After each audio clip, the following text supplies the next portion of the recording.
everyone to our 9th annual Tennessee Poets Day being celebrated at the Williamson County Public Library in Franklin.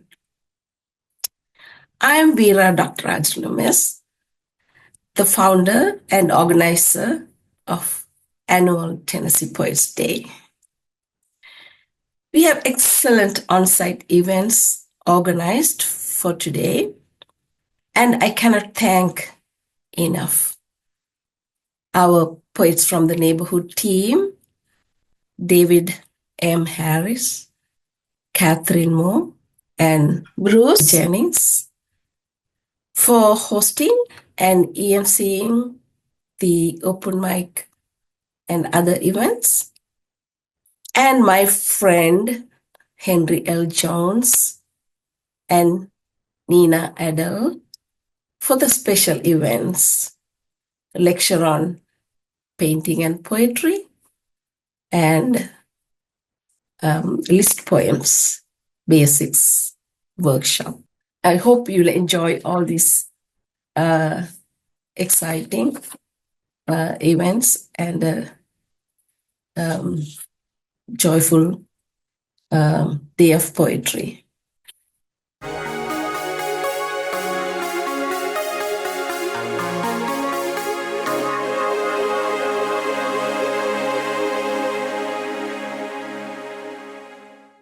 Good morning, everybody. Good morning. I'm Jeffy. I'm with the library, and I appreciate y'all being here today.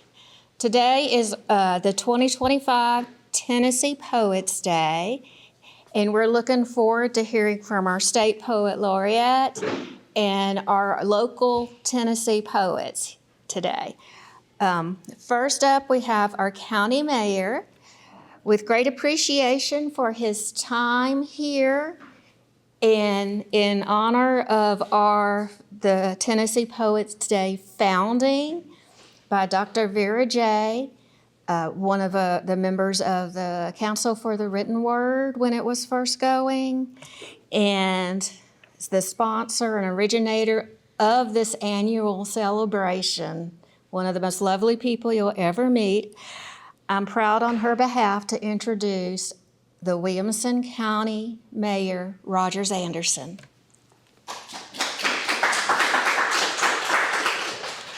Well, thank you, and it is indeed an honor to be here. In fact, I think I have opened this session up almost every single year since we have been doing this to Jeffrey Jeffries, who's part of the county, the library side of it. We say thank you for your involvement with Dr. J being gone, Vera J being gone. It fell on your shoulders and it fell on her husband's shoulders to get this organized. And I know this is being taped and she'll watch it, so she owes her husband a very large exotic meal. Did I help you out? Yes. So every year I try to stress to the importance, not only to the people that are here, but to our viewing audience that will watch it later on. The library is important, but you dig down into the library and there's so many important parts. Your children's services, your book services, all of the programs that go into making a library. And many of you are like me, you've got a little gray hair. And there was a challenge a few years ago that a lot of people thought with the internet and the social world we live in, the libraries might find themselves struggling. Well, quite the opposite has happened. We know without a shadow of a doubt that these doors are constantly being open or sliding back and forth in the case here. Our services, the need for services, the need for the financial side to continue that, the money that's needed to replace the books and the many services that we offer are just really and truly very gratifying to me. I grew up an ag boy, kind of very rural. But I had a mother and daddy that weren't all that educated. They were very simple. We lived usually from the garden to the freezer to the cellar to whatever Mom cooked and put on the table. But Mother knew the value of reading to us children. Mother knew the value of in the evening hours settling down. Oftentimes it was with the Bible, but there were other books around that Mother stressed to us as we read, because you didn't have a lot of other activities in your house. In fact, my grandmother, who lived to be 99 years of age, could not read, could not write, and lived in a house where there was no electricity. And she preferred that. But there was always that element of learning. From my grandmother, it was learning how to survive as her husband had died many years ahead of her. It was learning to survive, learning how to pass on traditions, the gardening, the handling of meat and how we stored it, et cetera, et cetera. For my mother, it was about reading to us and instilling the value of that. And surprising to us as children,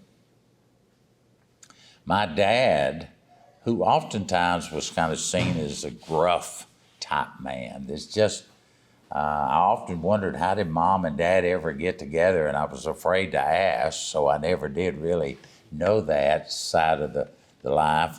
But Dad was a man that was very educated from reading and enjoying that. Mom loved the poetry. She particularly loved the books of the Bible. Proverbs was very important to her in how she read to the children. Fast forward today, as you can hear in the background here, there's children outside playing. Isn't it wonderful to hear those children, even though they're crying a little bit? They're probably upset because they've got to leave. They're probably upset because everything in there they've got and they don't have at home. So it's very important. I look around the room and I'm proud to see that most of us in the world we live in today are still trying to do some of the simple things. And one of them is acknowledging, recognizing people and programs. And you do that by having once a year. This is the 9th, I believe it's the 9th event we've actually focused here in Williamson County on the poets and the arts. You look around this room, you look at the gentleman that brought a couple of paintings on the easel. I don't understand all that, but I appreciate that. I don't know how to paint like these people do, but I appreciate that. And oftentimes when we read poems, we don't always understand what the true meaning was of why that individual wrote that poem or wrote that saying or wrote that story. But it'll resonate with someone, and that's what's important. I love poetry. I think that the world could slow down a little bit and read more poetry, but I know that's not the world we live in. But we have to continue on with making it available to all, whether it starts with a few or continues on with a lot. So Williamson County, very fast growing, wonderful place to live, raise a family. We're very proud of our heritage here that goes back to 1799. We're in our 225th year, but it's still important to remember some of the basics, and what we're doing today, I call, is still building on those building blocks. We've got the cornerstones. Let's continue to do that. So Jesse, I think we're going to acknowledge some people. Thank you for letting me say a few words. I hope you have a great day, and your readings and acknowledgement of different people. But I think today we're going to actually recognize some people that have had an impact over the last year or several years. And one of them is in front of me, this individual here. I had the opportunity, Dr. Vera speaks very highly of her. Miss Sally Lee? Yep. Yeah, she was beloved. She was the founder of one of the founders of the Council for the Written Word for as long as it existed. And then she ran our Writers Critique Group for a little bit that still meets here at the library under different leadership. And so that's the importance of one person can make a difference. And It start really something can, and that we, goes on. yeah, and we should never forget that. So let's get some people here recognized. It takes a lot of people to put together an event You like need to come over today. here. Oh, it takes a lot of people to put together an event like today. And Vera has online events monthly and with the WCTV that's available on the WCTV channel. And she likes to recognize them on this day every year for all their assistance and participation. So the first one that we have is the Honor Award, and I know he's not here, but I'm gonna have to ask one of these cameramen to come up and accept this. This is for the Pillar of Support going to Creed Henderson. He's our director of Channel 3 here in our county. And so on his behalf, we've got his in-study being here. Thank you for you guys being here, taking your time off on Saturday morning for being able to do this. Thank you. Creed will and these fine young men will make sure that this event's recording is available on the county's YouTube channel for WCTV. So the next person we have is for the Louise Collin Honor Award. And of course, all of you know him. David, come make your way up here. David Harris, for all the contribution that he has done. And we could not do this without him. And so thank you very much for your involvement. Very much appreciate that. Now, we're all curious, why do you have two different color shoes? You have to go over here. Basically, why not?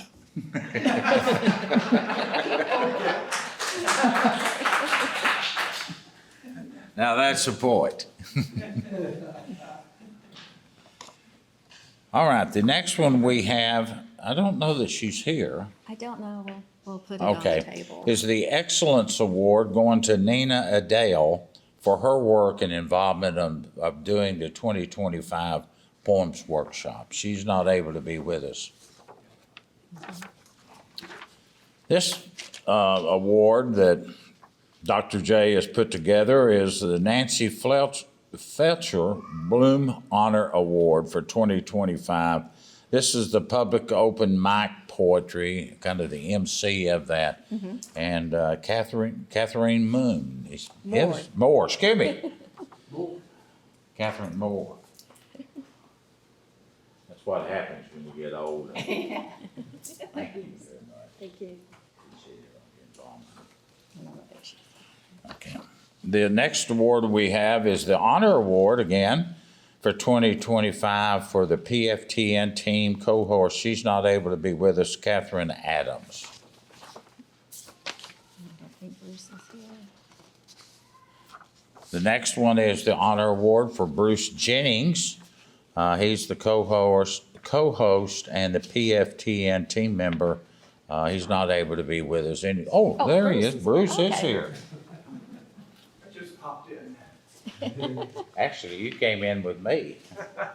Thank you. Thank you, Bruce. Thank you very much.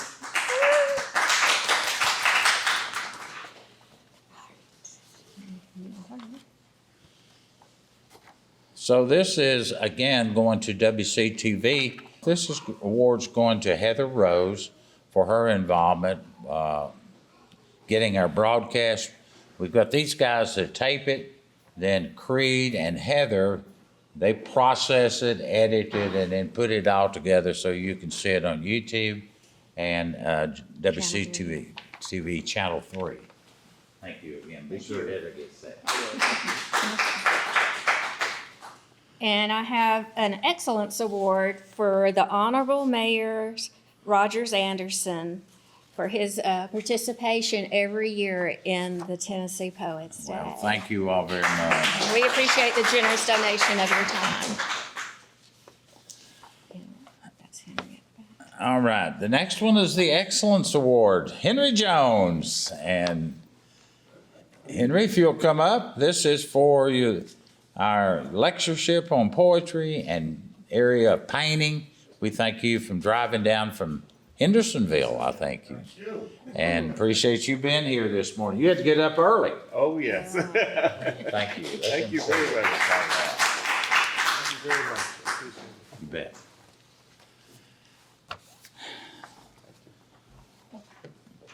Well, knowing that Dr. Jay couldn't be here, Vera couldn't be here, and we appreciate what you've done. You got the room set up. But the one behind the scenes of all of this to make sure it flows, Jeffrey Nicholson, who is right here. And Jeffrey is, she's good at this event, but she's good at our library, and we love her. Thank you very much. Jessica Jeffers is our library director. So every time I send an email, I have to stop myself from typing my name too. Yeah. He's like, no, you're not writing yourself. Just Augustine. Yeah. So the next award is the Honor Award, Augustine. For the support that's just totally unwavering, as she has called it, the unwavering support that we have from you. Thank you very much. Don't go away. Don't go away. So this is from, for the Dr. S. Lee Leadership Excellence Award. And guess who got it? Vera got the award. So the one time she's not here, we're honored her. We're doing our best to carry on her lovely and graceful spirit. All right. I think that's done. All right. I suspect this next one may be the Poetic Excellence Award for the youngest poet. And I believe that's your daughter. Granddaughter. And I'm going to let you, its last name is Jodica Claire. Claire. Okay, Jody Claire. Jodica Claire, yeah. Thank you. Would you be sure she gets that? Yes, thank you. How old is she now? He's 6. 6 years old. Never too young to start, is it? So again, thank you. Thank you, sir. Appreciate everyone being here, and I'll let you get on with the program. So before I let you go, we have information about Pressbooks, which is a library publishing service with the renowned library journal editors. So we work with them. The library provides a free publishing platform as well as the Biblioboard service, which lets you share your works for free. And there's a collection of Williamson County and Tennessee authors in their database, which you'll find on our webpage under Services for Local Writers Resources. It's my pleasure now to put on the spot Miss Catherine Moore to see. The next thing we should have is the open mic sessions. Yes.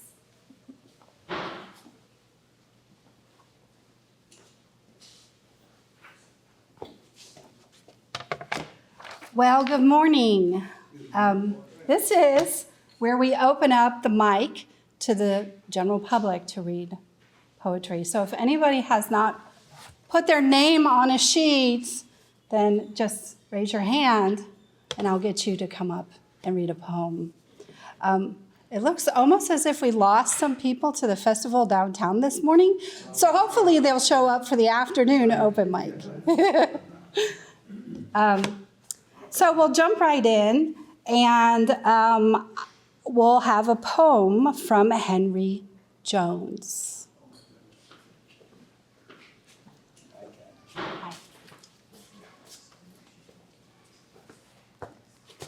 You know, sometimes at open mics, people don't want to be first. And because at times, when you get up there, depending on what you read, you kind of set the mood for the room. And I came here, drove an hour, and as I'm on the road, I said, I forgot to eat. I've had my coffee, I'm zooming, I got packed up, all the things necessary for today, I forgot to eat. So I'm going to start a poem with one of my favorite foods that my father perfected. It is called cornbread. Cornbread memories of the skillet, brown and black edge winking at me, making me smile. While watching the butter glide along the yellow surface, dripping into the sinkholes made by toothpicks to partially soak the inside with a sweet and salty flavor, almost cake-like.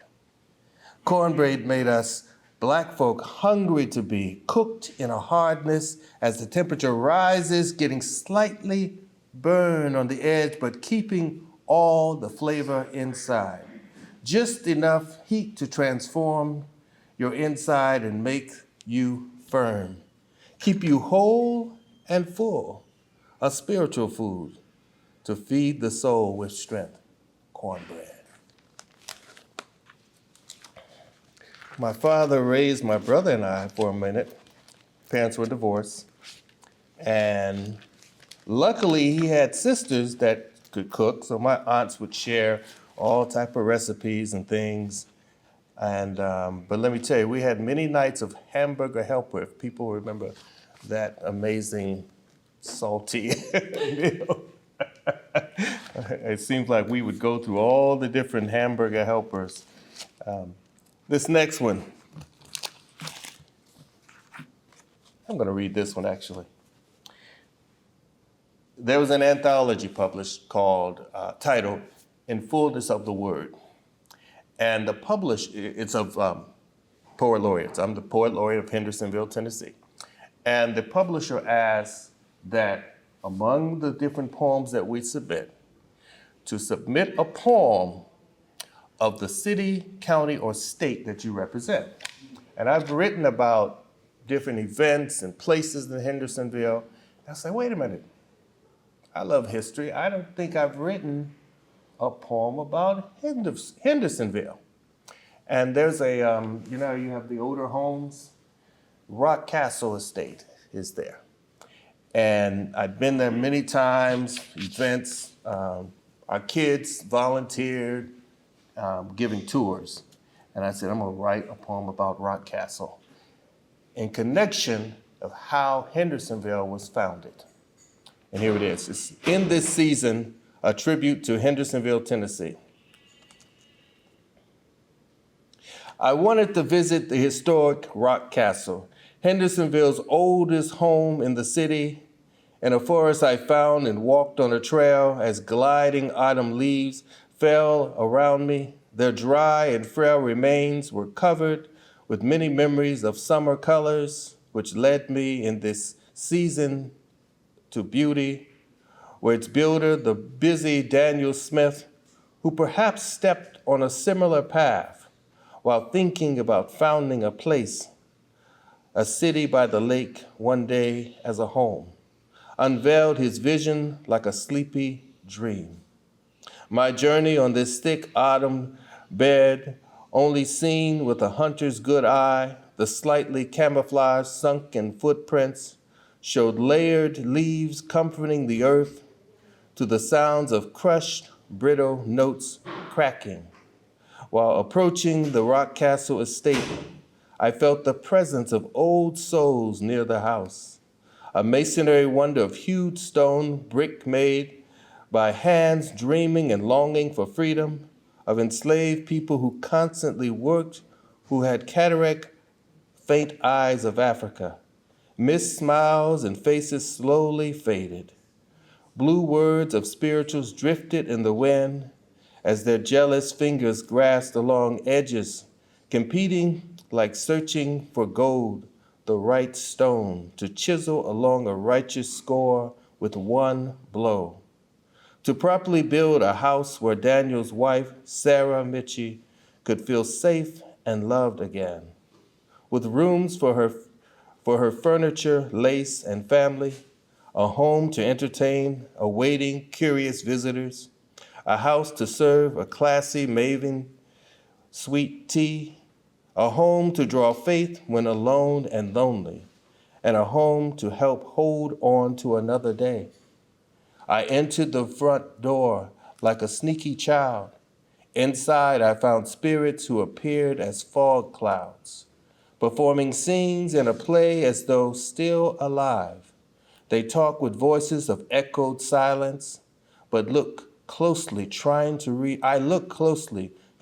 read their lips, wondering if they were whispering secrets to each other about me as their dead visitor. Night fell, showing them clearer and more real. As I watched Daniel get up, walking around, he went toward a door to go outside. I followed him to a shining full moon. He stood staring along the Cumberland River as waves pushed against the shore by lunar breezes, which caused his eyes to squint with visions of longing to find a place to rest and clear his head, like when he's tired and lays on his wife's warm lap, forgetting his job of politics and surveying. She'd stroke his hair and just enjoy their time. His eyes cried about the native blood stains, smeared on the land which seemed but needed redemption. As his body faded, blending with the starry night, he vanished like a child playing hide and seek, gone along the river filled full of dead, shedded tears. Wet memories made from the damned notions of orphaned land submerged with hidden cracks, families embedded in thick mud, denied existence, steal away those torn, missing pages of history. In this season, is this why ghosts keep returning? Stories told about the city with dry, hushed lips, but still summoned by the land, a sacred calling. Old black headstones clean with loving hands, caressing vinca vines as I walked to remember, which became roads, now clearly paved with hope, a dream founded in 1784 for the city by the lake, what we call Hendersonville, Tennessee, was born. Thank you very much.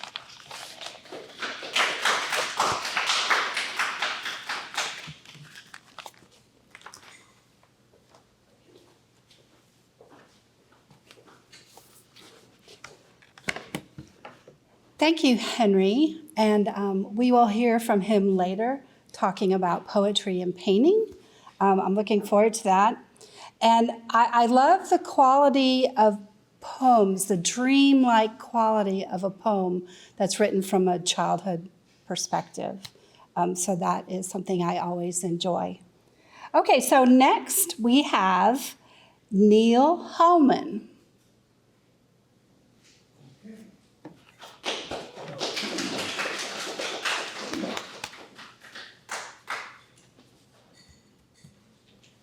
Thank you.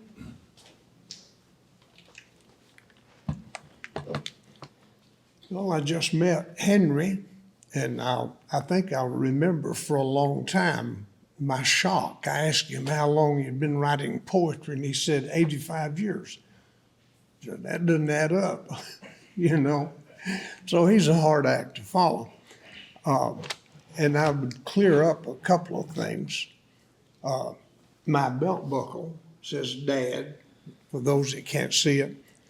I've had it a long time, and that dominates my life and thought process. Oddly enough, this first poem that I want to read is regarding my own dad.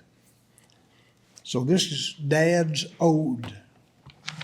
Do not go gentle rang true in my easy chair beside the hospital bed assigned my dad. Harsher sounds assault my mind.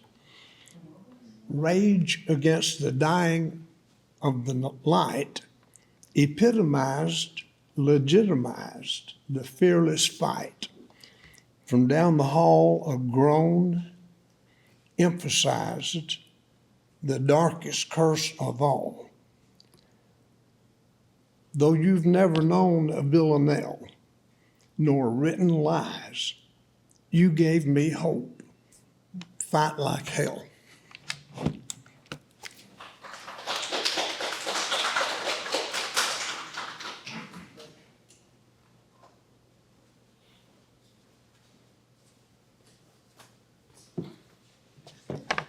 A nice Dylan Thomas kind of feel to your poem that I appreciated.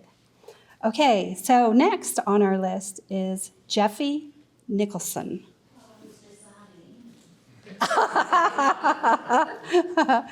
That's probably what Vera would like to have planned. Yeah, and after me, I believe Augustine has a poem from his granddaughter.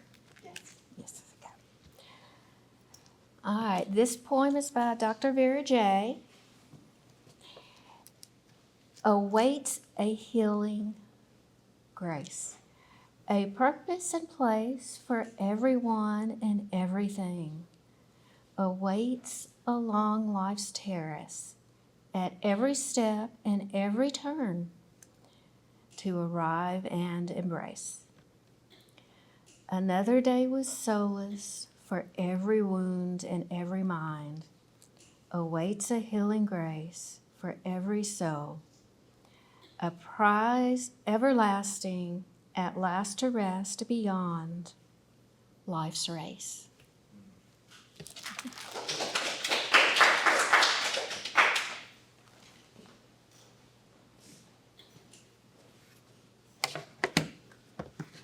Thank you. So keeping in line with childhood poems, I thought I'd read one poem from my first collection, which is called Story. That's the collection, and they're mainly poems about my childhood. So, and if you grow up in the Great White North, there are many, many months of 1 foot of snow and ice and sub-zero temperatures. So children have to find some place to play other than their parents' living room because the parents become fed up. So there's these beautiful buildings that are usually like YMCAs or girls' club or boys' club, and they offer everything sports-related as well as arts and crafts. And so this is inspired from a class that I took at a YMCA. Japanese tea at the Akron Y. The rice straw mats were puzzled together behind a makeshift laminate separation between the Tao of tea and dodgeball. Amid the gym riot, girls unshoed themselves, then frocked in one-toed socks and bright sashes. She was a pale mask of tranquility above the swash of floor-length red tie silk. Her dress broken only with a yellow sash, as if she had wings. Sound existed from the other side of the folded table wall, or when our strung paper lanterns shook violently from the slam of an errant dodgeball. We bowed, sat on mats, and passed a steamy bowl to the left. We forgot the fray and slipped into watching and wonder. Maybe it was the dance of her hands. In gestures, they lifted and whisked. They held and let go. Without words, they arced like a calligrapher's brush, and in it, we found a poem.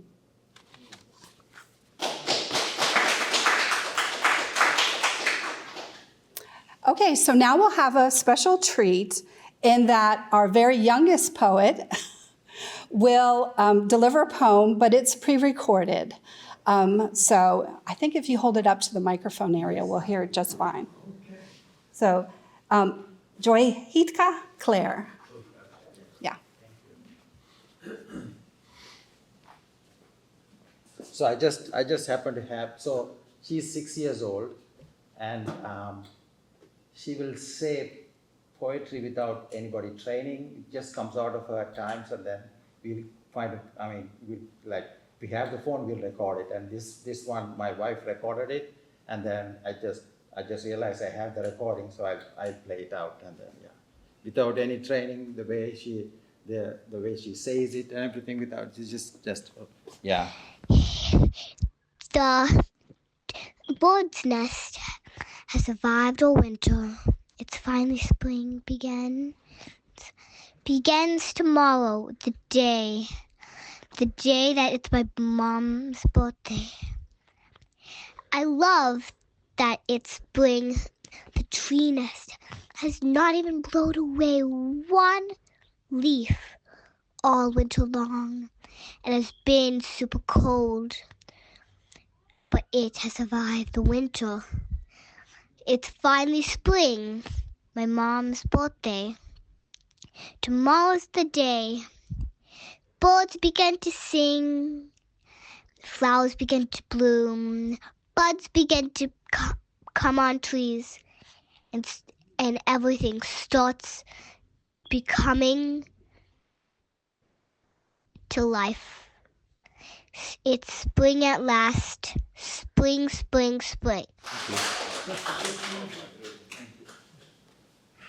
She just says it, without any training or that. Lovely. Sounds like it runs in the family. Do we have any last minute takers for little Mike? Bruce?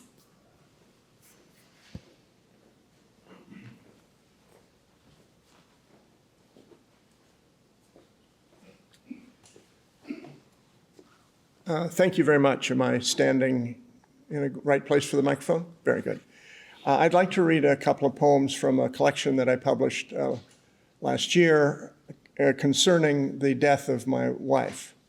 I wrote these poems and put them together as a little book in the hopes that I could thereby honor her life and her accomplishments, and at the same time explore how I was changed and what happened to me in her dying process. I was her primary caregiver for about 3 or 4 years. So the collection as a whole is about her and about me in interaction, you might say. I'd just like to read a couple of poems that maybe reveal some of the aspects of that. The first one is called,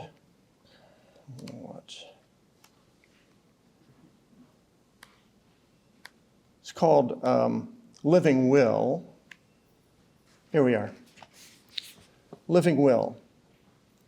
My daughter and I mulled it over. My remaining life would pass with decency and dignity, without weather permitting, in a style modest and optimistic. I smiled. No, she said, optimism is a proposition. The word hovered between us as we watched it leave. Hope, then, I said, which is a posture. The word hovered between us in a style humble and hopeful, a Shaker style for the furniture of mind and heart aging in smaller places. I smiled again. Your mind is too ornate, she said. Would the simplicity suit you? I hope to outlive that opposition, I replied. What I look for ahead is not simple, but only more compressed. I want my space and time to line up. I see icons without iconology, exuberance under the breath. This time she smiled. Now you're catching on. Attention that deserves payment without calling attention to itself. She seemed distracted, then said, "A cleaner line, cleaner than a rhyme?" "Just so," I said. The sound of the smooth curve of a railing makes as the hand slides along it, but you can't quite hear. The shaping of space between parallel slats in a door, or as a design element, decorative, but not dominant. A natural wood stain reveals the gift of grain in lines showing something pure, but not pristine. She searched for a question. Hygiene? Another posture? She smiled again. No, I'd say such shapes were sturdy geometries of consolation to their makers, offered to celebrate a creation, but not their own. And one that is not ours. Shapes sufficient, she said. Unto the day, I answered. Hands and knobs that do not menace or repel, invite the embrace of human flesh. Chairs not so comfortable as to let you sit too long or neglect your chores. Just enough glass indoors to reveal something within, but not too much. And then the closing poem of the collection, which I entitle Widower's Watch.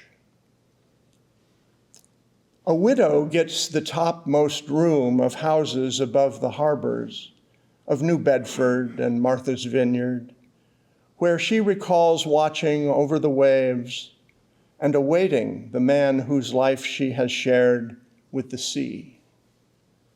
A widower watches in a basement room and remembers how the woman anchored their household.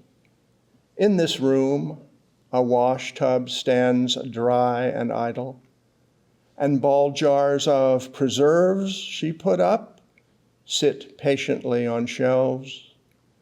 She worked from below.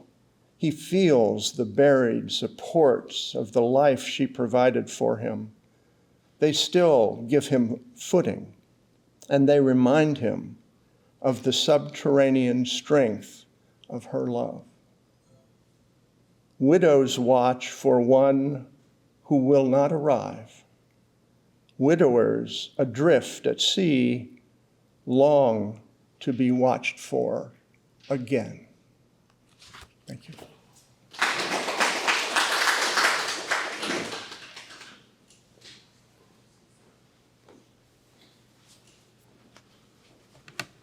Lovely memorial. Thank you. We have a few more minutes. Do we have anyone else? One more? Okay.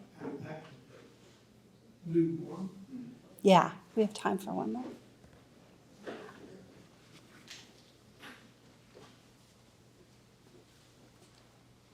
Take just a minute.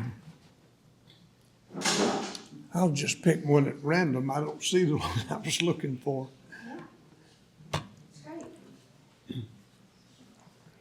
Okay. Match the music. Match the music to the words and the foliage to the tree. Match the feathers to the birds, the fishes to the sea. Match the mountain to the sky and the captive to the free. Hear hello and then goodbye. Come together naturally. Match the winter to the spring and the puppy to the child. Match the silver to the ring and the timid to the wild. match the ending to the start and the fragment to the whole. Marry language to the heart and the music to the soul.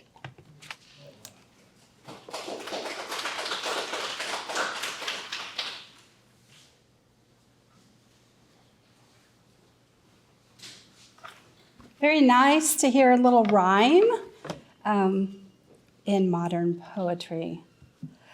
So we have one more person to read for us today. She just arrived, and that is Francesca Kirkpatrick, or Catwoman.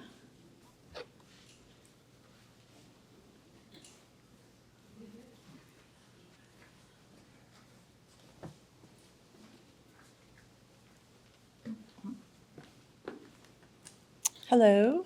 I guess this is our mic today, right? I think they're both on. Yeah, cool. I do read on Thursdays with the poets from the neighborhood. And I'm also a prodigal poet, so we say go poet, and then the crowd yells flow it.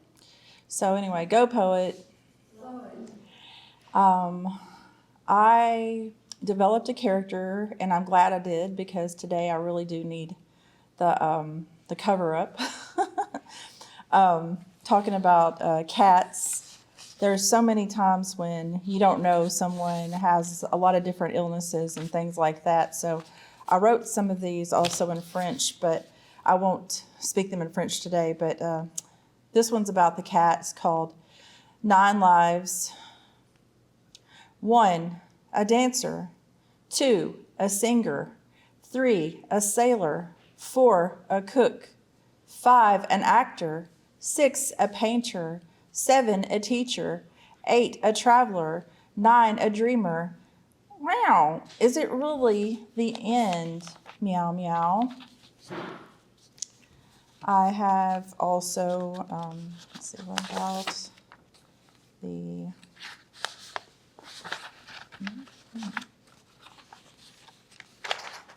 Black cat. Black cat, you are so beautiful, sitting out by the moonlight. Black cat, I see your shadow jumping on my bed, meowing, wanting your bowl of milk. Cozy under my leg you lay, cozy on my bed you lay, purring away all day. They're kind of short, like I said, because I also had them written in French, and I knew when I went to France 2 years ago, that's kind of a play on that. But here, I live in Nashville, Tennessee. I call Music City my home, but also I love Franklin because it's part of like my namesake. And Francesca means free from France. And once I directed a French play called Racine's Phaedra in English. I have English DNA from Royals and also French DNA from Royals. My DNA, I honor the couple. I was a DNA donor to a French couple in 2000 before it became so popular. It was like donor. I like this one because it's green. Green is a dollar bill. Green is living grass. Green is my eyes. Green is a summer dress. Green is the moss on a wet rock. Green is the clover. Green is a book. Green is a split pea. Green is an open flower. Green is a leaf in spring. Green is a lucky color. Green is my car. Green is the goal. Can I leave a green footprint? Go green.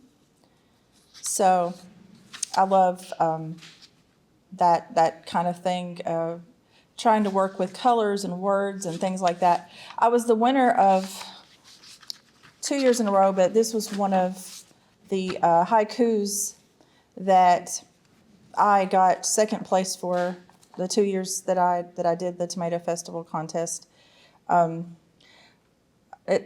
It was called Lettuce Ketchup. Lettuce ketchup, Come on, Tomato. We need to catch up on things. Let us start with hugs, which I really love hugs. And we just got away from Shakespeare. He had a birthday this week. And I went to his home place on his birthday, or what they thought it was his birthday, is around maybe my birthday as well. But also they celebrate on April 23rd. So here's my Shakespeare dream poem. I woke up in Stratford-upon-Avon. It was Shakespeare's day. April 23rd, for those of you who would hear his words, the celebration was in the streets, wandering through a village to his good lady Anne Hathaway's house. The air was fresh, yonder flowers grew, in the gardens full of color, and on I caught often, by happy chance, many of his plays, his honored works, wherever I went, throughout the rest of his journey, across England and beyond. At times methought myself in a dream, not quite a midsummer night's dream, but fearfully, I almost favored the serendipitous reverie of Shakespeare's dream. Thank you so much. I'm Francesca Kirkpatrick, and I love the poets in the neighborhood. Thank you.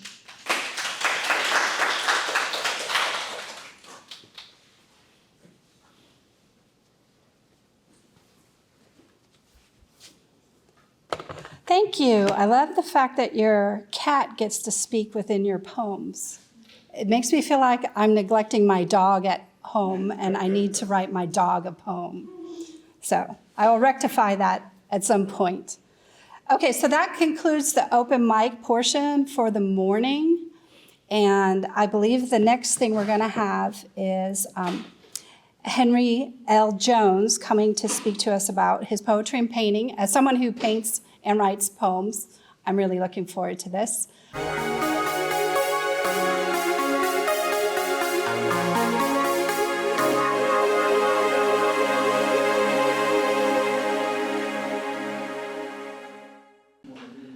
It is my great pleasure and it is our privilege to have Henry L. Jones here speaking about poetry and painting. Award-winning professional poet, fine artist, playwright, editor, and performance artist, Henry L. Jones digs up old roots as a storyteller of images and words. Cultural connections, social issues of injustice, personal experiences, and historic events inspire him. He debuted as a professional artist in 1991. Since then, he has achieved exhibits in Tokyo, Japan, New York City, Chicago, Detroit, and other cities in museums and galleries. Locally, he exhibited at the Tennessee State Museum, Parthenon Museum, Cheekwood Museum, Fisk University, Scarlett Bennett Center, 4 Vanderbilt University galleries, Tennessee State University, Todd Art Gallery at MTSU, Austin Peay State University, and commercial galleries. He lectures on panels in conferences and at universities, such as a panelist at the Frist Art Museum and Parthenon Museum.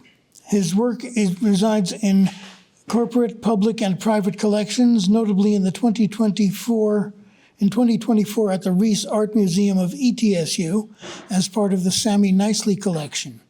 Jones, the poet, is Hendersonville, Tennessee's inaugural poet laureate and serves as president of the National Black Poet Laureate Society. He's been writing since he was 7 years old. A prolific author, he has published 5 poetry books, including his 2025 release, Black Skillet Blues, Poetry Without Cornbread. His poetry has appeared in many publications, including In Fullness of the Word, an anthology of Black American poet laureates, Beyond Poetry, Decennial Celebration Anthology, American Graveyard, Calls to End Gun Violence, Sinew, 10 Years of Poetry in the Brew, 2020 Vision, Czech Lifestyle Magazine, and many others. He has earned fellowships, grants, and residencies such as the Artwire Fellowship of the Porch Writers Collective, Oz Arts Nashville, Converge Writer Fellowship of Converge Arts Center, and Nashville's Arts Equity Grant. The Fisk University alumnus is known for bringing words to life with vivid imagery. Jones is celebrated for his creative works. Today, he'll bridge the intimate relationship between art and poetry. Henry?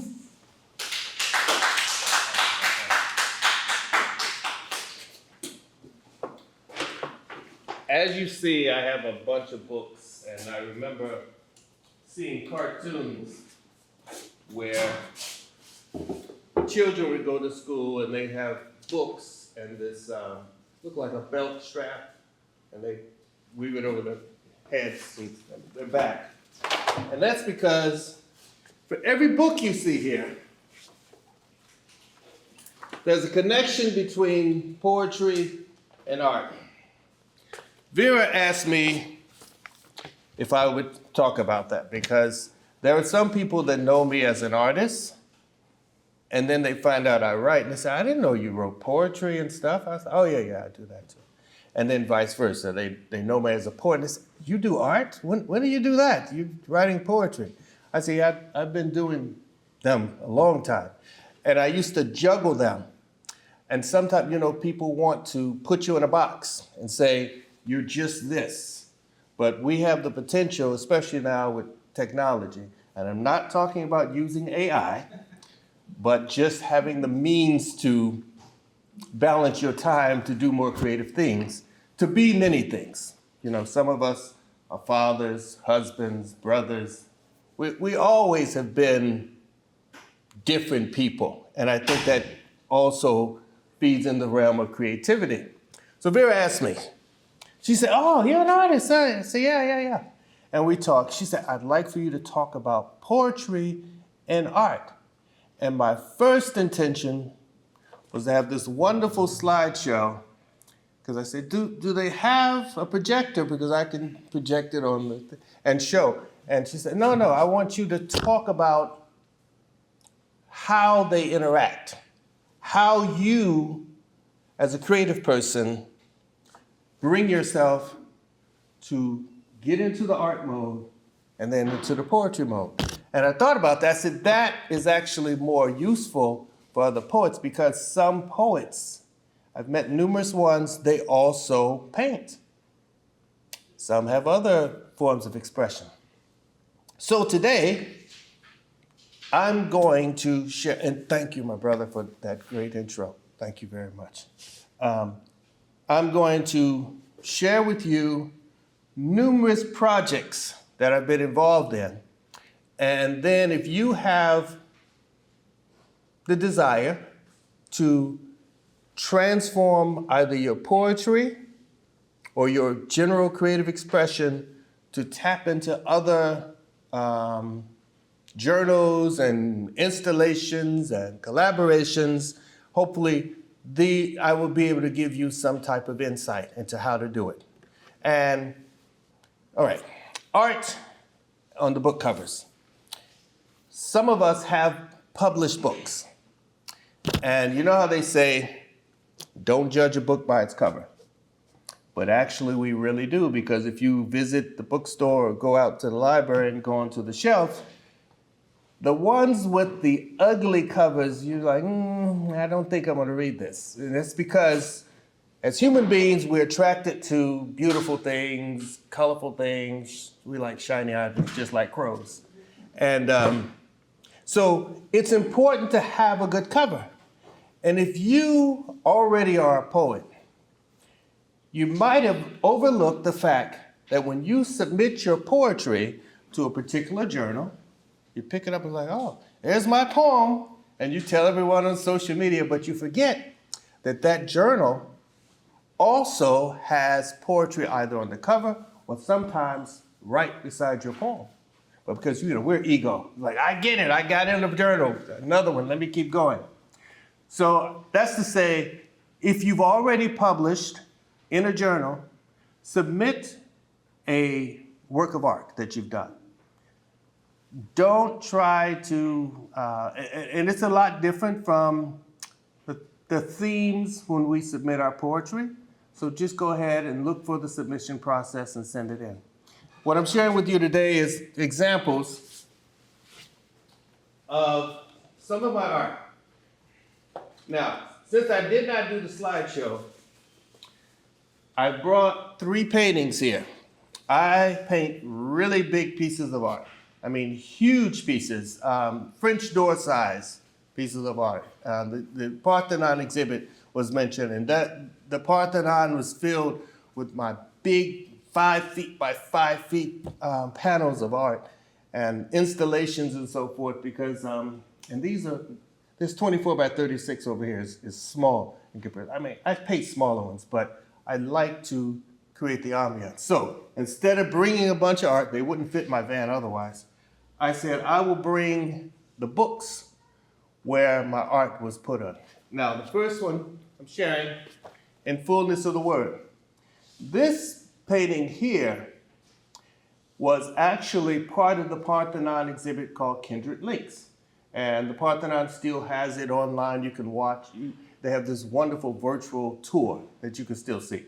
Omari Booker and I, we went through North Nashville, did this study, and then he's more of a portrait artist. I deal with a lot of colorful forces, colorful interactions and forces. And we came together to do our interpretation of what was going on from a sociological point and some documentaries. So this painting here, when the publisher was looking for a cover, I raised my hat and said, hey, I'm an artist. Can I throw my images into the hat? And the committee selected this image here. And the only place this painting was ever exhibited was at the Parthenon exhibit, the Kindred Links. So I was really doped about that.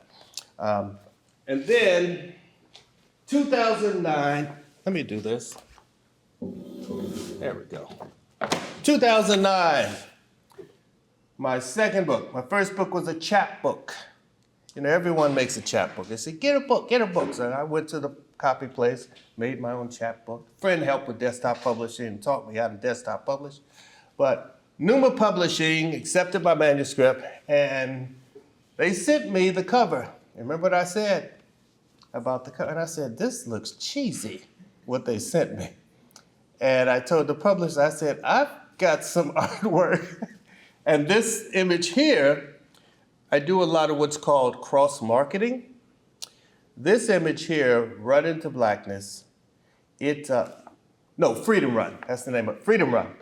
This image was selected by the Atlanta International Museum, and it was a national juried show, and I got this piece in and one of the others, but a dermatologist, I sent him the invitation, he's always working, but he said, is it available? Are you selling the things? So I said, yeah. He called the museum and he purchased it even before I made it to Atlanta for the reception. I was really hyped about that. But I sent the publisher this. He loved it because of the title of my book and the themes that go on there. So that's one thing you do want to keep in mind. If you have, and this includes not just paintings, but if you are a photographer, and everyone that has a camera thinks they're a photographer, and if you shoot a lot, you will come up with some great pictures. So if you love shooting nature or painting in watercolor nature, submit to journals. They don't have to necessarily be literary journals, but submit to journals with the subject matter that you shoot. It's just as valid to have your images published in those journals as it is a literary journal.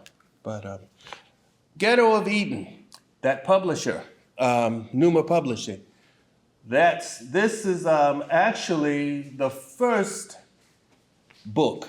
And I brought this painting because I said I want people to actually see it. And this, he's now Dr. Zachary Mills. I followed him. He's a dynamite poet. And I love poetry as well as writing it. And when I read his poetry, I said, oh my gosh. And this particular piece is what you call a triptych. It has 2 other panels. When I first moved to Chicago, I saw along State Street all of these project homes, government high-rises. Now, I grew up in Detroit, urban areas, but it looked like a prison yard. And the person that was driving me in, I said, please pull over. And that This painting, along with the other two, were actually the first set of paintings that I created when I moved to Chicago. And it's hung at University of Illinois and numerous places. And Dr. Mills, he writes about a lot of urban type things. And I sent it in and they loved it. I wish they had the other panel, but that one focused it on. Now, I will tell you this. If you're thinking of submitting to journals, some journals will tell you if you have submitted and been accepted for one thing, for instance, an image, you cannot submit your poetry. So you have to decide which one you want to submit. This particular journal, though, Willow, I submitted my image. And I thanked the editor and I said, oh, I have a wonderful poem. This here, let me open it up so you can see it. This is one of my big pieces. This is my interpretation of the Civil Rights Movement and Dr. King. There was, I was exhibiting at a gallery and I was told, well, since you're doing it in January, February, and March, come up with a theme that connects those 3 months that you'll be there. And I said, January, Dr. King, February, Black History Month, March, Women's History Month. If I break something. And I created all these images, but then I realized that I have never created a portrait of Dr. King, and I didn't want to do a typical portrait for that exhibit. So I said, well, for those 3 months, each wall in the gallery had what you call a centerpiece. And that painting here was the centerpiece for January. It was called 3 Rivers of Freedom, I think, or something like that. And it was at the Scared Bennett Center. Well, this piece got accepted for the cover, and the editor liked it, and he said, send the poem. And then there's a reason it's way in the back because they had already laid out the book going to print, and they did not go to print. And this is for the college in Illinois, I have to look it up, in 2021. And he liked it, and they included it. So I was like, whoa, thank you very much.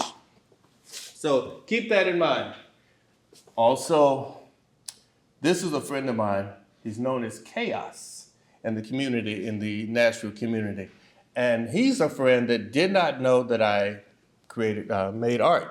And he came to one of my receptions, and he said, oh, you know, I'm working on a book. I want to commission you. And I said, oh, cool. How much would it cost? And I said, well, you know, and he's like, well, I'm on a budget. And I said, I understand. But instead, he selected one of the paintings from that exhibit, and it was at Scared Bennett the second time, 4 years later. And he selected this painting here, and it became the cover of his book. So I tell you that to say, you're listening today, I'm not an artist, I'm not much of a photographer, but I do have a book out. You can actually go to an artist, and it's very expensive to hire an artist to paint something for you, but you can look at pieces that an artist has already done, or a photographer, and ask if you could use their work. Some will do it for free, but usually that's an inexpensive way. This is a book called Journey, and I just did this wonderful chalk image there. So that led me into that's the realm of sending your work to publications for a book cover. But then sometimes you're inspired, you write a poem, or in my case, I'll write a poem, and something within that poem, it might be certain verses, a few words within the verse that inspire creating a painting, or it flips around. I'll complete a painting, such as this one here, and a poem will come from it. I'm just looking at it, staring at it, thinking about it, the images and the feel, and then a poem comes. I get inspired from a lot of things. So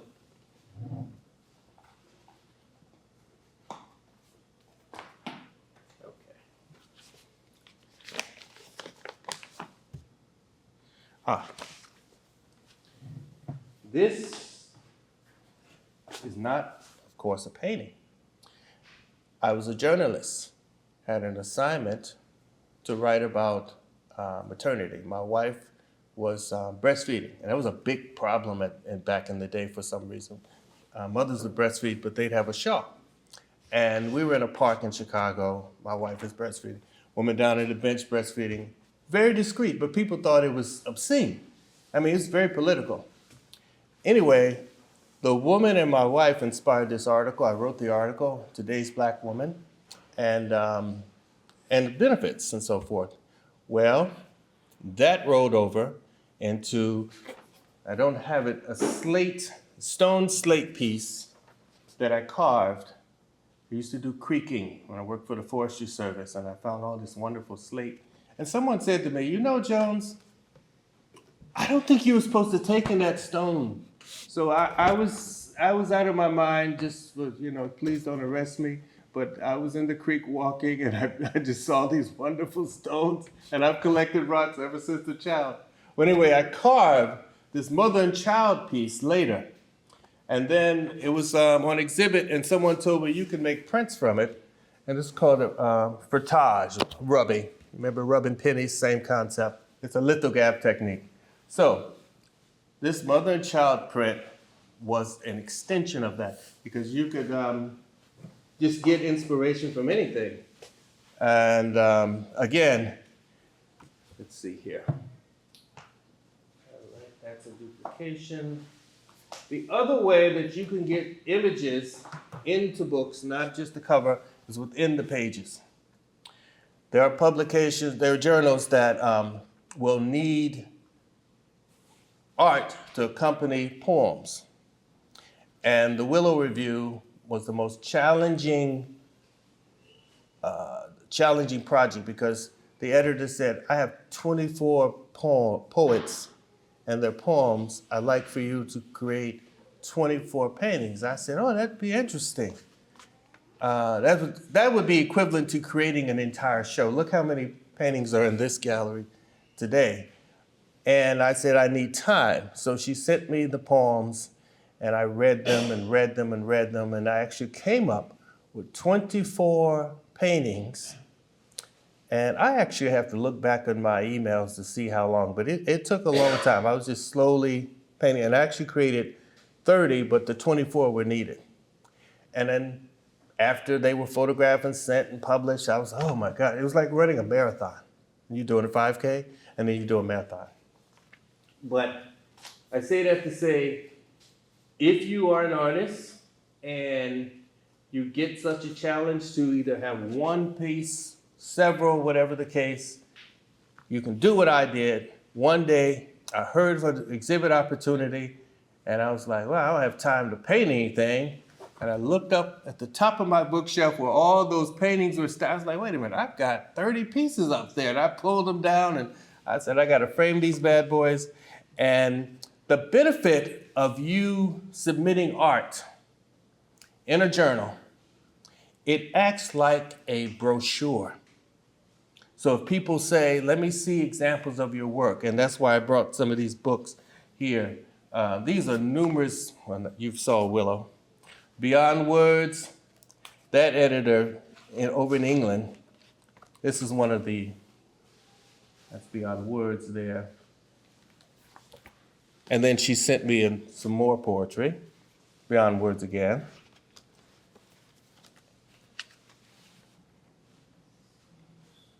And some of these I have at the table. I know you can't see them. But when you establish a relationship with a journal, an editor in a journal, it's going to help make your submission process easier. That's why I said it's different from submitting your poetry, because only the editor only needs so many images. So it's just a cover image, and they love your style, they'll contact you. And guess what the bonus of it is? Think about this. You submit poetry to a journal, do they pay you? Not all the time. The number of actual publications that pay poets for work accepted are very, very, this is a minority, very, very low. either pay you in books or whatever. But if you submit images, they pay you. Not all of them, but most of them do. So that's an advantage of submitting some images to these publications. This particular project, this is a summer program, and this young lady got a grant to dealing with youth, and I went and spoke and taught some workshops and so forth, and she told me as part of the grant she had to create an anthology and invited all these poets. So Cornbread, for instance, the one I read to you is in here. But throughout the book, she used a water stain, and I'd never seen it, of one of my paintings. And it was this black and white painting that I did with all this texture, work on paper, because she told me that she had selected this youth to do the cover, but wanted to use some of my art. And I was like, oh, okay. But I was interested to see how that was going to take on.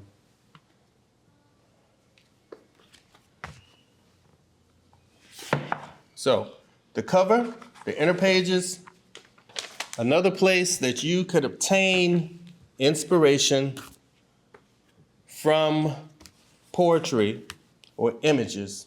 So we're going to flip it around. Instead of you, let's say you're lacking inspiration and you want to write a poem. Have you heard of ekphrastic poetry? How many have heard of ekphrastic poetry? Years ago, someone said, I want you to do this ekphrastic project. And I was like, oh, what is that? And I really consider myself somewhat of a wordsmith. Took Latin in high school, so I'm breaking it down like, what does that word mean? And they say, oh, it is where you look at art and then you write a poem because you were inspired by it. I was like, oh, so it's just a fancy Greek word.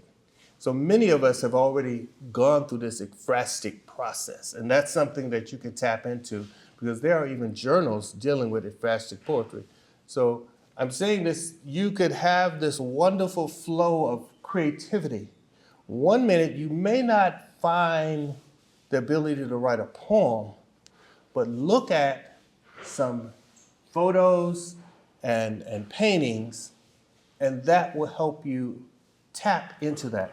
And the ekphrastic poetry, there are two levels where literally you will describe what you're seeing. Let's say this second painting here, the buildings are for, or you can get into this imaginative realm where perhaps you see there might be something about that painting. Let's say you grew up, had a grandparents, and they had a farm similar to that, and then you triggered a memory of what it was like to visit your grandparents, where that poem might then take shape into that. That's ekphrastic, you tapping into your inner creativity. So, ekphrastic poetry. This is one of the events, one of the projects that I was involved in. It was by the Rockville Review.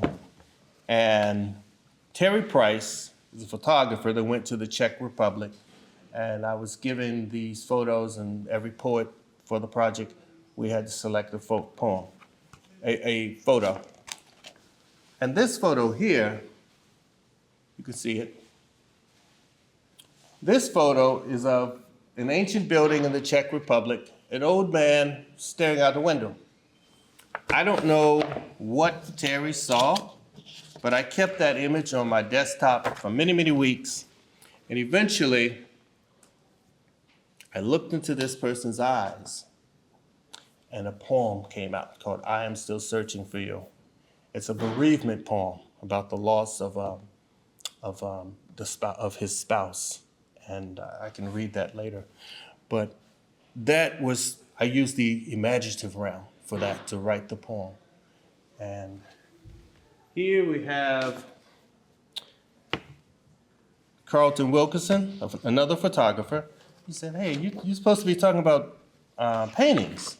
Well, you obtain inspiration from anywhere. And Carlton Wilkinson had a series that we collaborated with called the African Male Museum, where he took these traditional poses of the black male, the images never seen, and partnered up with some of my poetry dealing with similar things here, like the little boy. Because sometimes you see a lot of negative things. He wanted to create something positive. And we had a great spread in the Vanderbilt Review about that project. It toured a lot of places because in the arts, you want to come up with something new, something fresh. Earlier, during the open mic, I read in this season, I turned that poem into a broadside because when I recited at a couple of poetry events, someone said, you know, I love that poem. It's like I was there, I could see it. It's like looking at a movie, and someone on the other side of the audience said, yeah, it should be a movie. And I was like, that'd be interesting. So I began to talk to people I knew in filmmaking that, how would I do that? And they said, well, you can do it the easiest way is convert your stanzas in and focus on the images. And that's what I've been doing since the grant was mentioned, and that's what I've been doing. And the poem had already been laid out to be converted into what's called a broadside for our city. So different government buildings and schools, they are obtaining these large versions of this very poem. I have some on the table back there, and I use that as a fundraiser. So I obtained that grant. And the cross-marketing element of your poetry is when you're not writing, there's something else you could be doing with that creative energy. It's all about energy and where you focus it. So here we have, because we have more than journals and things like that. October, this was a project of the Murfreesboro poet laureate Amy Whitmore, and she got a grant to create this calendar. I was like, that's interesting. So I submitted. So partnering up with Images Again. So when you're thinking of, again, images as well as poetry. So think out the box. You could do a broadside. I've met poets where they could not afford to publish an entire book, and they got some quality paper, and now there's all wonderful fonts. You can make it look like calligraphy or whatever, and they sold individual poems on beautiful paper, and they sold well. People will buy a one-page poem for a couple of dollars versus a $15 book in a minute. And the other way you can get it out, self-out, these are some more covers. Now, this is a cheat because I was the arts editor of this publication, Blacks in Asia out of Japan. And I met this scholar, and he had an idea. And his whole notion was to create a publication. And I'm in Chicago, he's over in Japan. I met him through a friend, and we slowly, and this is when the internet when dial-up was going on, we're talking, okay? So, and we got knocked off. So I did a lot of covers for those publications, as well as looked at other artists. You can also get featured. These are some of the journals here, Chicago Quarterly Review. You can get featured in literary journals, like I mentioned, the Rockville Review and places like that. So the key is to just tap into your visual element, your visual realm. Don't overthink it where you're like, this is not going to get accepted. No one will like this. Because believe me, whatever you create, there will be a venue out there for you. Someone will like it. From the most bizarre, abstract images like here. This piece here, by the way, I've been working on this for the longest. It's for I signed on with an academic publisher, all these other commercial publishers and arts publishers. And this guy, he was someone I knew in college. And he went on and got his PhD, and he contacted, he said, I heard you became an artist. And I was like, yeah, we talked. He said, I got a book coming up, and it's academic. That's what I do. He's a professor. And I was like, that's cool, yeah. And he said, I want you to do the cover. And I felt honored. So the publisher sent me all this paperwork. It's like doing a mortgage. And this is the piece here. I'm still kicking around the title. Everything is due in on the 1st, but the piece is finished. I was happy with it. If I showed you the before picture, I needed more color, because if you do abstract, you need more color. So this baby here is going to be on the cover of his book, and he deals with the texture and flow of, he travels a lot in different societies, South America, Africa, just about everywhere, and that's his focus. He's an anthropologist and historian. So I'm excited about that. I told you about and this one here, that's never been on any cover. It's been in some shows, but I brought it because, wait. This is the train. This is the drawing of a train, not a train. The drawing of a train that I was a set designer for a play, and they said, well, we need you to sketch the set so we can see what's going on. So I sketched the set, the train, and then we built the train. But then in Murfreesboro, there's a mural up now at the, oh my goodness, I'm having brain fog. There's a mural in Murfreesboro, and I was given we got these panels, and we each were to deal with the anniversary of the city, of the main street. And I was given the subject matter of industrialization and transportation of a train. So I took this sketch here, and this one I was talking about cross-marketing, and I transformed it into this wonderful abstract, because I said, okay, I can draw, but I need to do something abstract. So if you look at the mural, you have all these lines and swerving, colorful lines, a lot of energy. But then you see this train by a depot. Just like trains, if you've ever been on a train, you know how things flash by. You know, like animals like to stick their head out the window and get the breeze, you know. If we did that, we'd probably break our necks. But everything moves quickly. So I did my combination of realism with abstraction. Because, again, borrowing from what you've done. So I brought this painting for you to look at it. Whatever comes to mind, write a poem. Whatever you see, whatever you feel. That's the other thing. Whatever you see, whatever you feel, write a poem, tap into it. That's part of that phrastic type thing.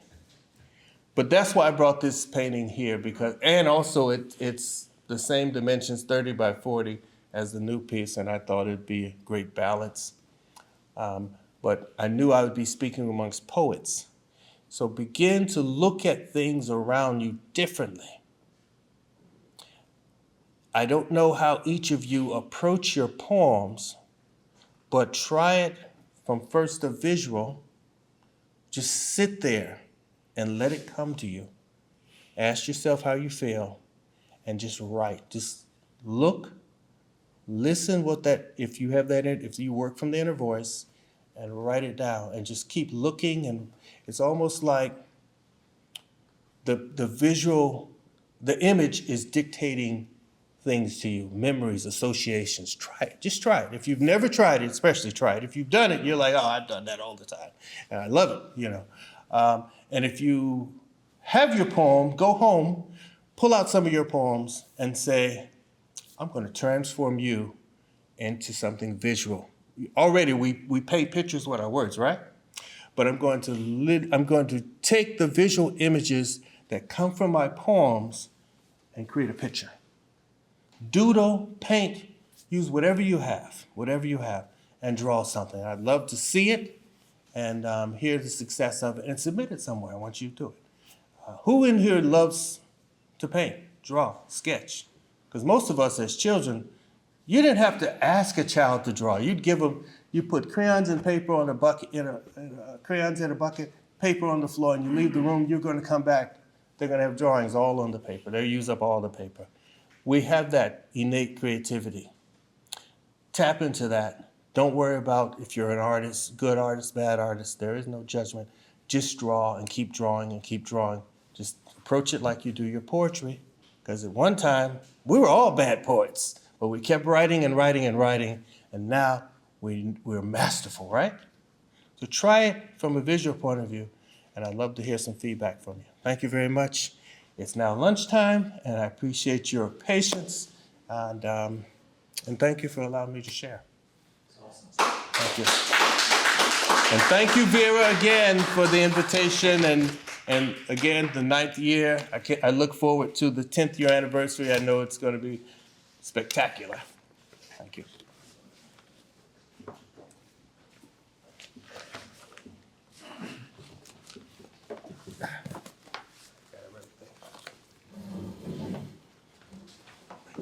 Does anybody have any questions for Henry? Oh, yes. I have a question. Yes.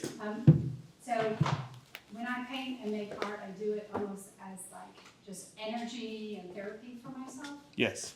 And then you were talking about you have this painting and a doctor or a dentist had purchased it. Right. And I had a little moment like, oh, what if that was his favorite painting? So do you ever miss your paintings when Oh, somebody yes. buys them? Yeah, it's hard. It's actually very hard To let go? to let go. But the reality is, yeah, you keep painting, drawing, whatever, but you only have so much space. Yeah. And right now, that's what I'm dealing with. And I don't like this phrase, but I say, I'm gonna have to start selling these things at crackhead prices because they gotta go. Thought that was $1,000, but for you today, 200. Take it, you know.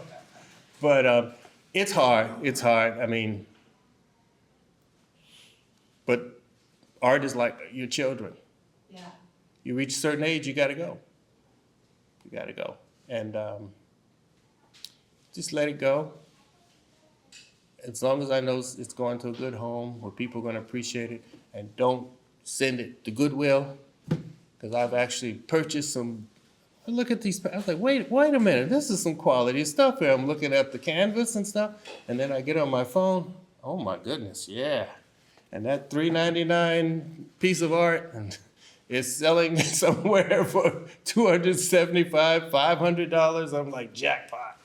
It's not like what you hear with the Constitution and all that, you know, they found, but it's a pretty good investment, you know, so. Any other questions?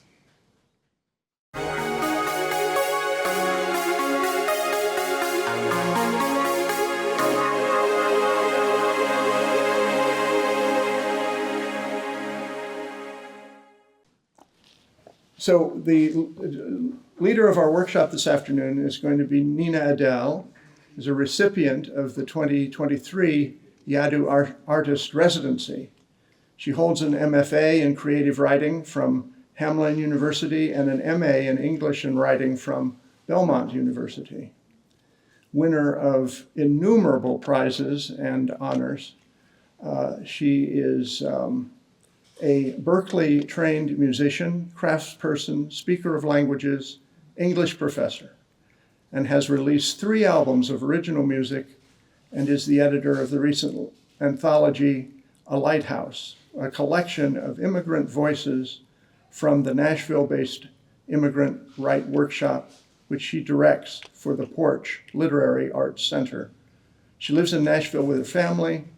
Nina is an advocate for human rights, daughter of the civil rights movement, single mother, student of the natural world, and self-proclaimed imperfectionist.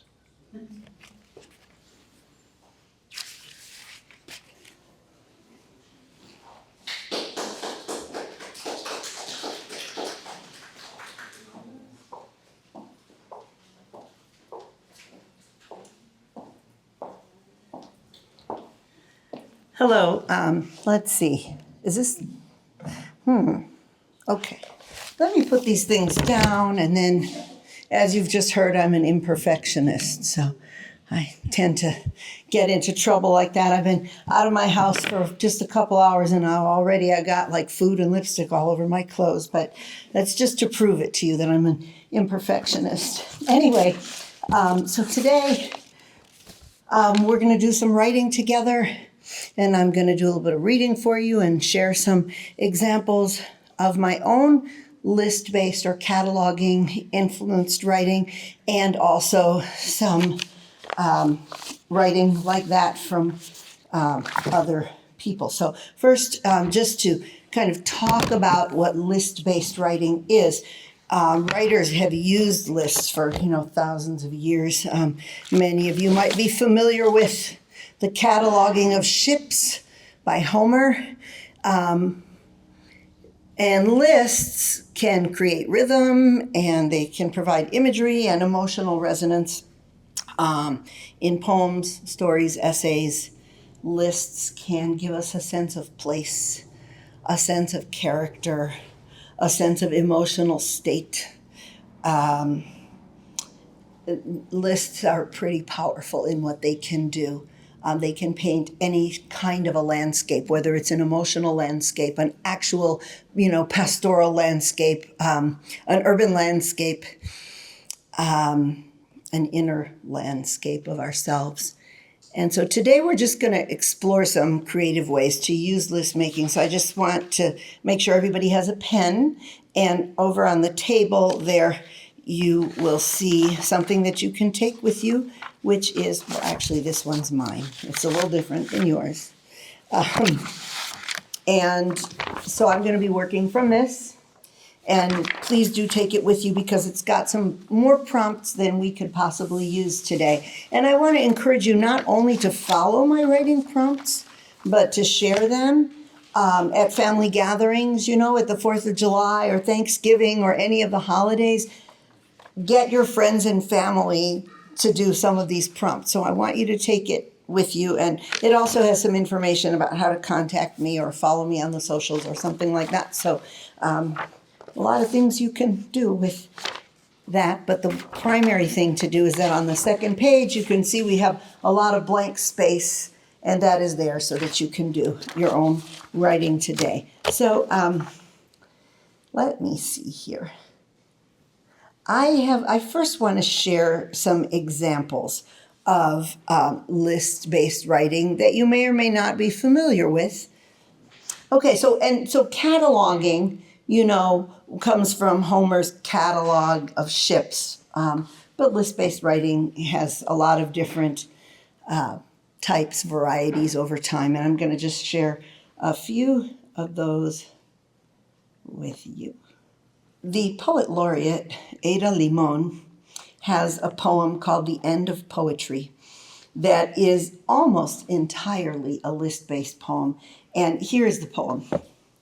Enough of osseous and chickadee and sunflower and snowshoes, maple and seeds, samara and shoot, enough chiaroscuro, enough of thus and prophecy and the stoic farmer and faith and our father and 'tis of thee, enough of bosom and bud, skin and God, not forgetting and star bodies and frozen birds, enough of the will to go on and not go on, or how a certain light does a certain thing.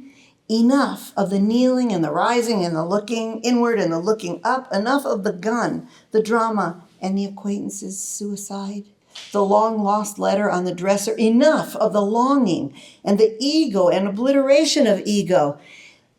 Enough of the mother and the child and the father and the child, and enough of the pointing to the world weary and desperate. Enough of the brutal and the border. Enough of, can you see me? Can you hear me? Enough, I am human. Enough, I am alone and I am desperate. Enough of the animal saving me. Enough of the high water. Enough sorrow. Enough of the air and its ease. I am asking you to touch me. So that poem from Poet Laureate Ada Limon, the entire poem until the last line is a list. I'm not going to read this, but I'm going to tell you that there are some sections of Swan's Way by Proust that are composed of a list. And the catalog of ships, I'm just going to read you a little bit of that. To be quite honest, I can't pronounce all of the names in the catalog of ships because I don't speak Greek or ancient Greek. My son could do it. He's been studying ancient Greek, but He's in New Mexico right now, so I could phone him up, but instead I'll just read you a couple lines from Homer's catalog of ships from the Iliad, Book 2.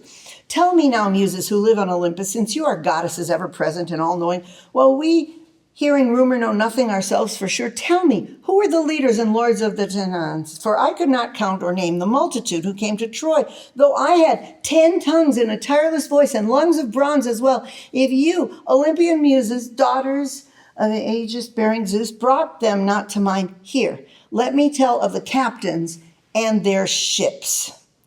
Okay, that's the introduction of the list of the captains and their ships. And unfortunately, that's the part I can't read to you, is the actual list. But believe me, what follows is all the captains and all their ships and all the places they went and some of the people they met along the way. You can find it if you look in Book 2 of the Iliad. Okay, and now I want to mention list-based songs. So Joni Mitchell had a song, Both Sides Now, that says rows and flows of angel hair and ice cream castles in the air and feathered canyons everywhere. I've looked at clouds that way, but now they only block the sun. They rain, they snow on everyone. So many things I would have done, but clouds got in my way. I've looked at clouds from both sides now, from up and down, and still somehow it's clouds, illusions I recall. I really don't know clouds at all. So that's the first verse and chorus of that famous Joni Mitchell song. I'm just going to tell you about two more songs. Bob Dylan's song, A Hard Rain's Gonna Fall, is a list. The song is a list.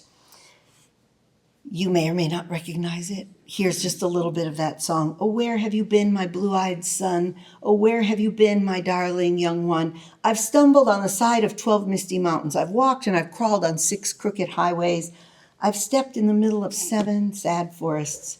I've been out in front of a dozen dead oceans. I've been 10,000 miles in the mouth of a graveyard, and it's a hard rain's gonna fall. And that is a kind of an anti-war poem, and it's full of lists and imagery. But then we have Paul Simon's song, 50 Ways to Leave Your Lover. So I'm going to read you a little bit of that list. I'm not going to read you the verse. I'm just going to read you the last line of the verse into the chorus. It says, there must be 50 ways to leave your lover. You just slip out the back, Jack. Make a new plan, Stan. You don't need to be coy, Roy. Just get yourself free. Hop on the bus, Gus. You don't need to discuss much. Just drop off the key, Lee, and get yourself free. So there you have it. And then I wanted to share one tiny little one by the biting humor, from the biting humor of Dorothy Parker. She has a really famous list poem, but it can be upsetting even though it's funny. So I'm going to read you this one, which is just a short list, and it's called Comment. Oh, life is a glorious cycle of song, a medley of extemporanea, and love is a thing that can never go wrong, and I am Marie of Romania. So that is one of the humorous rhyming list poems of Dorothy Parker. There's a lot of serious examples that we could share. And, I have some that I'll share with you a little later, but I do want to share just 2 little bits of my own. One is from my piece, Refugiere, which is about complex post-traumatic stress disorder. And this is a piece that I won an award for. And this is just a tiny little bit of it. It says, beneath your soft blanket, beneath twigs and dirt, the hardest ground, just under the skin of a life you are living, under pine needles fallen in the pines, on the rooftop with the animals inside your house, beneath the stage makeup on your skin, enmeshed in the lining straw of new birds' nests, you can send yourself there, seeking softness, in the corn, under clouds of fragrance, under sweat. Any place, a place of refuge. So that's part of a longer lyric essay that is a list of places where people can seek refuge and where I myself have sought refuge, metaphorically and literally in my life. But here's one that's this last one, and then you guys are going to do some writing. This is from a short story of mine, which is part of a book of mine called Layla's List, but it's this one story in the book. It's a story about one person's life told backwards from middle age to like age 3, and this is from 3rd grade, and it's called Shows Growth in Self-Control, which I did not. Anyway, the other side of the report card was behavior. It was in behavior that I apparently showed my true colors, cemented myself right where I belonged in my 3rd tier position. Behavior stood as the home of the fidgety, the lazy, the daydreamers, the bullies and the bullied, partners in the same pachanga, the loudmouths, the shouters, the paranoid and the hypersensitive, the fighters, the biters, the ones whose homework lay in messy piles anywhere but on the desk of Mrs. Gerber. So that's a little list of, the humiliations of elementary school. So I think I've shared pretty quickly, though. You might not have caught it all, but different kinds of lists that we encounter in writing, some in prose, some in poetry, and some in my very favorite, which is prose poetry. So it's neither here nor there. It's a little bit of both. And I have some things for you to do. I've got some writing prompts. And so I'm going to ask you to make some lists of some things. And again, you can take these prompts with you and do even more, but try it right now. You have a list of a few of them. I'm only going to give you 2 or 3. So the first one, remembering that list-based poetry uses these vivid collections of images, ideas or memories, and what you want to build is rhythm, emotion, and meaning. You might want to tell a story through it. You might want to enhance a story, capture a moment, or even open like a new way of seeing things by seeing it in life with your eyes or with your hands or in your mind's eye and listing what's there. So the first one is this. You guys all have like a bag or a fanny pack or a purse or a briefcase or something with you? Okay, don't look in there, right? Isn't that funny? I'm asking if you have one that I'm telling you not to look in there. I want you to make a list called What You Carry. You can call it What I Carry, right? Because it's your list. Or you can call it What You Carry and create a little distance between yourself and what you're writing. That's something to make note of, that when you use the I, you're really bringing something closer to yourself. And when you say what you carry, when you use the second or third person, you're creating some distance. So you make a choice. So call it What I Carry, What They Carry, or What You Carry.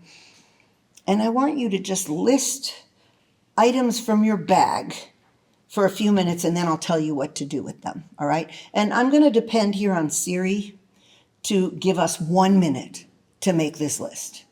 So is everybody ready? All right, here goes. Hey, Siri, set alarm for 1 minute. 1 minute, starting now.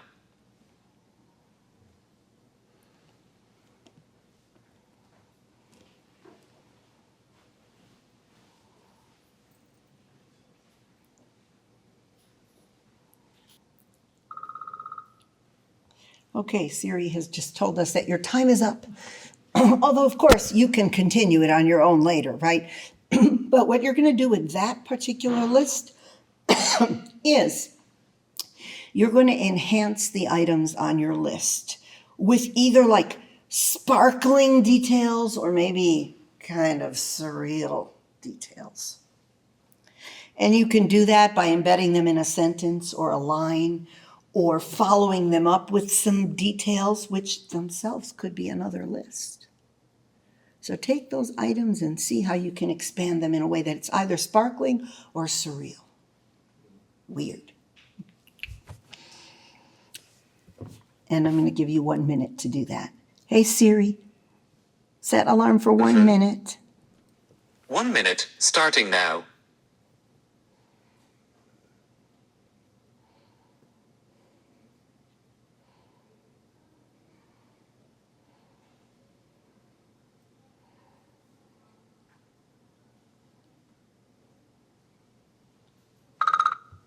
Okay, so we're going to do a couple more of these short exercises, and then we're going to do one slightly longer one that seems to be the favorite whenever I do this workshop. But I want to say that once we're done with some writing time, if any of you would like to share, it's an opportunity, not an obligation. Any fragment of what you're doing, that would be amazing. And if you don't, that would be amazing too, because you've still done it. Okay, here we go. This one you can approach with humor or even ridicule if you want, or with something harder than that, if that's what suits you. So humor or ridicule or something harder. What you're going to do is you're going to do some family portraits. So you're going to list your relatives, list a bunch of relatives, and then I want you guys to add vivid emotional details. So do the list first, and then you're going to add vivid emotional details about your relatives. I'm going to give you guys 2 minutes for this because you know how families can be. We need a little more time to do that. All right, so we're going to do 2 minutes to list the relatives and then add some vivid emotional details. You ready? Here we go. Hey Siri, set alarm for 2 minutes. 2 minutes, starting now.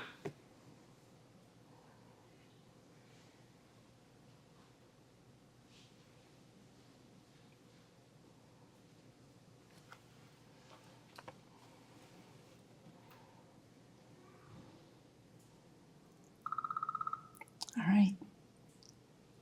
Wherever you are in this, bring it to a gentle close. You don't have to stop in mid-thought or mid-list. Just bring it to a gentle close.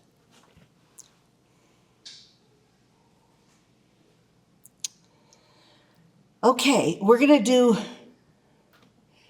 All right, you guys get to pick. I always like to give people a choice, you know? So we can either do... We've got these 2 mini lists. All right, and I'm going to do a quick survey, see what you guys would rather do. Option A, a list of medicines. Option B, a list of reasons for life changes, like, having many children, or a list of reasons for picking a particular school, or for getting married, or getting divorced, or moving to a new place.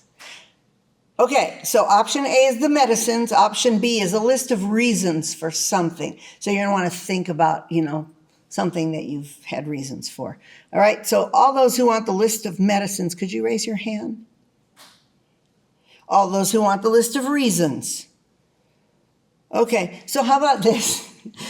We're going to do a list of reasons, but if you really want to do a list of medicines, do that instead. Okay. Ready? We're gonna take just 1 minute for that. You could also think of your list of reasons as a list of excuses. Hey Siri, set alarm for 1 minute. 1 minute, starting now.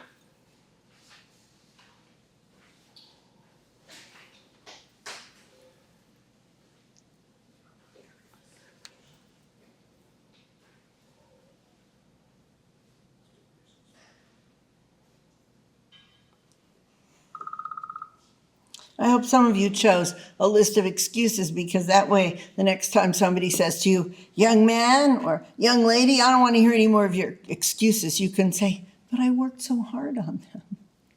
So, hang on to those. Okay, we're going to do one more and then we'll have a little chance to share. This one we're going to do a little differently because I'm going to tell you what the list is. You're going to do the list, and then we're going to take another little minute and a half or so to do something with the list. So this, for some reason, it seems to be everyone's favorite. Here we go. I want to read it to you from my bigger thing here. Okay, so I wrote this one for fiction, if people wanted to do fiction, but you can do this for poems as well. I'm going to let you guys choose. You know, I'm going to lean towards the poetry, but you know, maybe you feel like doing it for a prose poem kind of a thing. So here's the story. I'm going to tell you a story and then you're going to do a list. It's just a 2-line story, really. An 11-foot great white shark has been washed up on the beach. An autopsy is performed. These are the things found in its belly. So take a minute.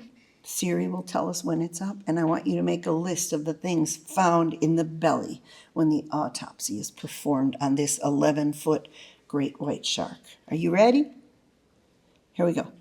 Hey Siri, set alarm for 1 minute. 1 minute, starting now.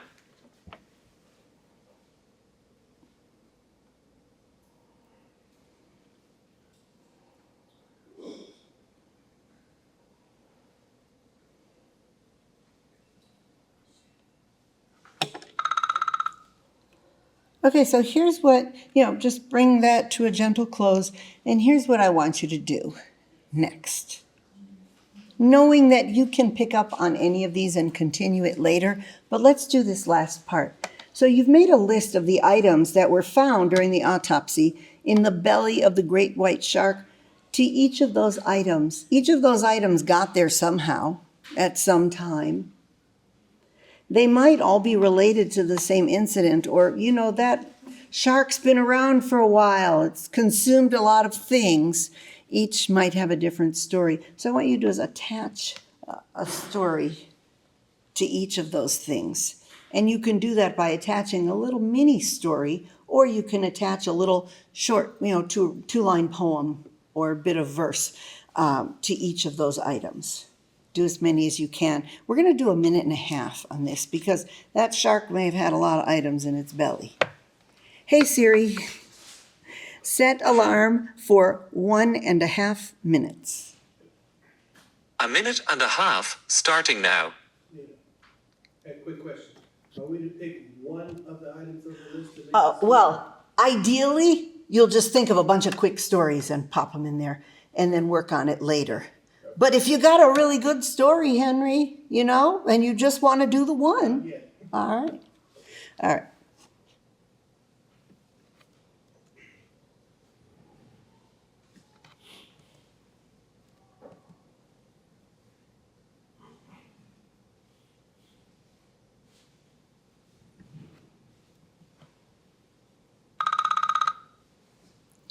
And bring it to a gentle close. You don't have to be in a hurry.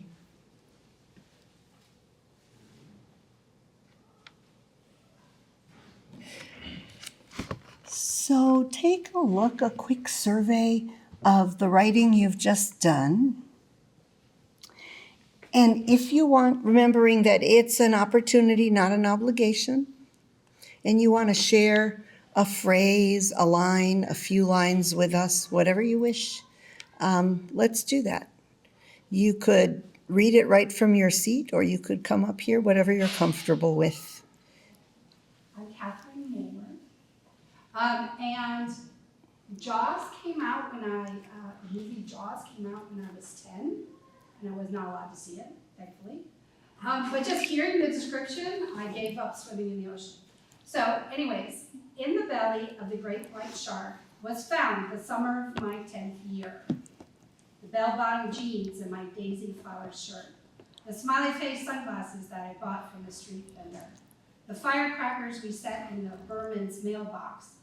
And the shoe-beaten Folgers coffee tin used for neighborhood-wide kick the can. And I just go on about my 10th. Wonderful, thank you so much. Who else would like to share? I was imagining, and he'll probably say, what do you do?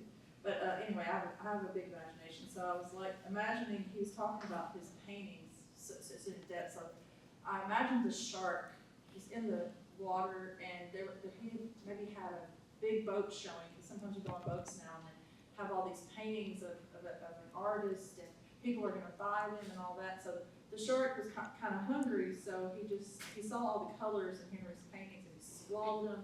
And he was very hangry. He said just hungry. He was hangry. He was hungry and angry at the same time. So he took the boat over and he ate all the cool shades. And then all of a sudden he said, burp, burp, burp, and excuse me. And he said, I think a little bit of him. And then all of a sudden, the woman's purse, there was a woman and her purse had, she had filled it up with the buffet on the boat. And she decided that, you know, she was gonna take all that food home for dinner, but little did she know that shark was so hangry that he also decided that he smelled the food, so he was gonna eat that up. And then, the phone, there was a cell phone that had questionable photos, which I didn't mention what they were. So your guess, as good as mine, but it was found, and so, you know, what were those photos? We surely don't know. And then a laundry basket full of dirty sheets was also in the mix because everybody on the boat had to sleep in a room, and the sheets had to be changed. And for whatever reason, nobody got to the laundry because they were looking at Henry's beautiful paintings. So here we go. They're all in the belly of that shark. That it? Okay, all right. Well, I want to encourage you all to just save these prompts. They can be used numerous times, you know, sort of like recyclable straws. You can just keep using them for different like flavors, right? And anyway, I have a little bit on that sheet that I gave you from, I have actually a book. The name of the book is actually, I've been told to change it, but it was called Layla's List, and it ends with a list. So I guess apparently I must really like lists. And I'm going to just read a couple of my poems, a few of my poems for you, just to finish up. Actually, one of them is a prose poem, and it's a little long, and I think I'll save that one for last. And I'm going to read you a new one. I'm going to read you a new one and then one that I wrote for my son when he went off to school. Here's this new one. It's called Pale Green. I guess that shark thing got me in the mood to think about oceans. So this one's Pale Green. And I have this book, Sugar Crash, that has quite a few lists scattered in there. But this is from, it's a trilogy. And the next one is called The House That Stands Because I Stand. And this is from that upcoming second book in the trilogy. It's called Pale Green. Sifting the sea glass with you, we speak of wild marine animals we've known. I always forget where everyone is. Who's in coastal Canada? Who's in landlocked Chattanooga? Who's out in the pale green sea glass ocean? The ocean. I was so glad Ocean Vuong wasn't there after all at the artist banquet table up north. I sat surrounded by windy, sensitive spirits and in-rolled Ocean like a wave in his wheelchair. The other Ocean. Just Ocean, the whirring of his wheels. I moved my own chair down to welcome him at my end of the gathering. Everyone's got to be somewhere. Everyone's got to be someone. I don't think I know how to love someone who isn't hurting. But who isn't hurting? Who isn't sifting through sharpened sea glass on some ruthless shore or rescuing the tiny fish that hurl themselves upward through churning drops of aquatic rainbows, lost in shimmering, stranding themselves in human hands? Who isn't making their way back to the water, the pale green water of the inevitable ocean? So that's kind of a new one. And this is one that's from Sugar Crash, and it's called Playground. And I wrote it for my son as he was getting ready to go to college. I didn't know at the time that he was supposed to start college the first fall of the pandemic, so he wasn't going anywhere, but we didn't know that then. Eventually, they opened up his college, and he did go there. Anyway, this is called Playground. This evening, we fell into a game of words, took turns insulting each other, using words only with the prefix im. You're impossible, I said. You're imperfect, Mom, he shot back. I said, you're impolite. You're immaterial. You're impractical. Well, you're immature. Maybe so, I said, but you're impatient. You're immunized, he tried, but I said, now that's a good thing and necessary. Well, then you're immunocompromised. And I said, true, but not my fault. And as for you, I warned, stalling for a word, you're improper. You're impish, he said. You're immeasurably loud. Wrong, he corrected. That's an adverb. Yes, but it functions as an adjective, and you're imminently departing for college. See how that works? But it's great that I'm going, he said. And, well, you, Mom, are imaginary. Well, you're just implacable. Well, you're impartial. You're imaginative, and I love that about you. Ooh, not an insult. Hold on. You're impetuous. You're impulsive. I'm out. No, wait, you're impervious. No, you're impermeable. Mom, that's almost the same thing. And he came up with something conjured from a word with a different prefix, and I protested. So he said, properly formed neologisms are perfectly acceptable in this accidental game. And I said, who gave you permission to change the rules? And he said, who said it's a change? There aren't any stated rules.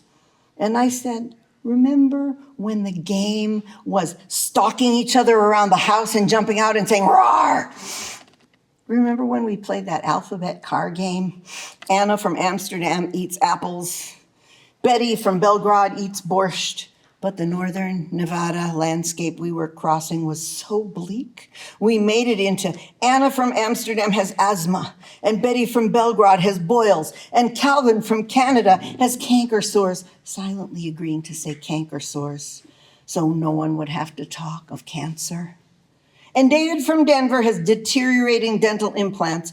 You're getting morbid, Mom, and alliterative. It's not me. It was the landscape. It was, as a game, impressive, I said, and an impersonable one, he grinned.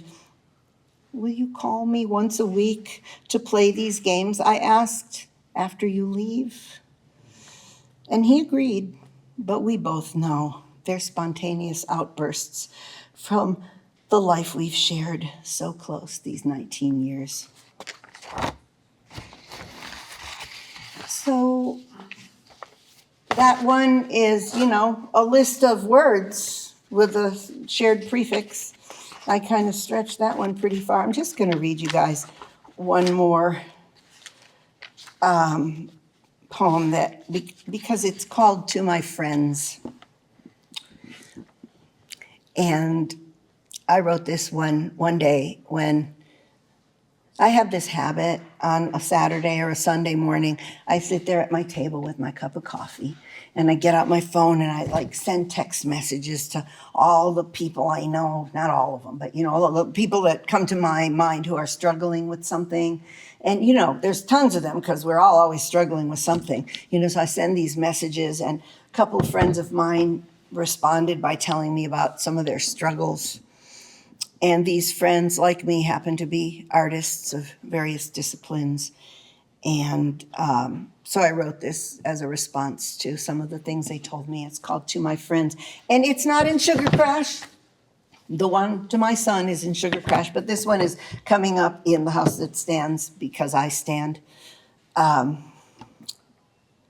So, to my friends. No car, just like no rent money, is nothing but a problem you've got to solve. And haven't you been doing that your whole life? Foraging for fruit, the remainder of the purple drupelets, the fallen passion fruit in the bushes by the gutter is how you feed the children. And haven't you been doing that your whole life? Brushing off the dirt and gravel, separating blood from broken skin, cleaning out the wounds with spit, is keeping out the worst of the poison. And haven't you been doing that your whole life?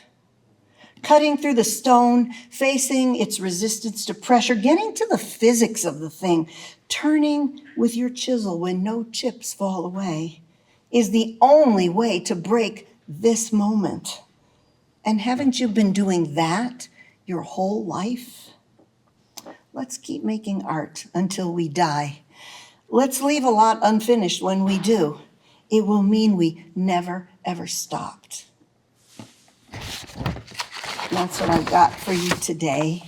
And I do have my book, Sugar Crash, with me for purchase and signing if you want. And also on that handout that you've got, you can see how to follow me on the socials or get in touch with me. And I love going around and doing workshops and things and doing readings and teaching people all kinds of stuff. So if you need me, you know where to find me.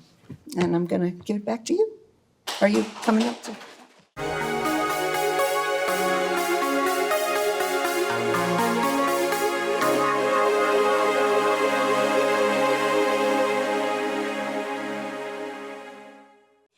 So this is, again, the open mic part.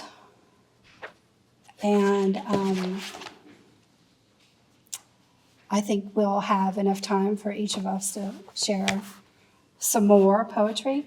I'll start off, again, I'm reading from my very first collection, Story, they're narrative poems. And I will mention, to piggyback off of what Henry was talking about, a friend of mine actually created this. It's steam in a laundromat, and she wrote Story. She's a great photographer. And she did that because her favorite poem in here was the B-52s at the laundromat. So that's the image that she went with to create that. But I'm going to read for you, again, a childhood poem, but it's not really my childhood. It's a friend of mine. And I was with them in the hospital, so that's sort of the setting of this particular memory. They were ABC delicious. The patient spoke of kid capers and playground cats and jammers. His black and white footage never showed color. The days when his mother plunked Fiestaware down on a chipped chrome table, red on speckled gold, dreaming as she plopped spoonfuls onto plates, bacon, eggs, and hash, a working mother's supper. The boy would rather have 3 bowls of happiness in the sugary heaven of alphabet cereal, where he could keep stirring and someday find the word father. But this boy wordlessly shelved his catcher's mitt, then washed his hands before the praying. He'd take his choice of 3 unmatched lump cushioned leatherette chairs, a robin's egg blue, tang orange, or that awful faux bois. The boy always took blue, his mother tangerine. They'd bow heads together. Back in those days of a happy yellow kitchen, far from these white walls, worn with clocks, like the incessant ticking sounds from his elementary school, he said, as his stories whistled along, loopy as the barefoot boys gone fishing in his past, as if it had all come full circle, out, around, and back, like the boomerang design on that old kitchen Formica tabletop. Okay. David?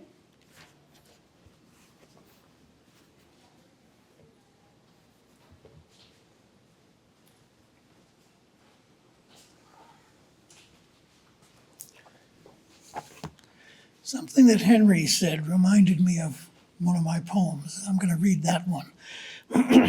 The built-like object that is put around books for students in old pictures is called a book strap.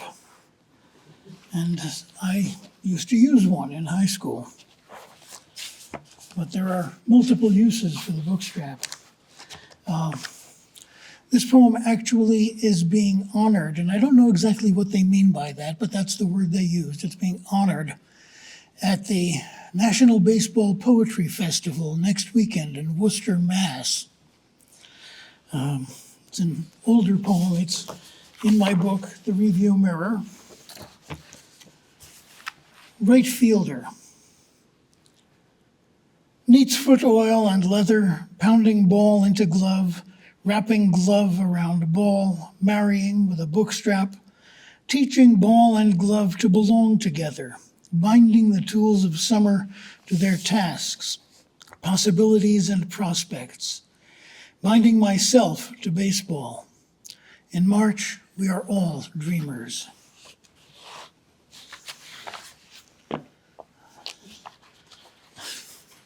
Thank you. And most of my poetry is autobiographical, so here's some recent stuff. Instead of living, Mr. Boyce, 10th grade advanced English, insisted we had to read a book a week and prove it by handing in an index card that answered 3 questions about each book. I set the record with over 200 books in one school year. Not quite a book a day. Some books were short, Cannery Row, The Moon is Down, but also The 42nd Parallel, not a quick read, a mix of classics and everyday novels. How much time did that take? All of it. I must have done my homework at school, and after school, a little TV, then the latest book. What else? Nothing. Social life? Nothing. We were a family that brought books to the dinner table. Sometimes on long trips, we would take shifts reading aloud in the car. I didn't pick up the habit of sociability until college, and I'm still not good at it, but I'm very good at reading. And there was some discussion of cats earlier. I've recently written a poem about one of my cats, Shadow. My cat has mastered liminality. He exists on the border, neither inside nor outside, but both, or perhaps neither. In the coldest weather, he wants to stand by an open door, contemplating a future in which he is free, self-reliant, and chilly. A present in which he is expected to use litter boxes and eat dead, crunchy chunks. A past with no warm body to snuggle. Decisions, decisions. How long can he make me stand by that open door when it is below freezing outside? Is that the test of my patience and devotion, or is it just him being his truest self, both in the world and outside it, observing?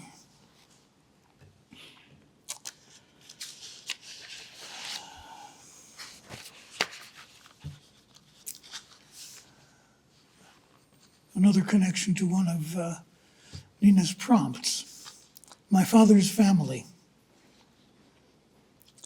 I met my Aunt Anne exactly once when I flew to LA to help my father bring his car home after my mother walked away.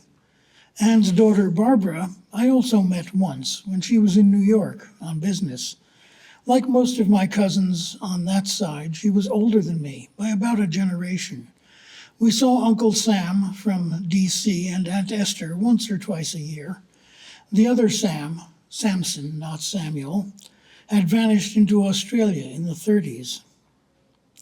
And their parents? My father rarely spoke about his father. We have no pictures, no memories besides my father's comment that his father killed his mother. I was too shocked to ask if that was metaphorical. All the kids fled as soon as they could to marriage or Chicago or Australia. No wonder my father could never navigate my mother's family or mine.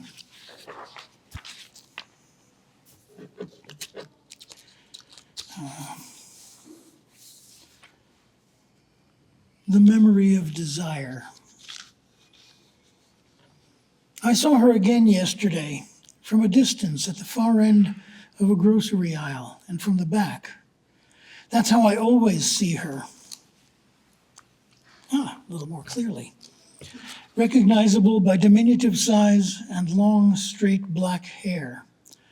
It wasn't her, of course. If she is still alive, she is my age, her hair may not still be black, and her presence in Nashville would be just as unlikely as my own.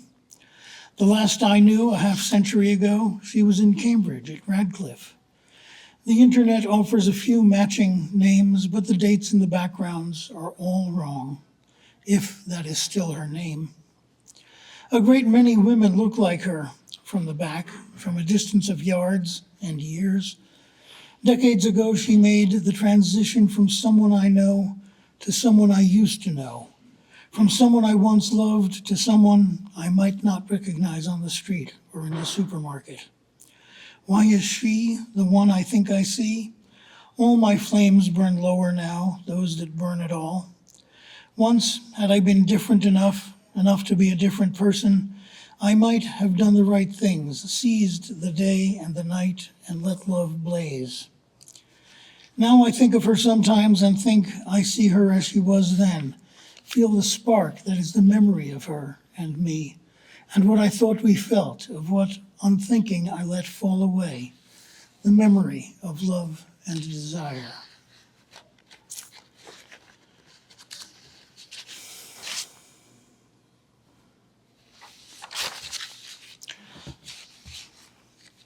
A couple of years ago, I did a workshop in Burlington, Vermont, with David Wojan, who is not as well-known a poet as I think he ought to be.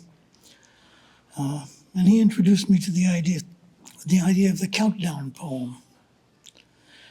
I don't really have a title for this one yet, but it's a countdown poem.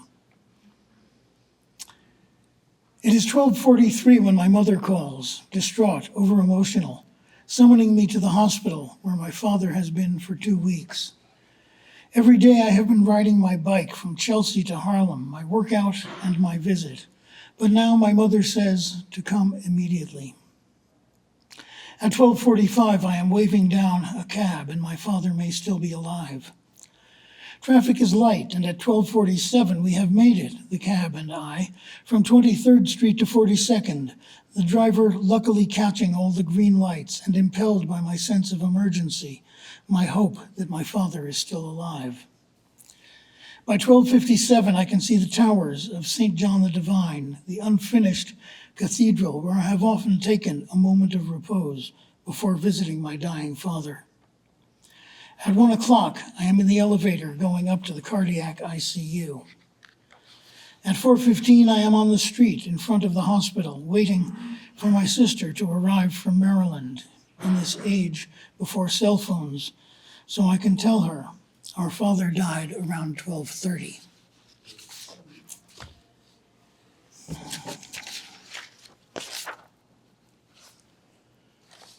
I guess this is as good as any to end on.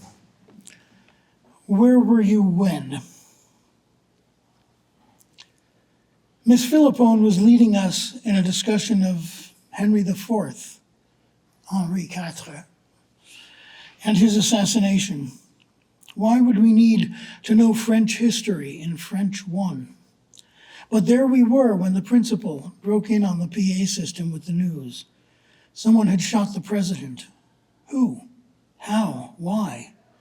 We knew nothing about politics, not much about violence.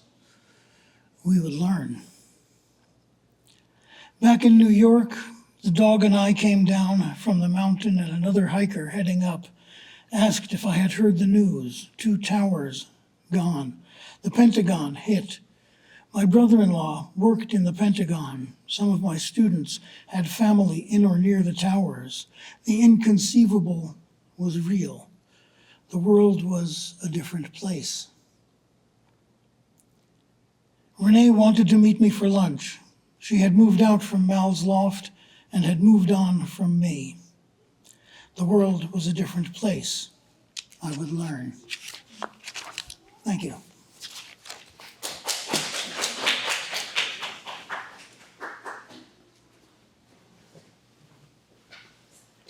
Thank you, David. And if you wrote that poem for one of your cats, then I think you owe the other cats a poem. Just saying. Francesca mentioned that she had a few more to share with us, so she'd come up.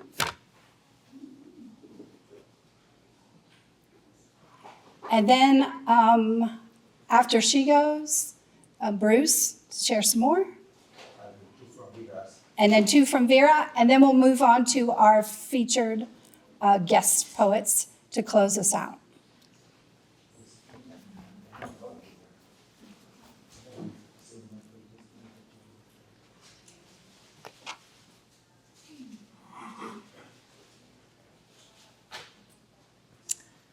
Francesca again from Prodigal Poets, Go Poet. And if we say flow it, thank you. Earlier I didn't read about what caused me to be the cat poet, and it was kind of a very cool thing. Sometimes I let people know this. I was actually traveling in Greece back in 2008, and I asked the oracle on the mountain in Delphi, Greece, who am I really? And this is what happened. Just a short version of that story is, the oracle told me, Delphi, Greece, on top of a mountain, is where the mythical oracle lives. I asked the oracle the age-old question, who am I really? I look down and I see a cat. It leaps up into my arms and it purrs and nuzzles against me and smiles up at me. Now I know what I must do. Take care of cats, meow, meow, and show the world love. That comes from my book called I Love Places and People's Faces, which someone helped me put together. And earlier I read some of my poetry about the cats and Shakespeare. So I'm going to go into something about life here in the Music City. I mean, Franklin is also known as a music city, and Nashville certainly is a music city. So when we moved here, maybe like the age of 5, I wasn't that far away, but I made sure to take note of these things. And this is one that I came up with called Singing Stars, because I lived out in the country in a place called Gouletsville, where Garth Brooks is my neighbor, and he built himself a little compound where a mayor used to live. So here's what I wrote about sort of that same essence of that time. Singing stars. A telescope is all I need. Find a place where the city lights fade and the sky darkens, and I look up at the stars as our ancestors did. Do the stars sing? I always thought they could. When I moved as a little girl to Nashville, Tennessee, I saw country music stars singing. I believed in magic and dreamed of stars. I would lay on top of my mom's car humming, reaching up my hands and pretending to play those stars, my feet tapping to the beat. Twinkle, twinkle, stars shine bright with sound. I step away from the telescope, face turned up. I open my mouth to sing. I find a perfect rhythm. Dance with me as I sing to the stars. I was watching another film, which a lot of people love birds, and you look in the sky right now, and we sometimes take for granted because these birds can also, go through times of when we don't take care of our earth, so they can't nest or get,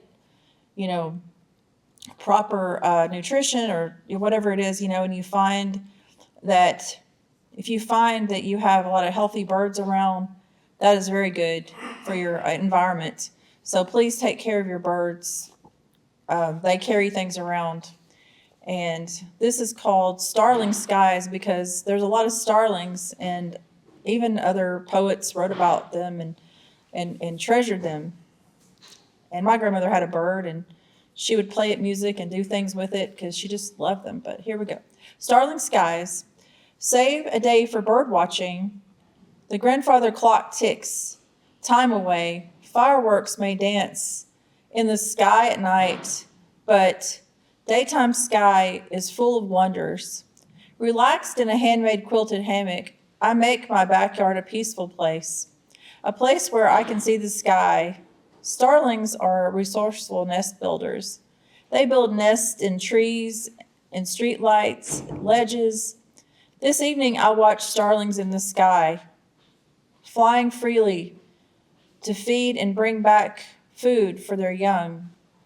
Their moving feathers are little white specks that turn into things that look like stars. Even Mozart once dedicated a song to a starling. 400 billion birds live on our planet. They fly in the sky and they land in our backyards. Some gather in formations and fly south for the winter. The starling skies are magic places. My eyes reach for the sky. I smile. So, yeah, that was a few of those in a set that I'd written about that.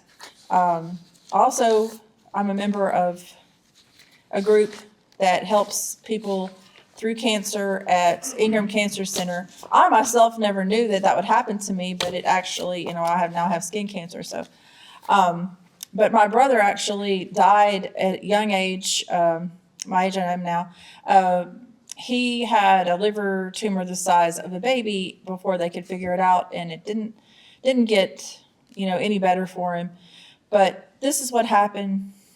I love animals, and he picked out a dog before all this happened to him, and this is that small story.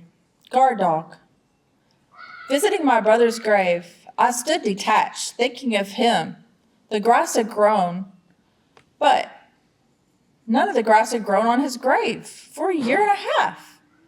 There were paw prints in the dirt on his grave. That's how I could see them, because there was dirt, no grass. Perhaps it was a dog visiting. He had a puppy named Rufus. Rufus grew as his cancer grew. The dog meant everything to my brother. Rufus was his rock. Now that my brother is gone, Rufus has disappeared from sight, and we wondered, Rufus, did you come visit my brother? Did you leave paw prints on his grave? A guard dog to the end and past it. And this is my last part that I want to talk about is I hand make books because sometimes we lose touch with feeling. And I want to feel words, and I want kids and adults alike to feel the words when they are able to read and do things. So I have developed a series of different books where they can look at things and touch things and feel free to do whatever they want to with their books, because they, it belongs to you. If you're an adult or a kid or whatever, I did one called Fairy Tales. I've got even one that people can actually write themselves in called Poem Book. And I had another series of love poems called Love Poem Book that you can compose love poems to whoever you want inside of those. And then I have one called Haunted, which goes through my family lines of kind of hauntings. And I'm probably going to develop a part 2 because there were too many hauntings for me to even throw into this small little treasure that people can touch and feel the tombstones and stuff like that. And the end one I was going to talk about is this Francesca's Poetry Jewels. These are poems you can look up the full entirety online. It'll tell you where to, what poem to find if you want to read it all. But it's just excerpts from my poems, and why I call them poetry jewels is because there's just tiny little jewels from them scattered throughout this small book. But it gives you a taste of some of the things that I've created and done. And most recently, I've given these to people in the hospital, and one of my friends actually passed on just this last week that got one, and she really loved her bling. So I was proud to be able to give that to her before she was gone and read that to her laying there. So just remember, when you have people in this world, no matter what stage you are in life, you can hear our words and you can listen to the things that we create. Somebody might want to touch something, somebody might want to smell something, somebody might want to hear something, and they can hear, smell, and touch through the senses, through our words, even if they don't have anything around them. our words will comfort others that are living. And when we're gone, our words will comfort people when we're gone and people who have gone. So thank you so much for having us here from Poets from the Neighborhood and everybody here that puts this together. I appreciate it every time we get to be here together and spend time as a community and bring this part to people out there that can't come. Just remember, we love you. We love your words. So keep writing, keep enjoying us. And Nina, I really thank you too for sparking our, informational minds about, what is in our world, in our bags, in our houses, in our, in the belly of a shark. That really came, kind of like at a good moment. Thank you so much. And you guys have the best time. Thanks.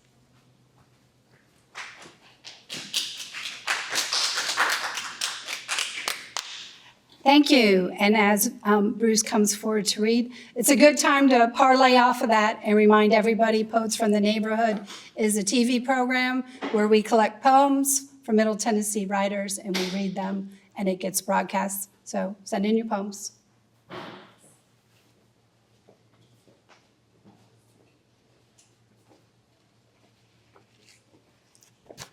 Thank you very much. I'd like to read a couple of additional poems from the collection that's published as What I Would Not Part With, concerning the death of my wife and my own caregiving of her leading up to that.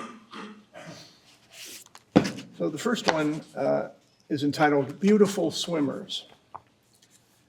She and I swam a long way in our crossing of the big lake. Middle of the journey, shore behind, barely discernible, a thin line in the haze, shore ahead, little more. We were beautiful swimmers. Of the solitary things we did together, it was perhaps the best. The travel was light, smooth muscles worked, slow, no motion wasted, spirit coming in and going out. We carried only wonder and fear, and wore little cloth covers, useless for the swimming, needed only for the propriety of returning to land. If we do, the weather was coming. Many boats were around. One would get us. The time was for waiting. I floated on my back, watching the black clouds form. She clung hard to a buoy and stared down its slimy chain into dark water.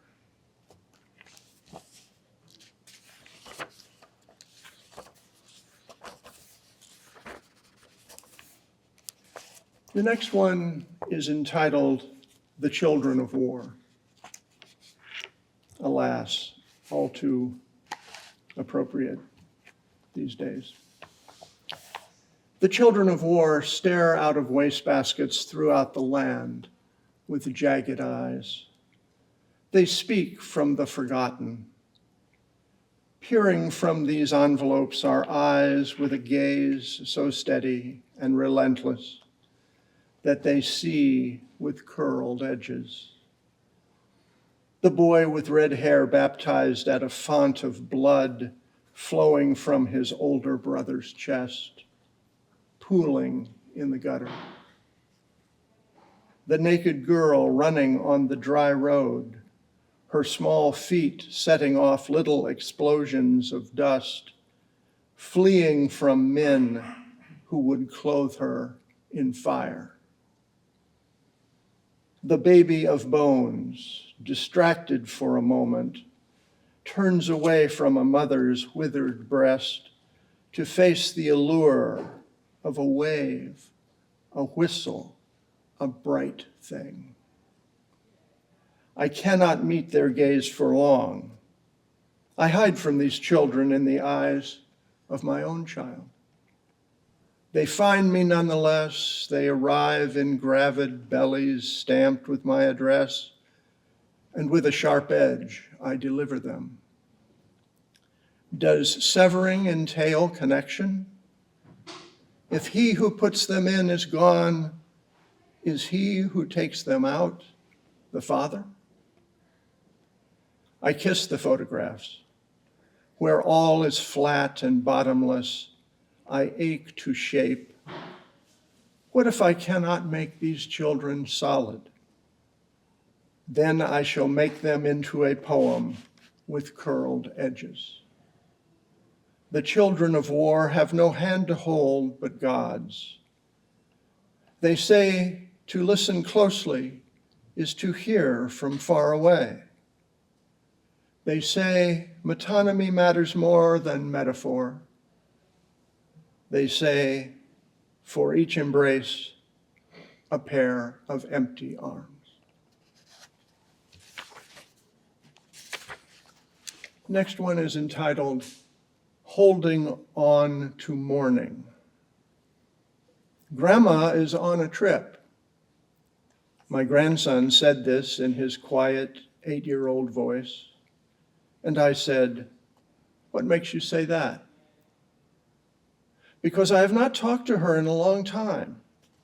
We used to talk, and she would listen to as much as I could tell.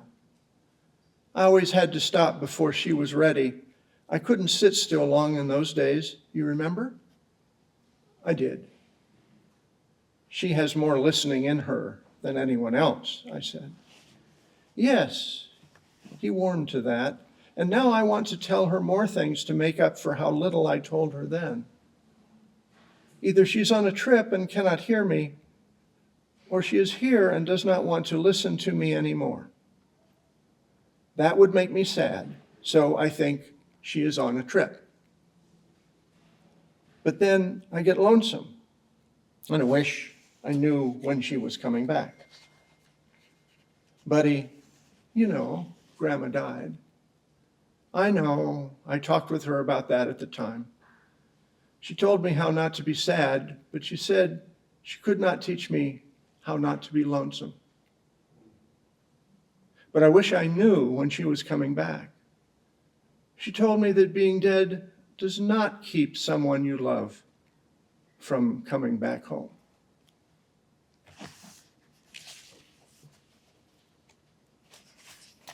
Next one, and the last one, is entitled Remontancy. Does anyone know what that word means? Remontancy. It refers to the ability to blossom twice or in a single growing season. Marriage and parenting behind, freedom as you please ahead, where do you turn? Master of meaning, no need to persuade. Who's there as you walk alone? Escaping friction is your fiction. It has no traction, so you flail without moving forward. Does the stasis of your life become you? Early morning sun, blue bright, after the ice storm, step into a diamond, marvel, a crystalline world. For no reason, you go to a mailbox you rent for no reason. Will you open the letter you hope to find? Thank you very much.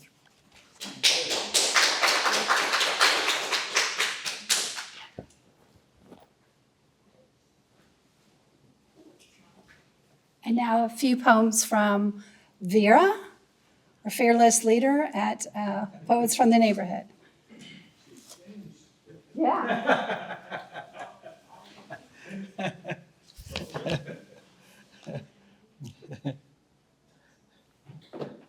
Right.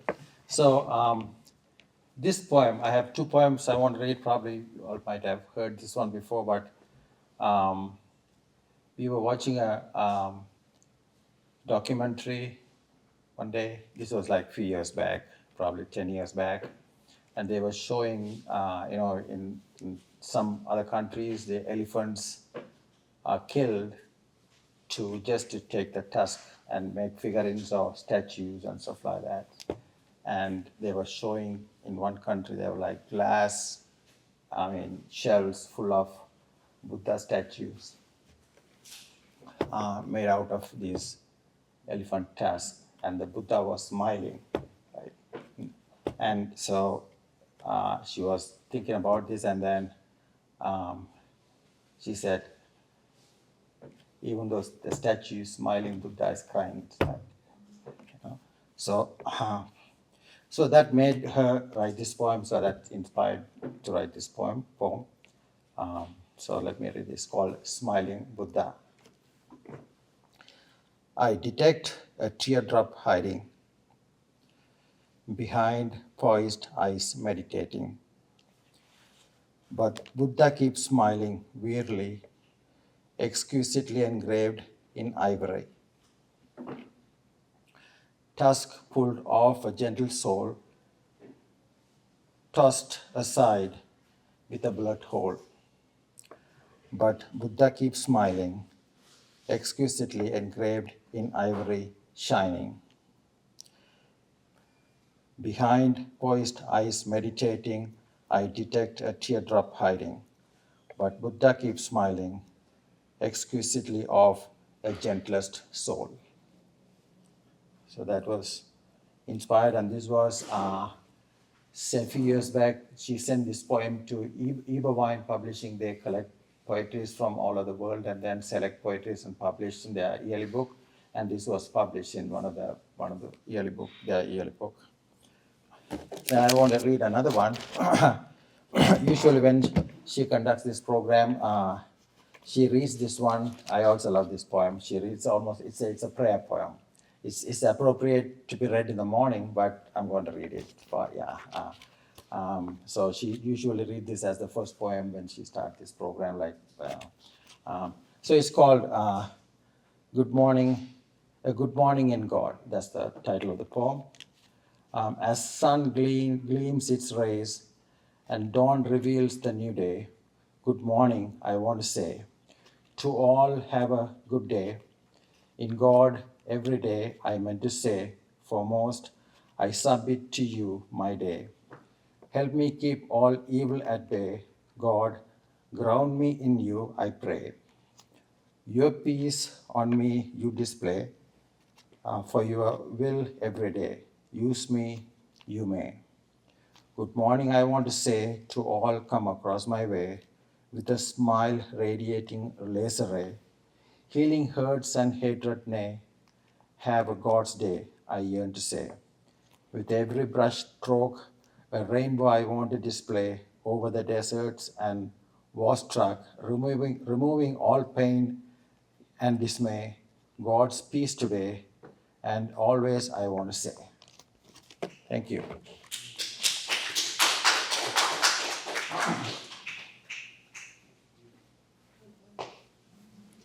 Thank you. There's something so hopeful in the phrase just good morning, and that's what struck me. So next time I'm having one of those days and I come home in the evening, I'm just going to say good morning, family. Okay, so now we have our workshop poets left. Any preference of coming to read forward? Who wants to go first? Who wants to close out? No preference. I can read. Okay. That means you have the closeout poem now.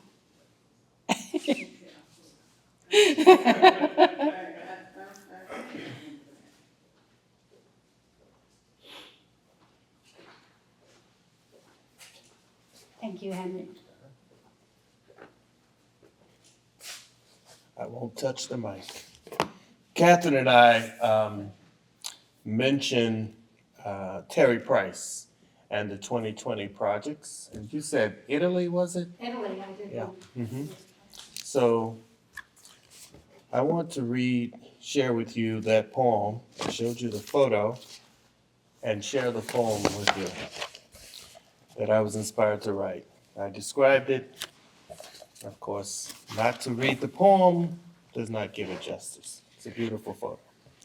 His poem is titled, I Am Still Searching for You. Where are you, my love? Again, I stand here looking up and down into the streets, searching for your face amongst the crowds of people passing like a flowing stream. I stare while counting heads, hoping one was your crown, glistening along the currents to eventually rise up for air, to see me along the shore and reach for one of my hands. My fingers grasping the windowsill. Instead of you, there's rotten wood. Covered with chipping lead paint, releasing flakes drifting to the road where lovers embrace each other to prevent falling back into loneliness. The same desolation I know too well, while my probing eyes become tired, hoping to see you again if I keep watch, until back in each other's warm arms, holding our love beyond the fears, twisting our hearts of their bitterness, leaving a sweetness found in the curved rations of our passions where we clung, until the years of emptiness were released, filling us with only our love to overflow, drowning and floating as the wind blows our echoed moans through these pains. This is why I still want to find you, my love, at this glassy portal to our joyful memories, now a black hole eclipsing the sunny days, preventing the rays to refract your crystal vase, overflowing with broken lilies holding on, and the stench of old water smelling like death. I know you're alive out there somewhere. They lied to me about and tried to comfort me with cold prayers like the stones of this building, rocks to remind me again of the marble pillar with your engraved name to find you below, covered in layers of dirt instead of my kisses. You are coming any day down that path soon. I know it's true because I found your smile on the face of a young woman holding flowers, her fists clutched, hairy roots swaying, seeking to taste cool water to live again, thirsty like we were before we found our love. This is why I stand here, 35 years later, longing for your fingers to caress my lips, to silence my mind of worrisome thoughts about this world now so empty without you, fighting alone to hold on each day to life.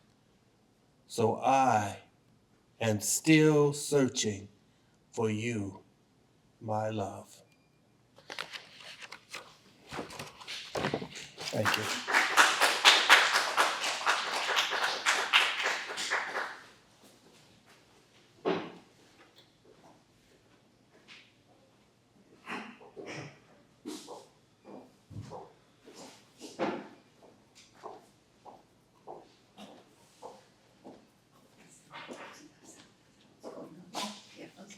Sure.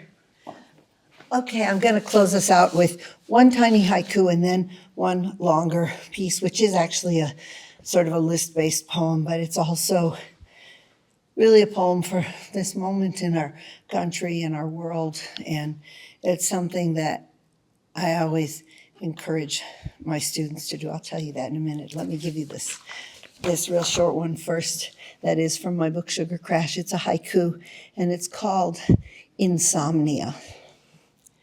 Sleep stolen by fear that the weight of all this love will crush my bird bones. And this one is also from Sugar Crash, and it's called Castles Crumble. And what I was trying to say is that this, I always tell my students in the creative writing workshop and at the college where I teach, and, maybe I've even taught this to my children as they were growing up, that when you hear something and it seems to be missing some information or perspective or a critical lens. You always have to ask yourself, what happened just before that? And so this is just a poem that kind of asks us to look deeper and not take things necessarily at face value. And it's called Castles Crumble. We believe the simplest things. The leaf will land unblemished on the earth. The neighbor whose front yard flowers and reaches outward from so many beds of color will welcome our arrival to this street, return our optimistic waving. The driver ahead, turning, will alert us to his departure from the road, while the one behind will keep his distance when we hesitate. The patch-eyed puppy we brought home will comfort our children every night in their arms beneath a blanket. Our call for help will be heard, and then responded to with haste, with generosity. Our own generosity will be accepted and appreciated. Our children will love us back no matter how we fail them. Our children will eat the foods we give them, and these foods will grow them strong and lean and prosperous. Our children will be born with perfect symmetry, with teeth that chew and hands that write. Studying will make us learn. What we learn is needed. What we need can be understood through study, through qualities like diligence, like engagement. We contain somewhere within these qualities. We believe, and we have a reason to, that the money earned through labor, luck, or cleverness will be paid to us. The things we've thrown away will be removed. The things we've shared will be utilized. The ice will hold as it always has. The coldest weather still will come. The food we've bought will nourish us. The food we've grown will be substantial.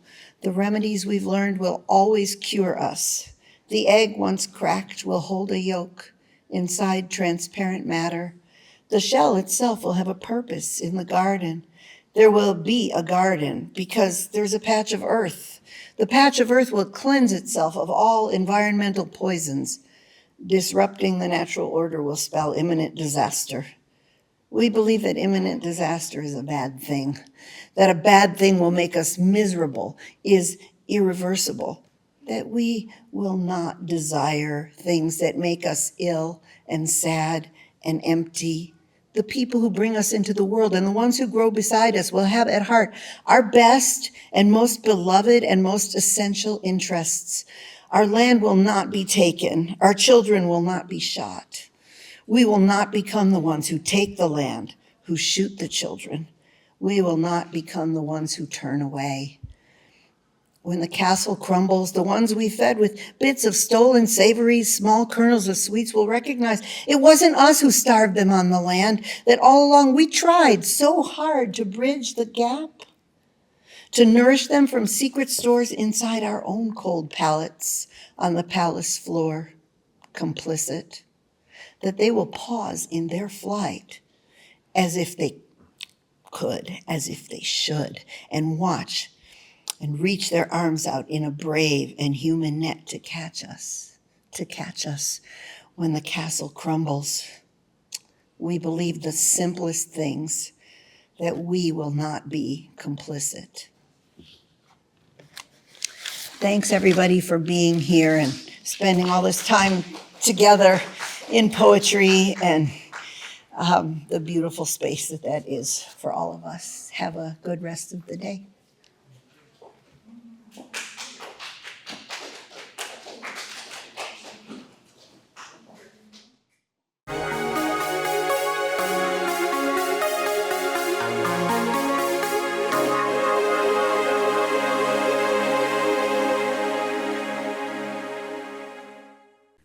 Thank you and welcome everyone for attending our featured poetry by Catherine Moore.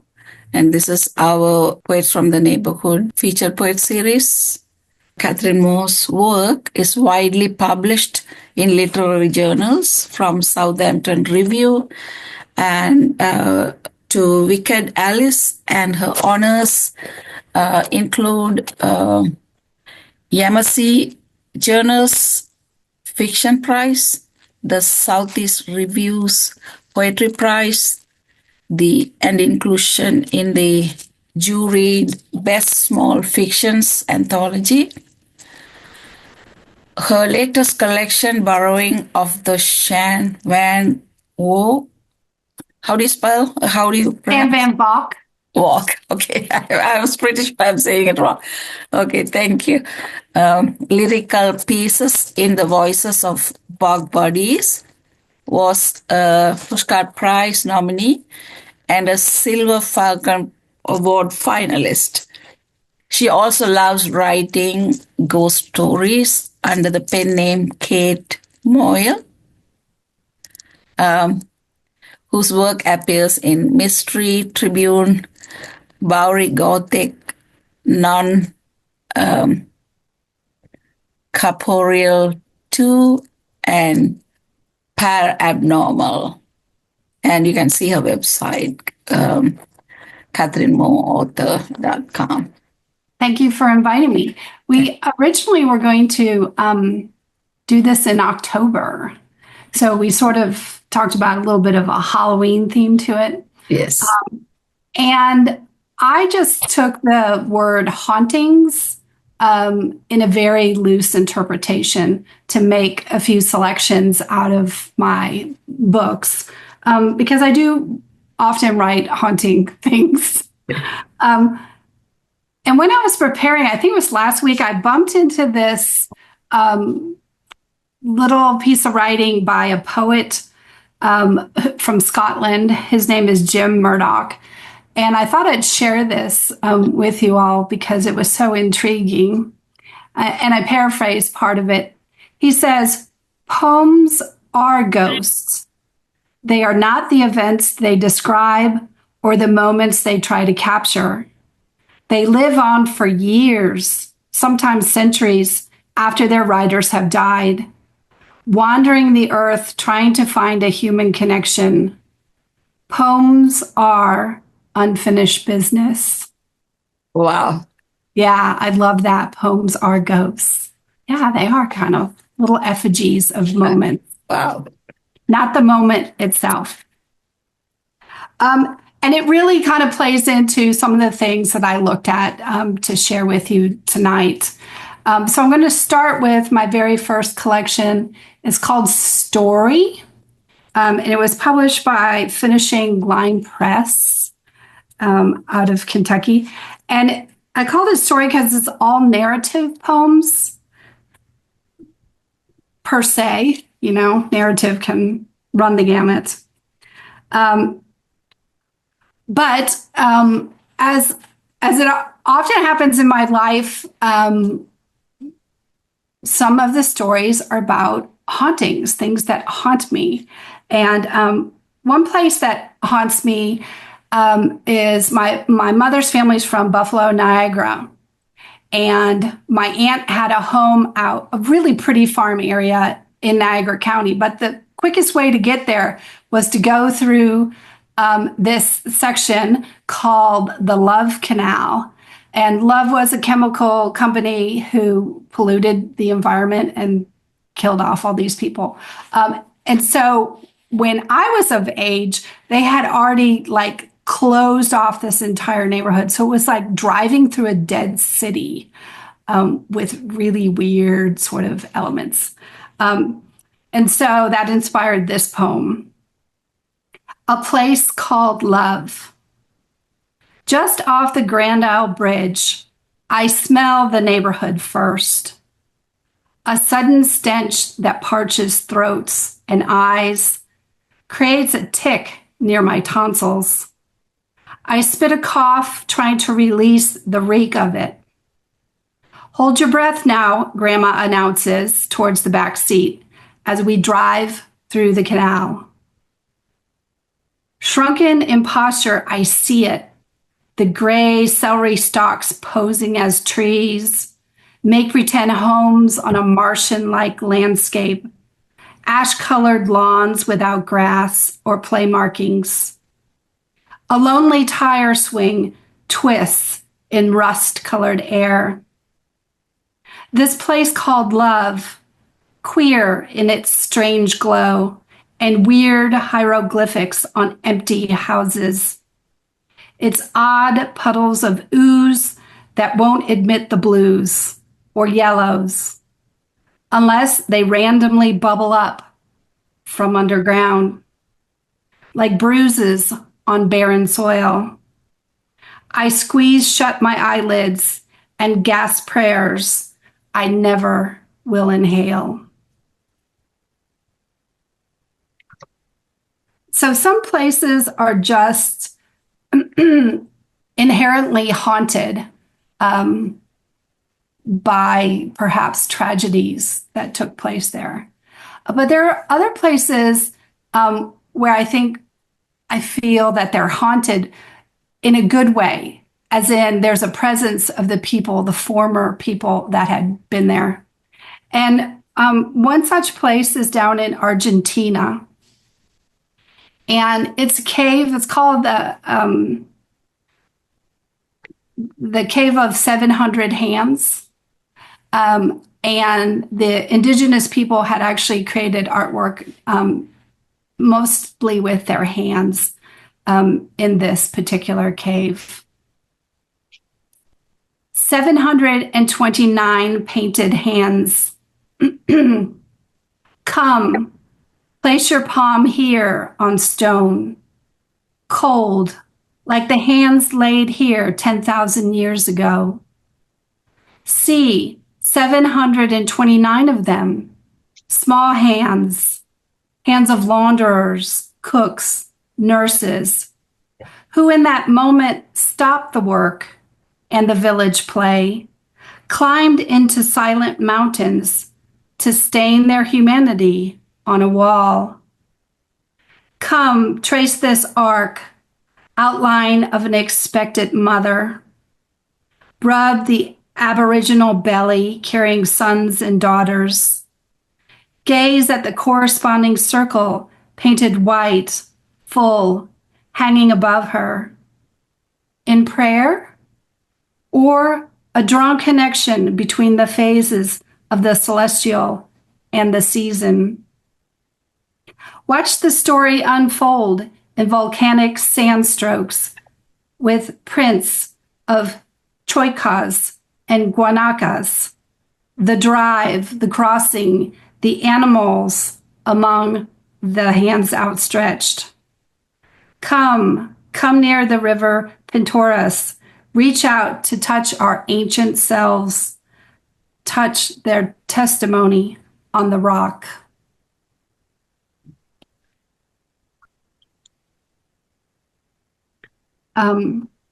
So there's a few haunted places from my collection of narrative poems. And then this one is from my collection, Ula Ula, which is the noise that was made during the teleplay of War of the Worlds. And everybody actually, apparently at the time it was broadcast, became very upset because it felt so realistic. They actually thought the Martians were attacking. So this collection is all sort of about what we say, what we don't say, censorship, self-censorship, that sort of thing. But I picked out a few here to match the theme of haunting.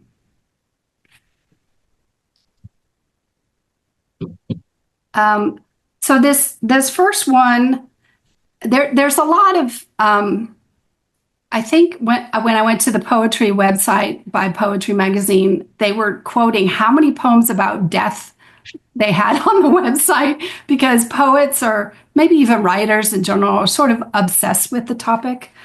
And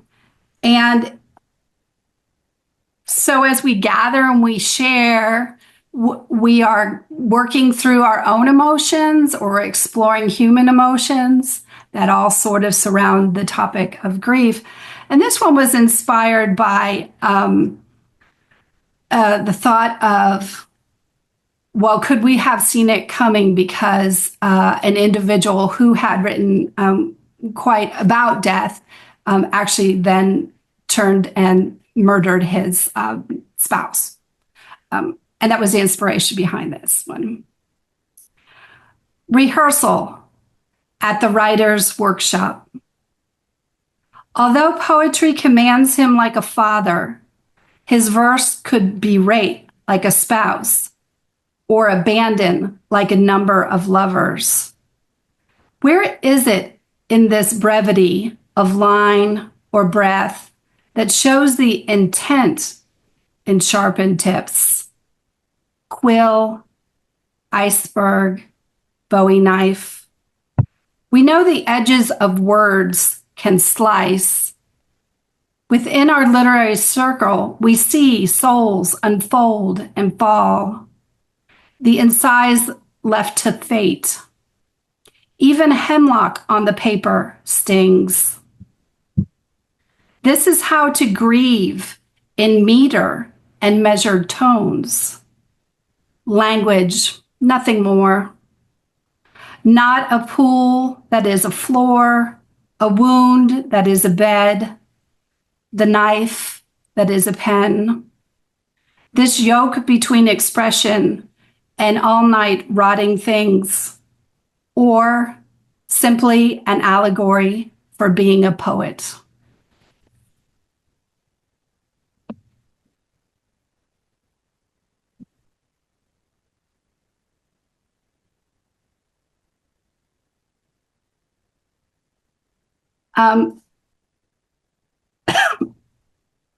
Actually, I'm going to skip ahead to this next one because it kind of goes along in a similar vein to that, about how an object itself can become haunted, or we feel like it could be.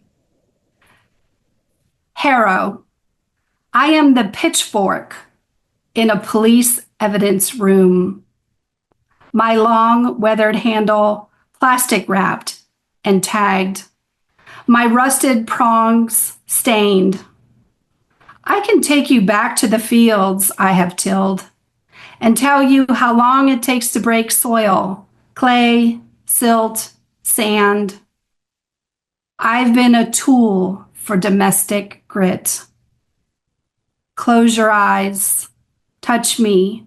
Imagine the long troughs we can carve to make loom, to bed seed. Remember the daunting plow, the necessary disturbance. So in that particular poem, I was thinking about the object and how even just setting up the first line, I am the pitchfork in the police evidence room. Now we already assumed that this was a tool for no good, but the object is just an object. And one last one from this particular collection, and this is about grieving a tree, but also being haunted by the tree because of what happens to it and how it happens so quickly. Ash Tuesday. It was Tuesday at 12:25 when she first noticed the baldness. Each endpoint of the tree limbs stretched bare against a blue sky. By mid-afternoon, the top leaves had shucked themselves, and crows took up the wooden perches. Come evening, the ash bark was smooth as eggshell, spotted with wood-boring beetles, which whispered the brevity of life into tree skin. Dusk and its dusk-making pierced the landscape.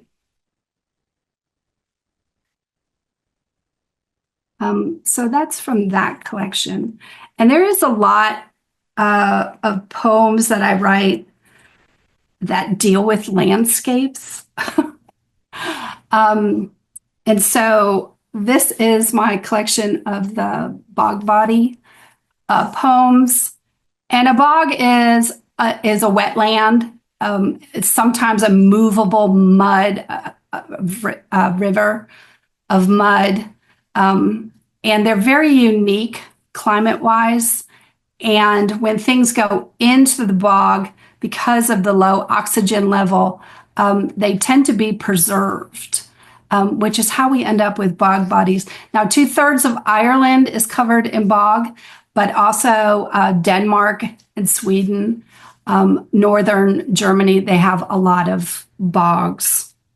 So I became fascinated with this after I had seen some of the preserved bog bodies in the National Museum in Dublin, Ireland.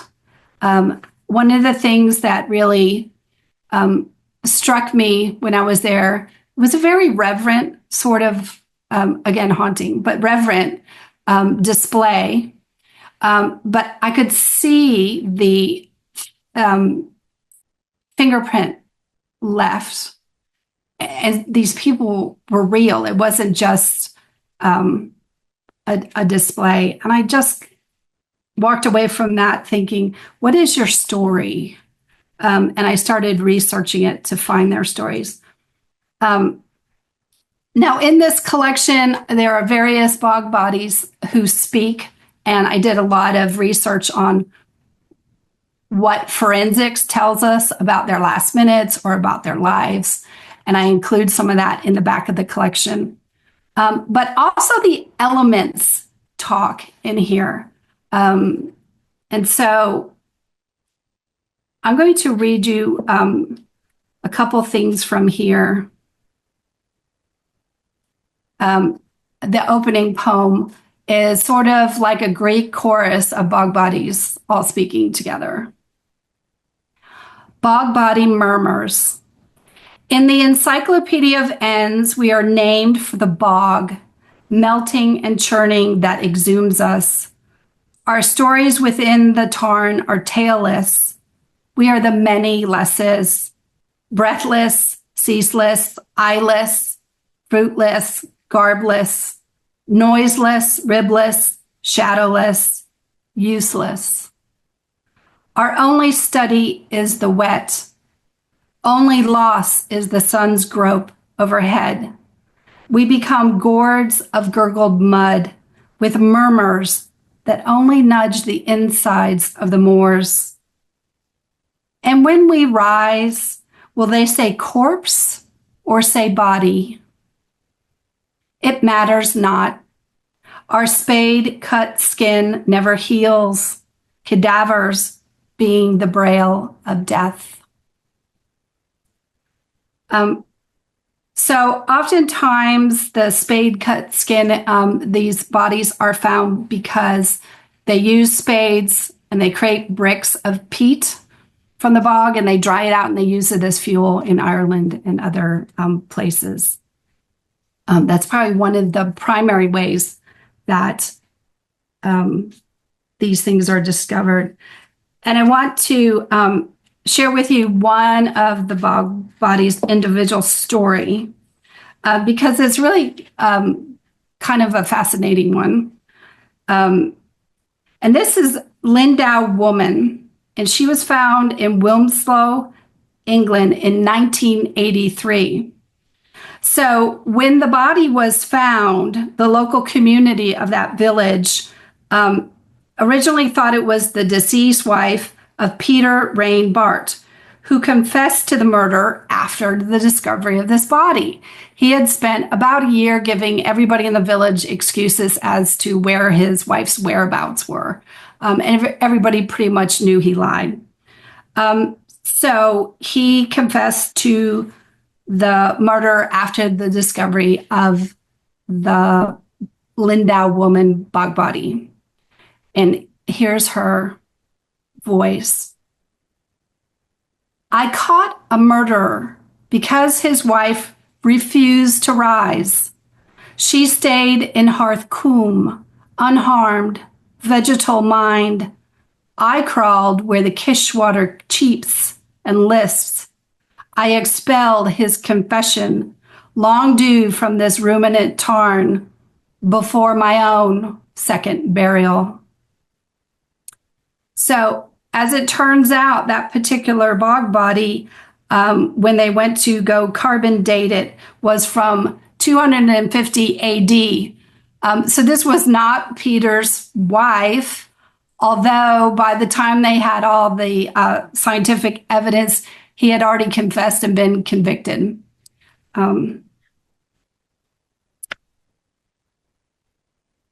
And so I'll end my reading from this particular collection with a poem written from the point of view of the wind on the bog. If you've ever been to Ireland, it's very windy. And where there are bogs, there are few trees.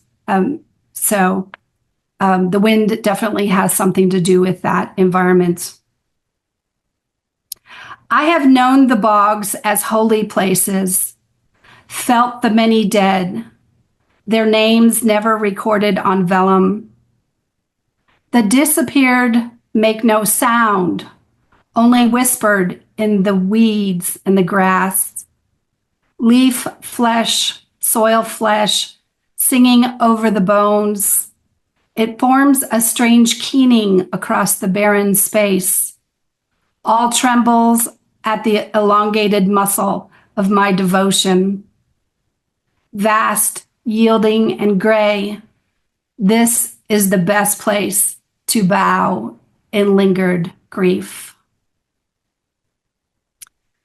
I suppose I was inspired with that last line because of the way that the wind sounds when it's going across these grassy bogs too. It's almost like a church prayer, a singing. So that's from the borrowings of the Sean von Bach, which was the last poetry collection I had published. And that one was from Unsolicited Press out in Oregon. Alla was from Main Street Press, which is over in North Carolina. And I've mentioned these things because I've had good experience with these publishers. So if you're looking to submit a collection, I'd be happy to recommend them to you. So other things that I like to do where I find things and I wonder, ooh, what's the story behind that, is to go through thrift stores and antique places. And I'm always curious when they have old photos in there. I wonder about those people and I wonder about their story. And so that's what's behind this next poem. Photograph of someone's grandfather by the singing river. Corn stalks tower over his head off the frame's edge. Flush with covered ears along its green, lean core. An expectant gold inside, weighing down for release. He holds the stalks upright with hands pressed together, almost as a prayer, a harvest meditation. Autumn sun spreads across the waters onto his field in a feathery white veneration.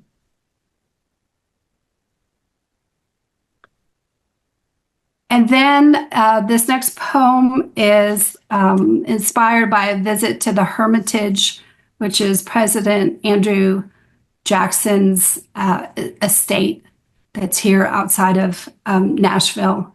And once again, I'm less interested in all the big name people, as you'll see in the poem. The one particular person who caught my attention was one of the servants.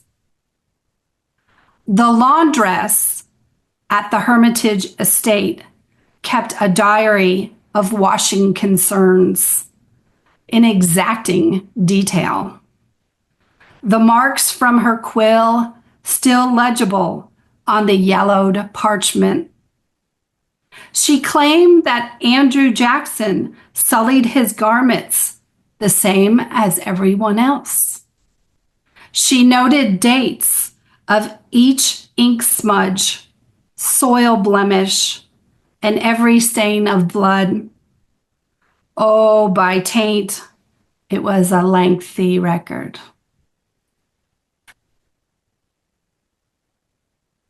I really probably should find out what her name is so I can just get her name in that particular poem, instead of just calling her the laundress. Another haunting good time was the pandemic, was it not? So here's one that I wrote during the pandemic when we all found sort of solitary ways of going out and still enjoying the planet that we live in. And it speaks to the fact that, you know, when a spooky story or even children's fairy tales open up, it's always this spooky, dark forest, you know, is this environment element. And actually walking through the forest is like petting your dog or your cat. It actually has some great psychological benefits. So this is In Defense of the Eerie Deep Forest. Despite widespread death, I am well, strolling under a brown and gold foliage. Withering branches, leaf thin and seed heavy, create a profile of whiskers on a weighty autumn fog campus. The moss air smells of wet sarcophagus, but not all the damp being wrought. I follow a wind song through gnarled branches, off path, of course, wrangled, and I forget the wild forests of anything that wishes me dead. Come, slip inside the hidden forest. O mortal should not fear its silhouette as the harbinger of death, for shade is haven.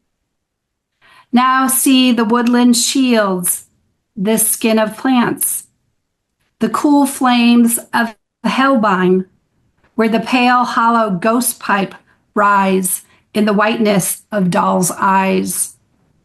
No harm will hail from this sylvan lung, a fine place for a soul to haunt away from other human heartbeats.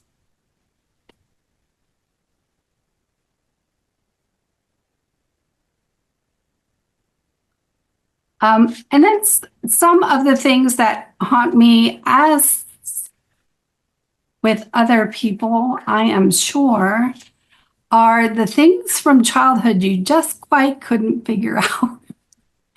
Or some sort of event that frightened you in childhood and that just keeps playing out in your dreams. So this one again is going back into the Buffalo, Niagara area. I loved going to see Niagara Falls all the time as a child, but I had an uncle who lived with a house backing up to the river and you could see the whitewater. And so my nightmare naturally was I was going to get sucked down this river and over the falls and meet my death. And my family liked to go swimming in Lake Erie, which is where the headwaters for the Niagara are. So at the end of Lake Erie, my grandma is the first in the waters of her childhood. I watch her wade to my children who are afloat on a giant dinosaur. Idyllic, like wee ones riding the beast at Loch Ness. A scene that takes a sudden turn when the rescuer lurches sideways and slips under the water. And my mother is quickly in after my grandma, whose head resurfaces, laughing at her inability to stop slipping. Together, they grab the raft, kicking it to safety. Later, they tell me it's the beginning of the Niagara, a point where we cannot trust the not trust the prettiness of the lace of bubbles skimming along the surface, because no one can tread against all the water of 4 Great Lakes. So it is true, all the lakes are connected and they all eventually go over Niagara Falls.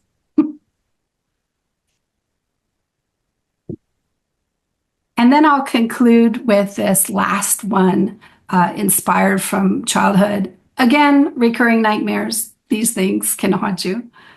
The loop. My dad tells the story best, so I use his version, not relying on my own remembering of the frightening depth of childhood dreams, of the teeny house under a very large tree. My parents slept in the attic, a toasty room during the long Michigan winters. Other critters knew this warm spot, but a broom usually worked at sweeping their claws scrabbled between the chimney stack and the eave. Until one evening, when one critter squeezed forth its unholy face and lifted wings to beat down the stairway walls toward the dim-lit hall where I stood next to my father. A scream brushed my lips, echoed by my unseen mother. Swift trembles in the darkness where every memory dissolves except the swing of my long hair into the entangling path of the bat. But this is perhaps where the story ends and the nightmares begin. So, yes, I still dream of bats every once in a while, getting in my hair after having a bat loose in our home in Michigan. So that's a few of the selections I had that I chose that deal with haunting at different levels. And I'm looking forward to hearing your fall poems or your haunting poems or whatever it is that you all want to share. Yeah. Thank you, Catherine. It's fantastic. I know I have read your poems, except for the last one, I think, last collection. But I enjoy them, and especially the bog bodies. And I came to know of the bogs when we studied sphagnum. That's the one that makes sphagnum moss. Yeah, that's the one makes the peat. Yeah, it makes the peat. It depletes the oxygen in these environments. It's acidic, and so so very interesting. And you pick the places, the love. It's a misleading name for love chemical. Yeah. So thank you. Fantastic. And anyone have any questions for Catherine or comments? I do. Yeah, what I like is the research that she did after she saw something or heard something. And it's kind of interesting that they went into some kind of a poem or a write-up of some kind. I think for that kind of poetry, it's very important, like she said, to do a necessary research, to look behind what you see and to see what is not there, which then she tries to bring it out in her own verses. Right. It's partly my own sort of journaling of different places, because I've lived all over the world and then researching. Yes. I love people's diaries, so if I want to write about a place, I'm more likely to find out, can I get a diary of somebody who lived there than to use Google. Yeah, the laundress is very interesting. And also, it's through your poem, you can see what you haven't said. It's a very brief poem, but there's a lot behind it that's coming through your words. That's fantastic. Yeah, she was actually a slave. Yeah. Yeah, and I think she may have been a mother to one of his children, illegitimate children. Yeah, the blood stains and all. I was thinking that, Kind of sounded like that a little bit. Yeah. Mm. A little bit Macbeth with the blood staining on the clothes, but she really did keep track of the size of any stain and what it was and how she treated it. She would have been a good scientist. Yeah, well, once she got her freedom, I think she ended up going into business for herself. So, yeah. I really enjoyed the poem you read on ghosts.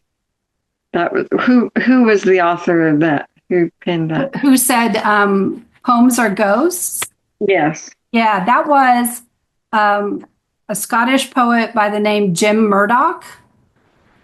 And it was really from an essay. He was just writing like a blog essay. It does read like a poem, though. I was like, this is exactly it. At least my poems, they are ghosts. So it called to me. Yeah.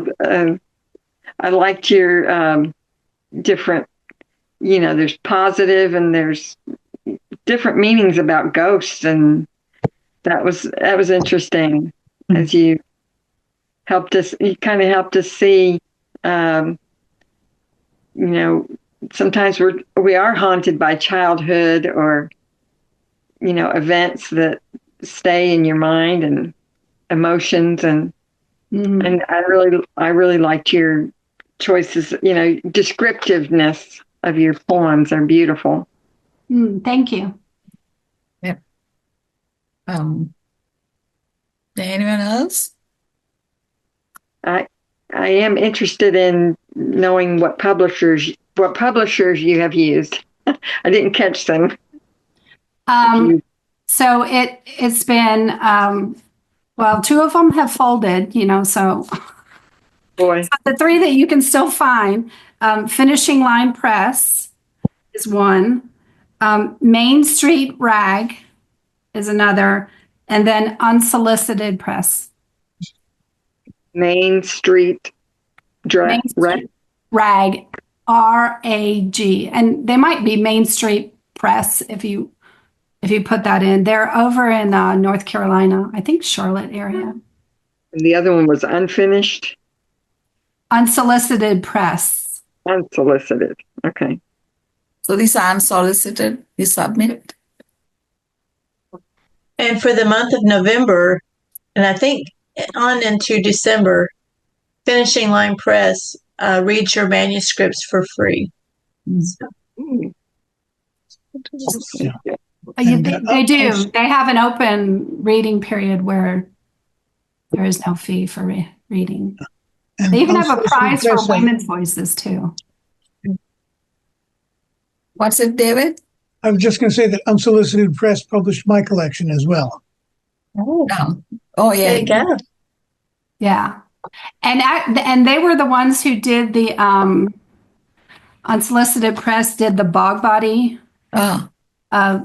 voices, which if you want to hear a woman with a very lovely Irish accent read this collection, it is on Audible because that press chose it to be an audiobook.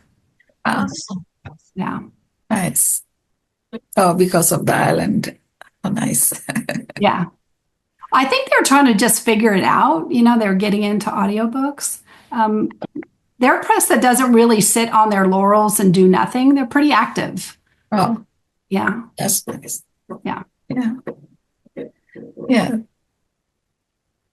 Anyone else? And I actually like that Poems are Ghosts. That, I never thought of that way, but it just, yeah, it is. Yeah. Yeah. Yeah. Anyone has any other comments or questions for Catherine?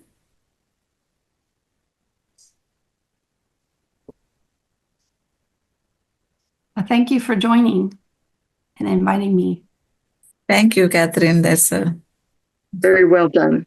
Yeah, fabulous poems. Always love though. So all your books are on Amazon? That might be true. That might be. Some of the smaller presses are sort of anti-Amazon, so I don't know. That's on your website, yeah? You can get it through, yeah. Yeah, you'll find links to stuff on the website. Mm-hmm. And the audiobook is on Amazon. Okay, thank you. Yeah, thank you everyone for coming, and I'm sure you enjoyed it. Her poems are always fascinating. I always enjoy reading, and you learn a lot. So that's a unique style. I like the way she writes about different things. I sometimes write after watching documentaries sometimes, but not to the extent of how Catherine does. So thank you. Poetry and some knowledge, history and all that. Thank you. So we can start the open mic poetry, and I'm sure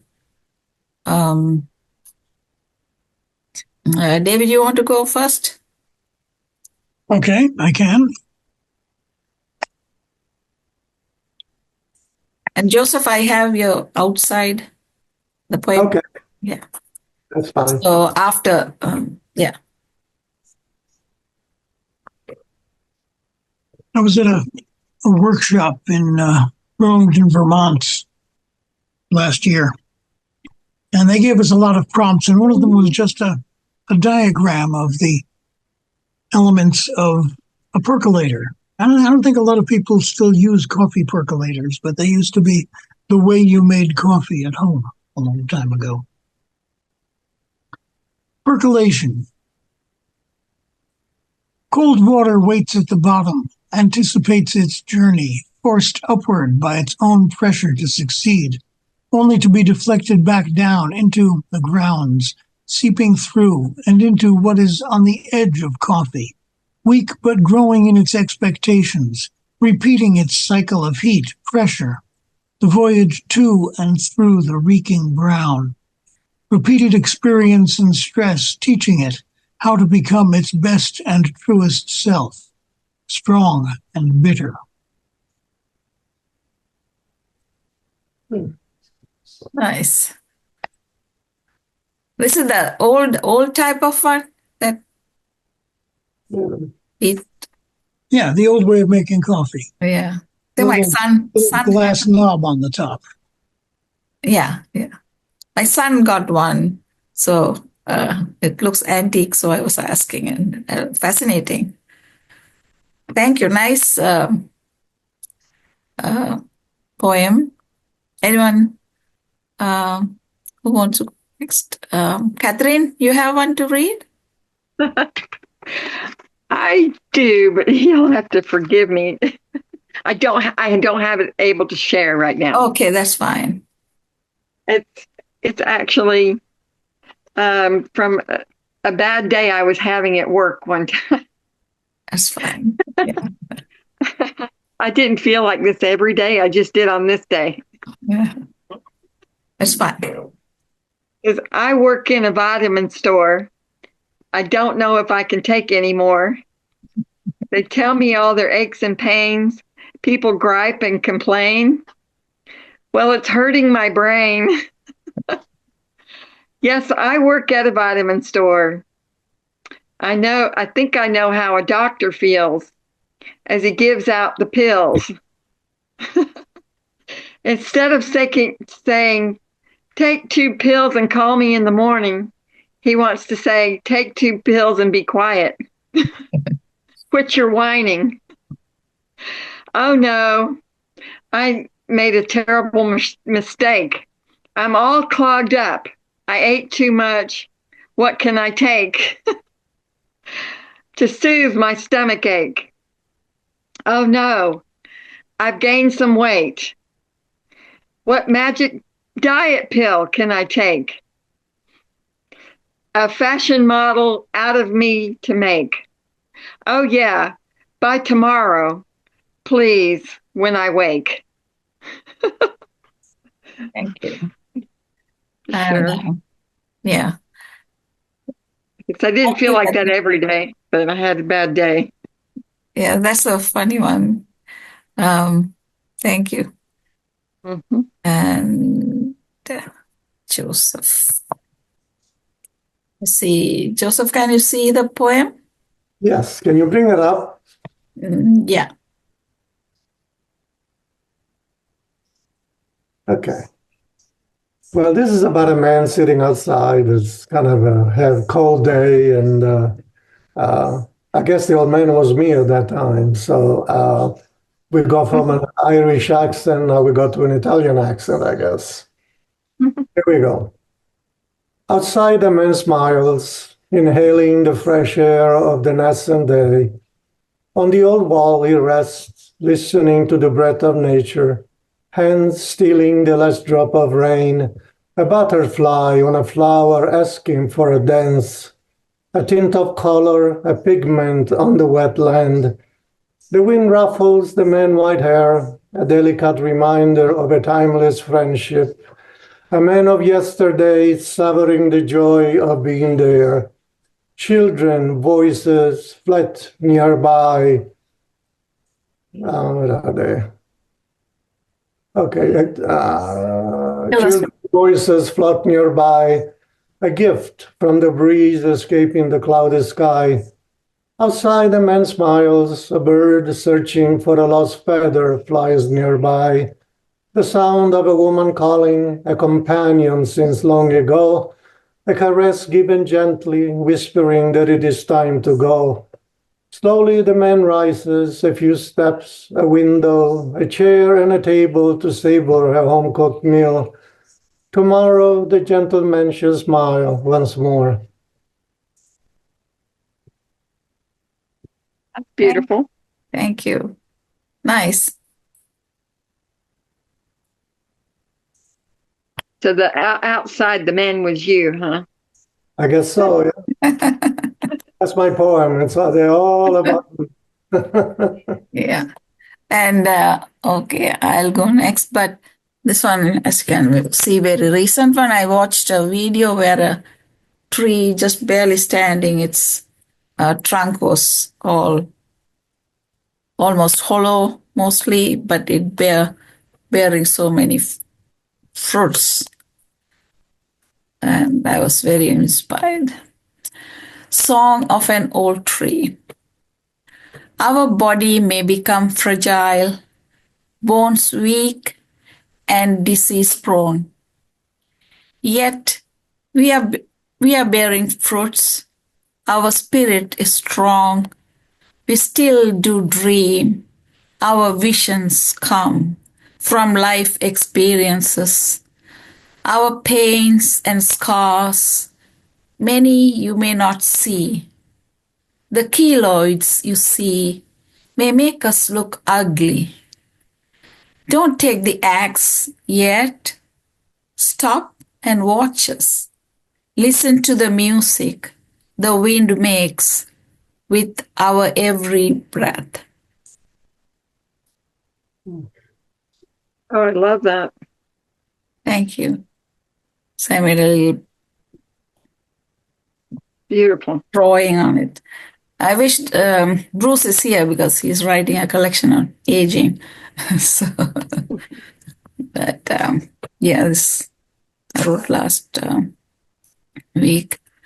Yeah. Catherine, you have anything to say or have a poem that you can read? One more poem, if you like. No, but that last one struck me. It was very much like my Ash Tuesday poem, where this beautiful old tree that I love. Thank you. Up and died. And I was thinking, oh, you could just start like an open call for tree poems. You probably could fill an entire episode. Oh, yeah. That's true. Yeah. You're always full of ideas. I love that. Yeah, it's a good idea. Yeah. I've been looking at lots of the trees that are down from a hurricane here. Oh. And it's been, I mean, it's like giants have taken these trees and just ripped them out of the ground. Yeah. Poems So I'm ready. come from everything, good and bad. Thank you all. And do you all, so anyone has anything to say or before we It close? was nice. It was enjoyable. Really enjoyed your poetry, Catherine. That was really fantastic. Yeah. Thank you. Yeah. And Very thank well you. done. Yeah. Well done. And Catherine is also one of our Poets from the Neighborhood co-hosts for some years now. Thank you. Thank Really. you. And thank you all. And every Thursday we are here at 6 p.m. and same link. So come and join us and bring your poem. And Thank you, thank Viraja. you. All you Thank do. you all. Thank you, Vera. Bye-bye. Thank you. Good night. Good night. Bye.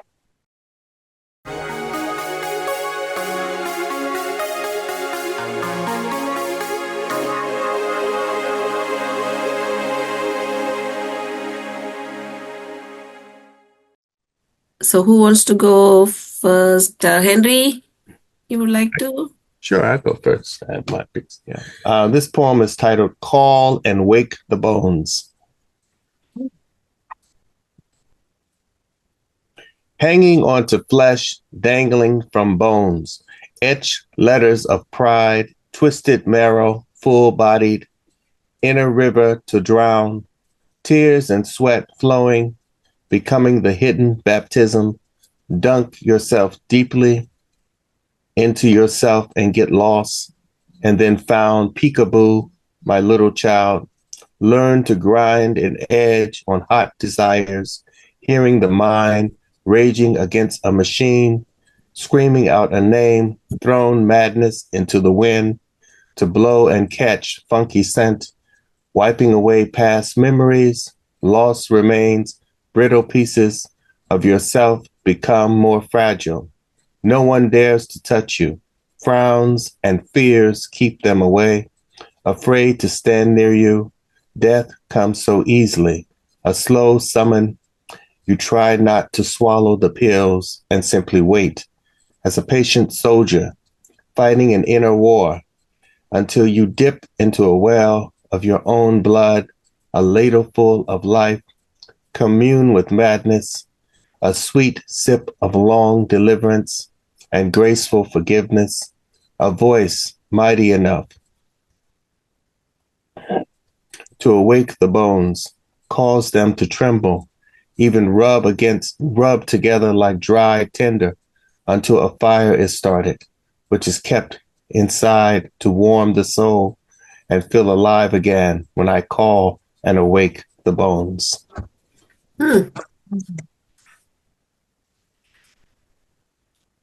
So what's the inspiration for this one?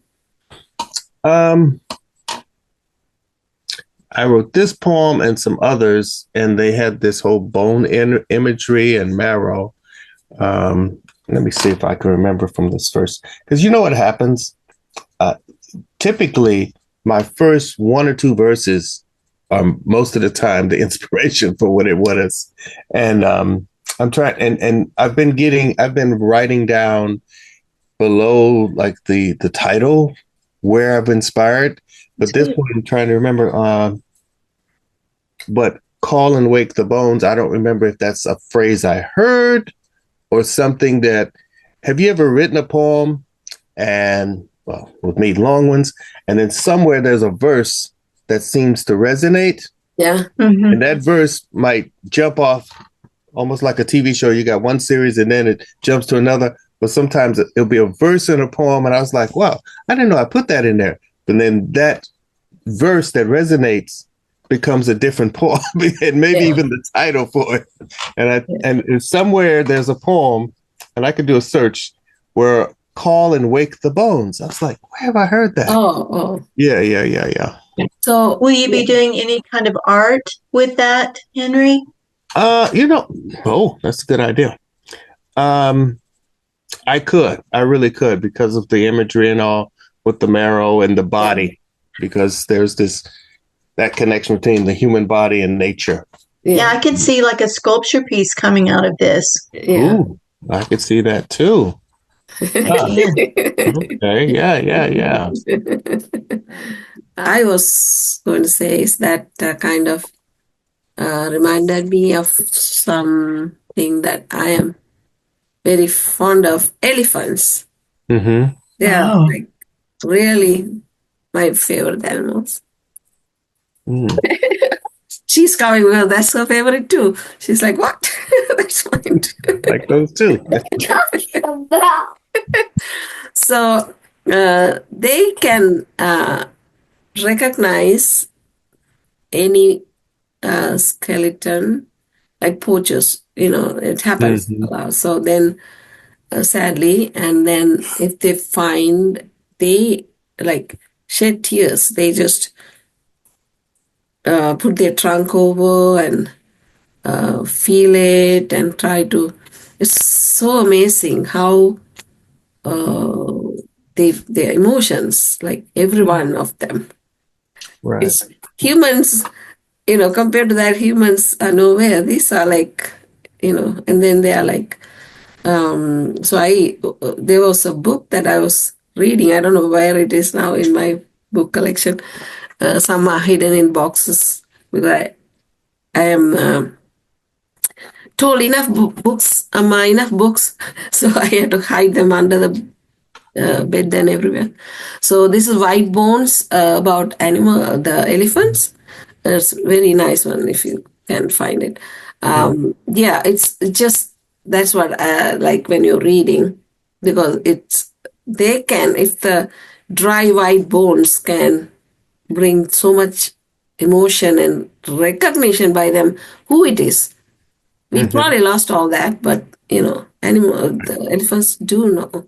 So that's amazing Yeah, who they, this they was. do. They do. Yeah, We take them for granted in terms of emotional yeah. intelligence and all. Okay. Am I happy? Why are you asking? I do not know. You see, there is a world out there void of love, hate, and atrocities, most of all. Please don't ask me if I'm happy once more. Someday, perhaps, when the blindsided will be able to see, when peace on earth shall once more be. Am I happy, you ask of me? What is happening is disturbing to see. How can a flower grow on burned land? How can birds sing where trees do not stand? Are you happy? I ask of you. You must be. Go outside, do as a friend would do, walk silently on the shore of a sea. Bring me a seashell, that I may see the beauty which escaped me. Let the sadness or the elation on your face give the answer I longed to be. Am I happy, you ask of me? My mind is bathing the depth of my soul. A seashell has revealed the beauty of a simple world. A ray of sun cleansing my face, of red poppies in a sea of gold. Hope to a creature looking for something to believe in and to hold. Are you happy? I'm happy, you're asking again. I thank you for doing so. You believe in a beautiful cosmos. This is what I needed most. A friend, a guide for a man who believes he's lost. The key to unlock a blind man's eyes, to notice the beauty of a morning sky. I saw an ant today, a minuscule entity passing by, a giant near something small. A man lost thinking that Earth was a deflated bouncing ball. Am I happy? See what I hold in my hands? The world in the beauty of a seashell. I love seashell. Yeah, you liked it? Very good. Yeah. Nice one, Joseph. Joseph, was the first part of your poem talking about the wildfires? When you talk about the burned trees? Yeah, the wildfires and could be also the wars. Yeah, like the world where everything is getting burnt and destroyed. Yeah. A combination of many things. Yes. Yeah. It's a very lovely poem. Yes. Very lovely. And also a hopeful one ending. Thank you. Yeah. Well, I do have one, but I don't have it where I can share it, but I can read it. Okay. And I think it's kind of apropos from what we've been through lately. I see our flag blowing in the wind. This is our America. It's blowing in the breeze as it bends. It's struggling. It's struggling, sometimes tired, worn, tattered from the grief and tears it's borne. It's had heroes' blood shed upon it. Barely breathing, barely alive. It always comes back to thrive. Protected with a high price of sweat and tears and human life. As it tries to blow and be free in winds of change, Old Glory blowing in winds of fear, hate, and doubt. Old Glory's twisting, blowing about. But it will triumph, as it has in times past, and blow in the winds of freedom, in the sands of time. If we show it respect and honor, the symbol of freedom will ever last. Long may it wave on the land of the free and the home of the brave. Nice. Thank you. Yeah, thank you. What inspired? I was in Pigeon Forge, and I came out of a theater where I'd been singing, and the flag was blowing in the breeze, and there was a cross behind it. Oh. And it was blowing. The wind was blowing it and tossing it, and I just love America, and I love our flag, and I love what it stands for, and how we have to struggle to keep our country free.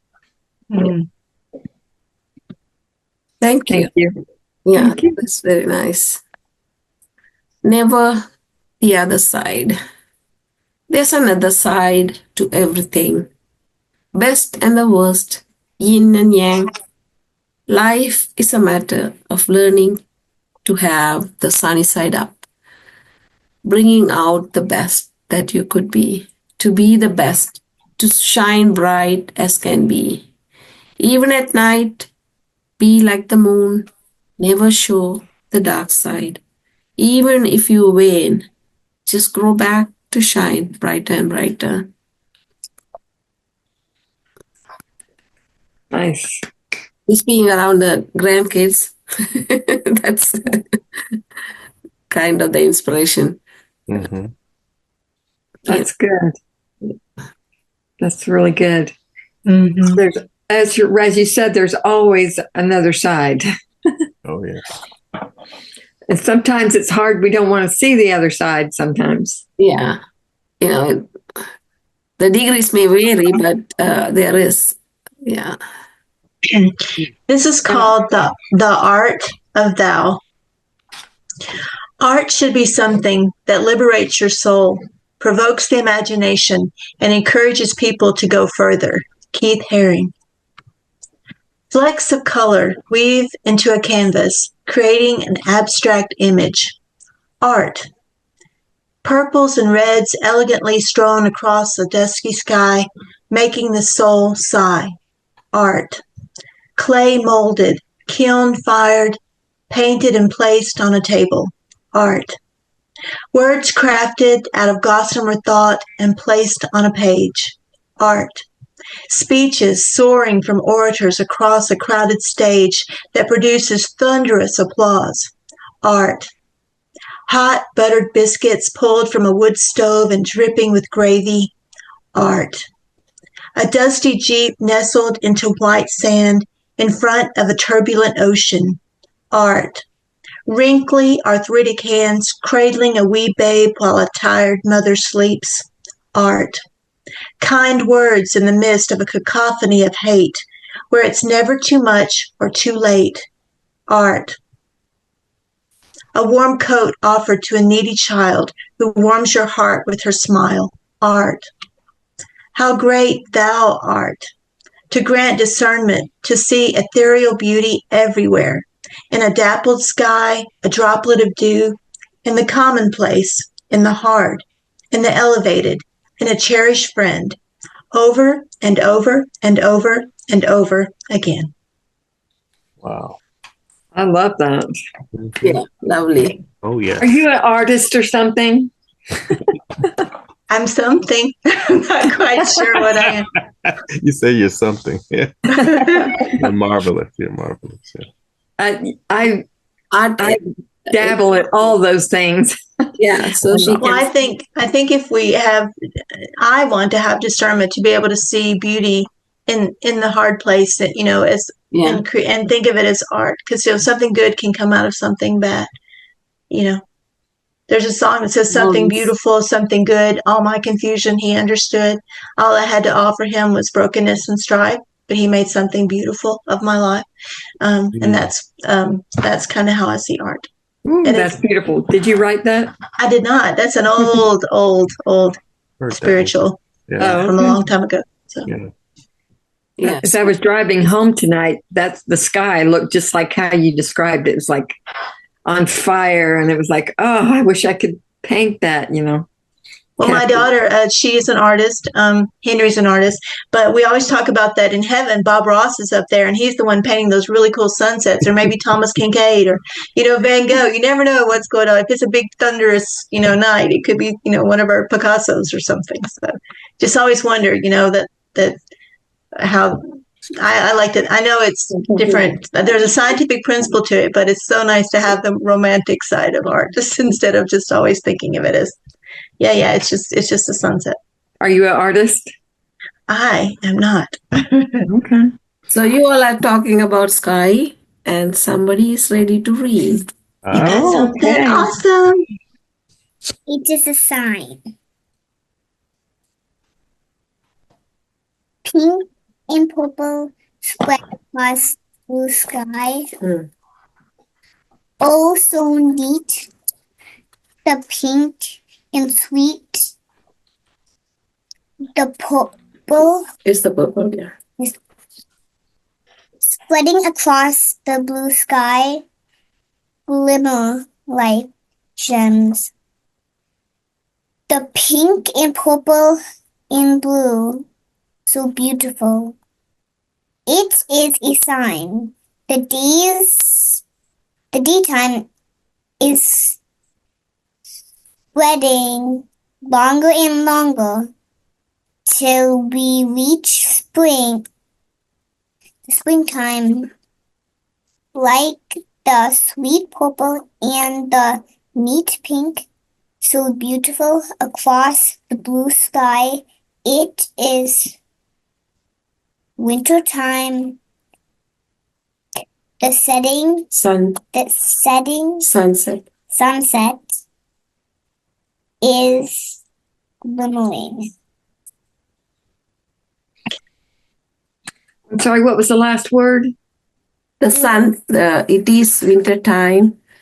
Sunset is glimmering. Glimmering. Very big word.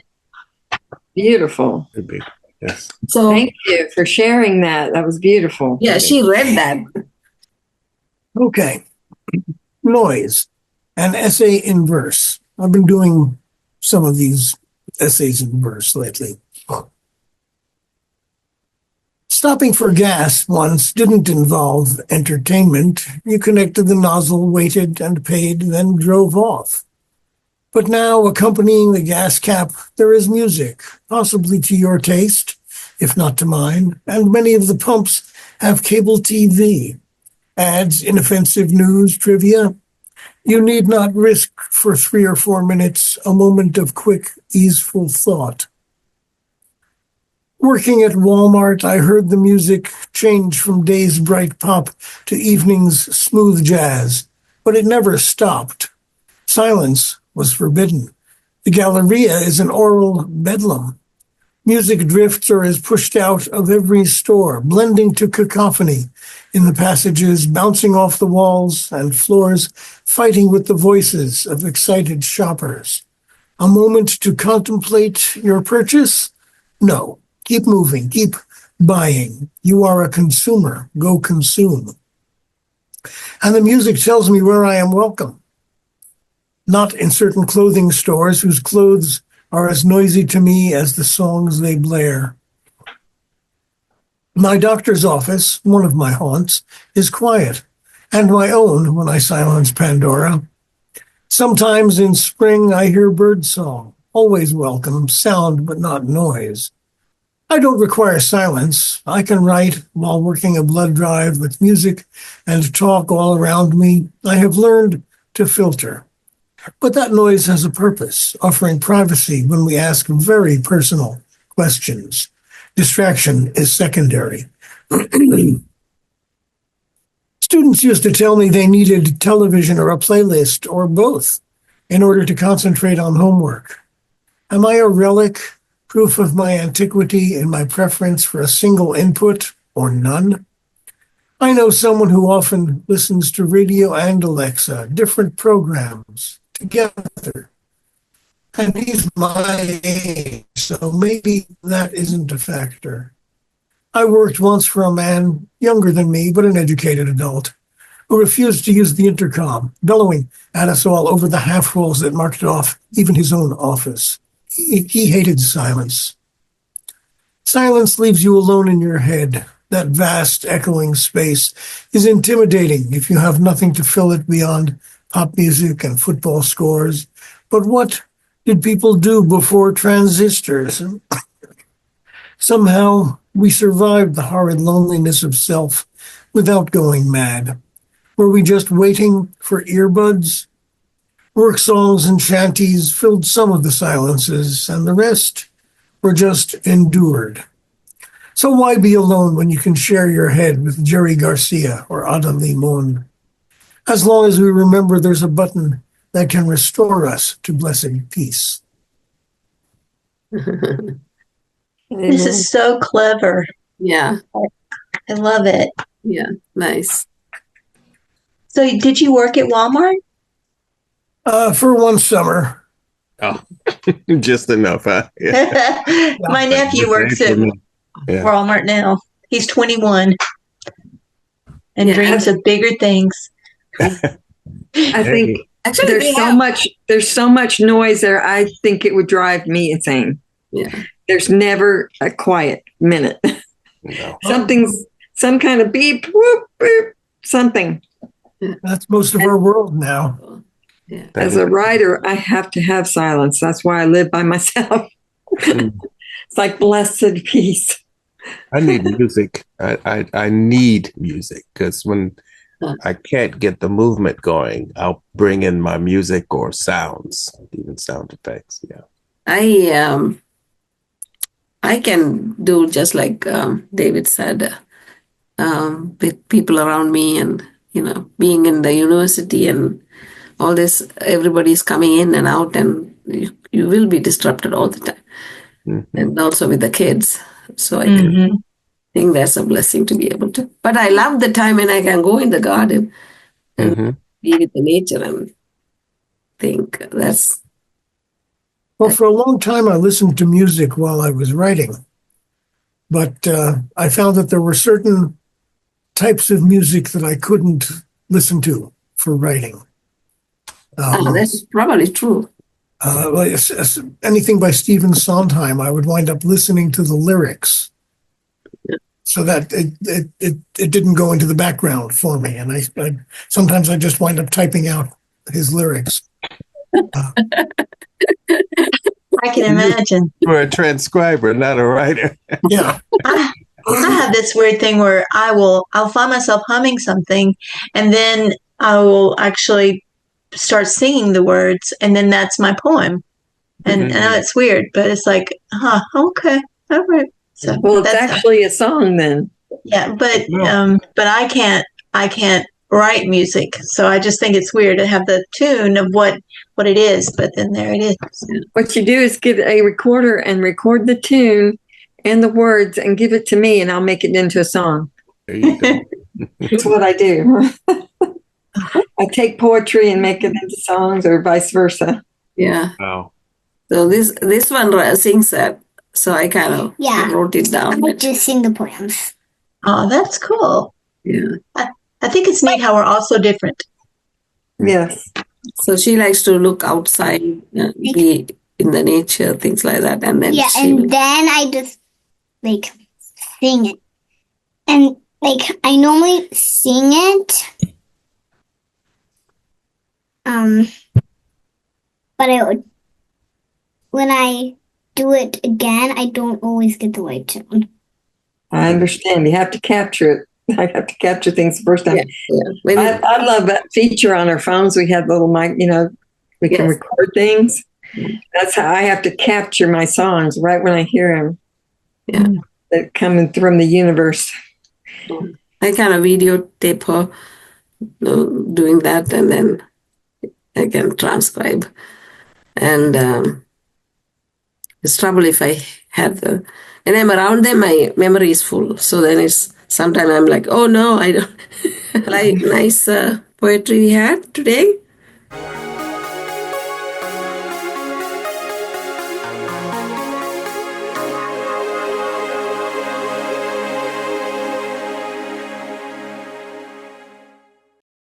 Amy is a poet and a visual artist, creating with disabilities from a home studio in South Nashville, Tennessee. Amy has written a novel called Rebecca's Closet and 2 poetry chapbooks, one self-published poetry from 1985 to 2019 and in 2024. Alien Buddha Press published poems since 2019 entitled The Semblance of Equal Grace.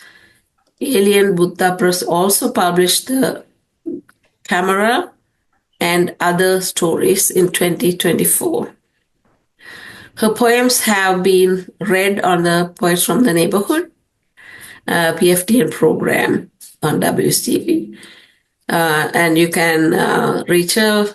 She has a website, www.amyhoskins.com. Thank you all, and thank you, Amy, for coming on.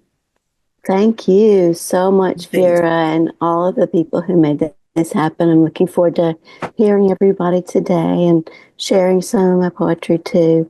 The first one I wrote a few days ago during the snow moon. I couldn't go to sleep. Oh. Okay. I know how that goes. Yeah. Snow moon.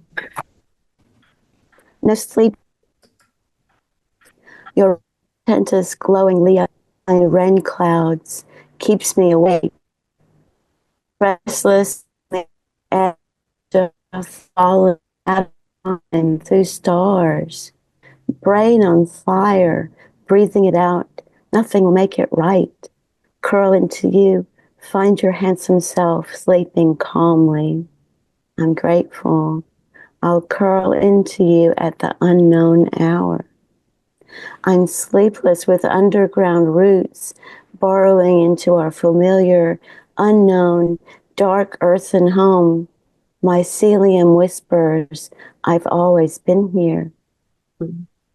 Scrape for spare change as if it were food. Scrape the snow moon for meaning when I do know some various truths. Into the mouth of night, I fall back into your arms, cradling silver memories of you and I awake.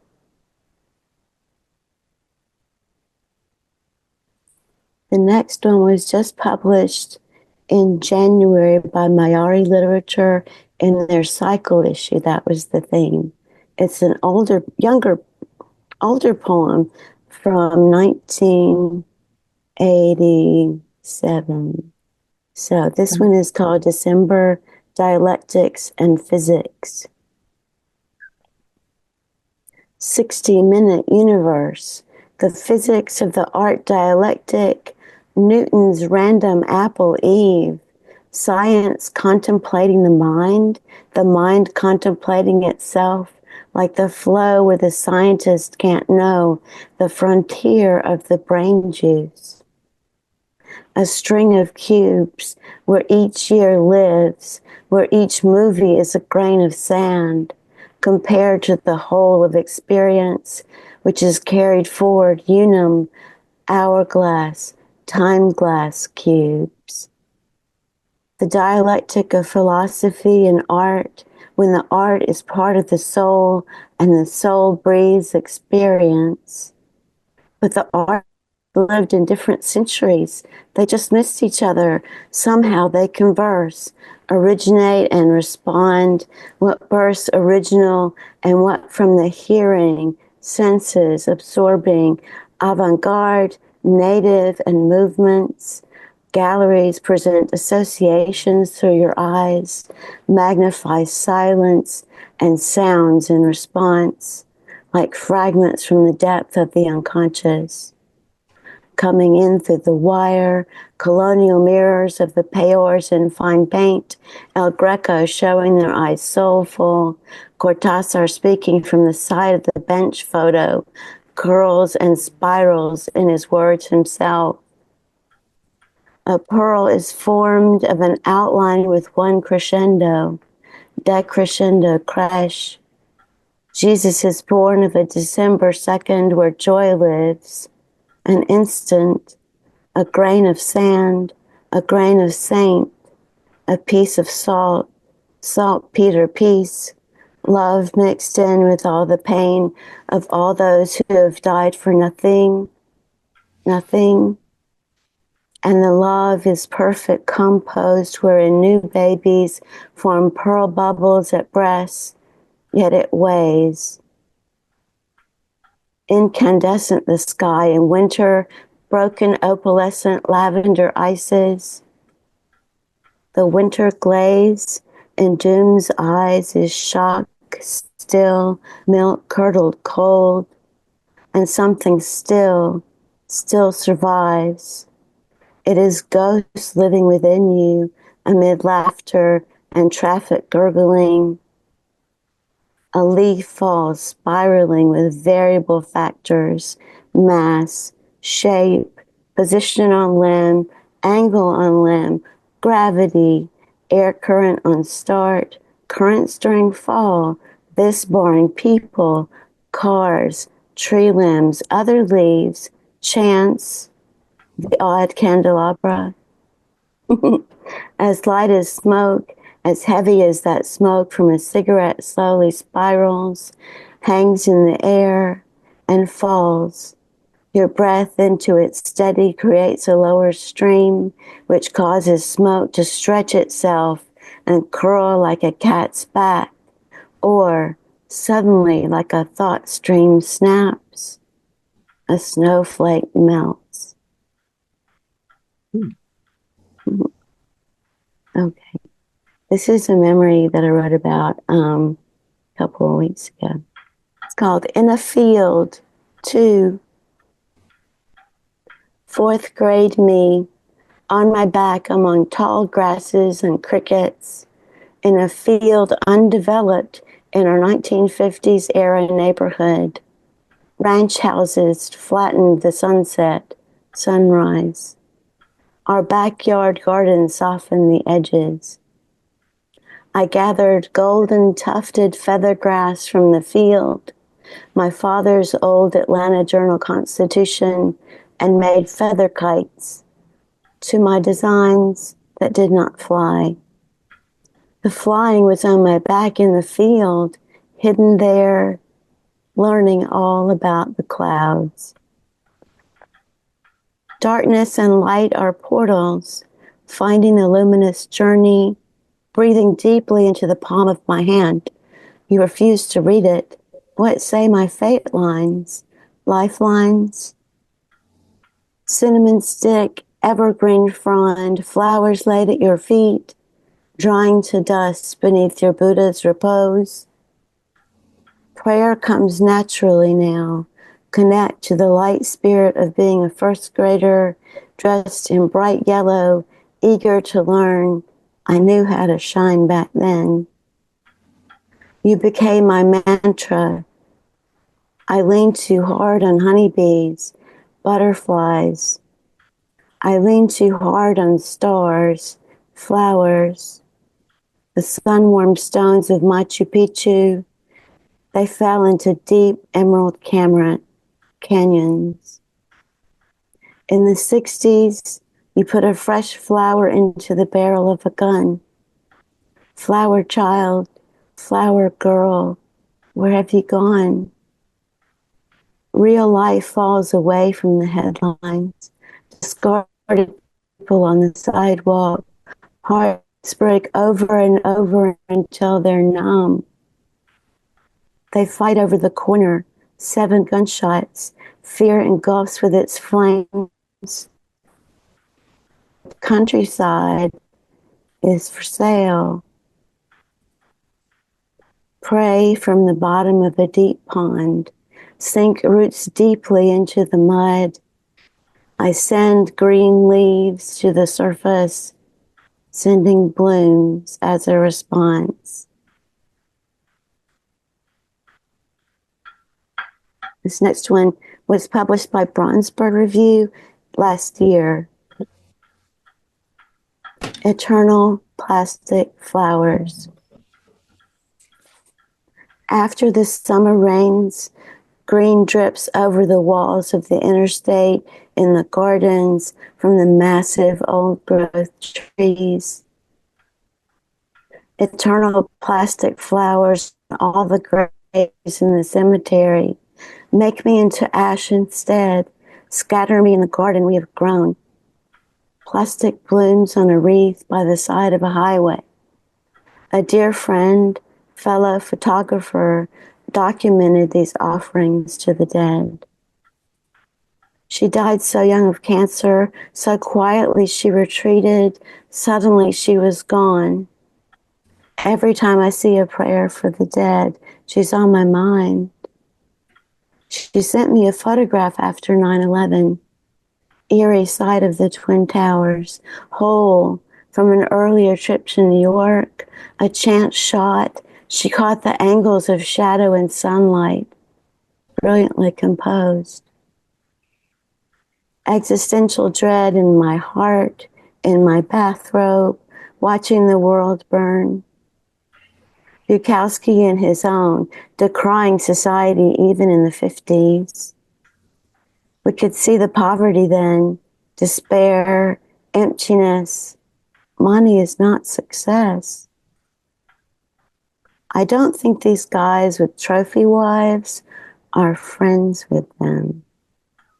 From the darkest hearts of America come the true villains. Who will put plastic flowers on your grave?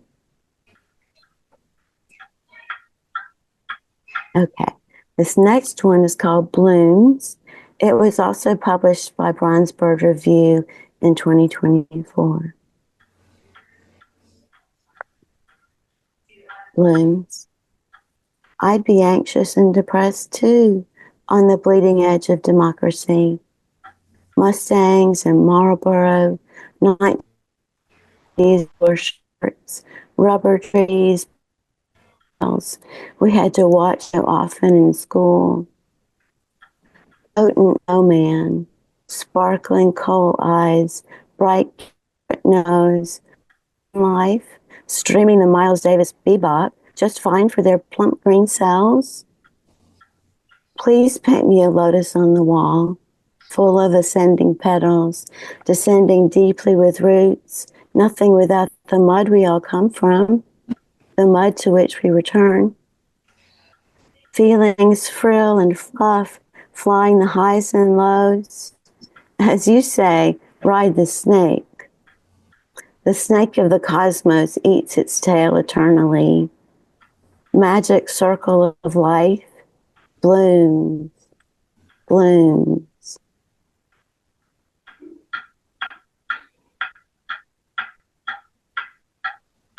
Through the hourglass. The lush rainforest plays for 8 hours on YouTube. Is the jungle still there? Is it still on fire?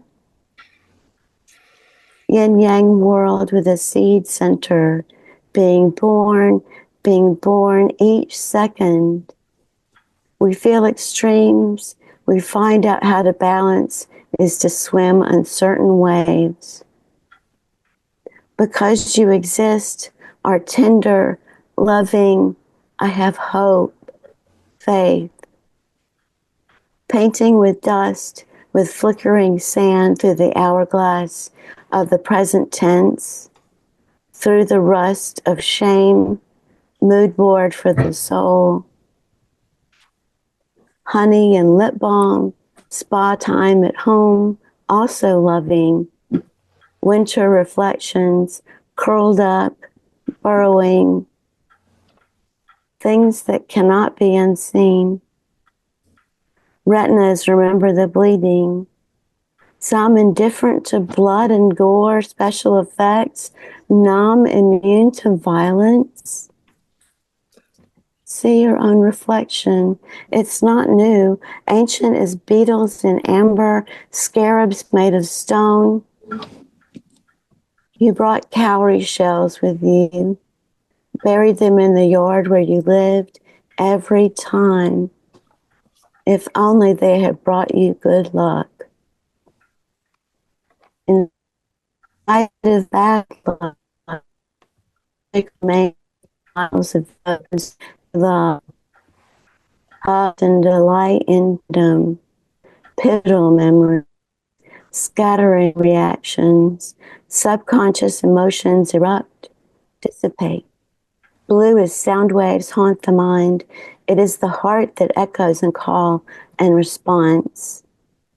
Okefenokee, Stalfuski, may you find your way home.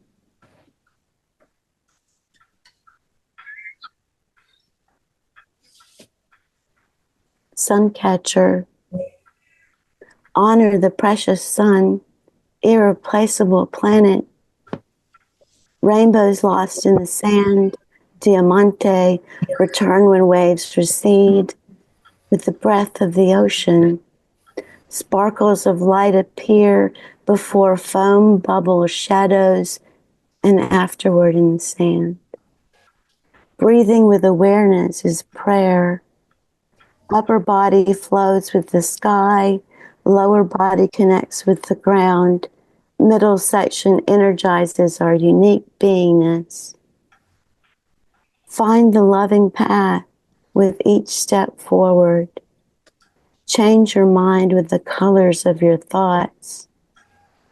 Shades of energy, of stars, the spectrum of light, blue sky notes in the music of the spheres, rainbows of the mind, an ever-present renaissance.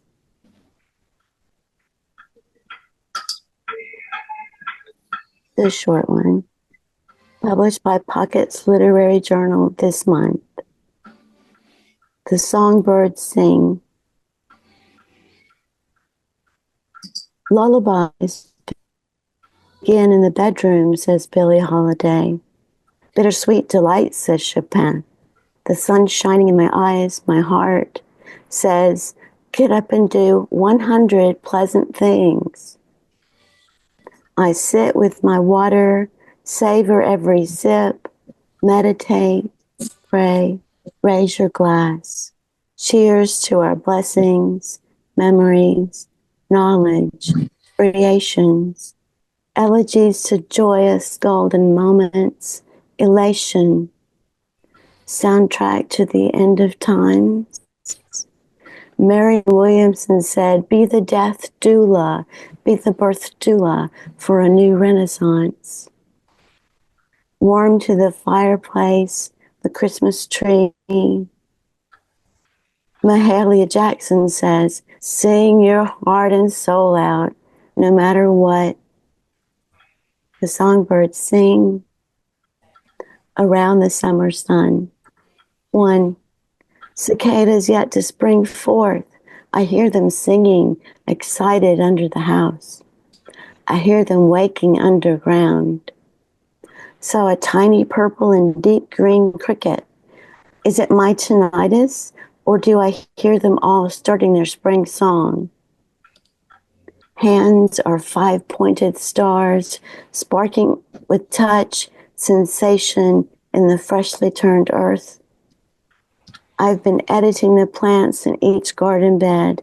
I know these plants we call weeds are also beneficial. I have to pull them up or our garden will be inundated and wild. I love wild landscapes, unedited fields, forests. A garden is a balance between letting things grow rampant and editing. Each tiny wildflower and plant I'm choosing to pull resists. I talk to it. I pull it as quickly, thoroughly as I can. When I close my eyes now at night, I see plants up close, plant shapes and colors embedded in my retina. April storms crack the sky. Trees bend in half if they can, even the rain pours sideways. The next morning it's clear. All the plants grew lush in the rain. 2. Gracie's outside barking at the watermelon, barking at the door to be let in, barks for no reason, and I hear that. I understand the need to shout out at the world sometimes. Texture of late summer, bumblebees humming the landscape, shaman bees, butterflies worship flowers, fairy wasps, fluffy bees. The chimney swifts above us, sifting for gnats, breathe into the wind before the massive September storm, tempting rain from charcoal clouds. 3. 1 week before first frost, all the plants in the garden still vibrant. Some will curl brown for winter's sleep till last frost in the middle of April. Annuals live up to their name. They will pass into the cold.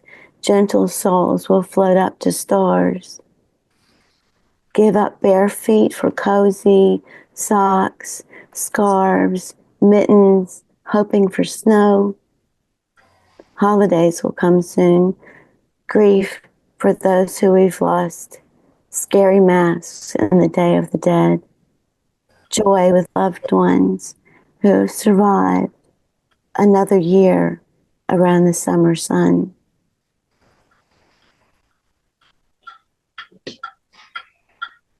I have one more, is that okay? One more? Yeah, this time.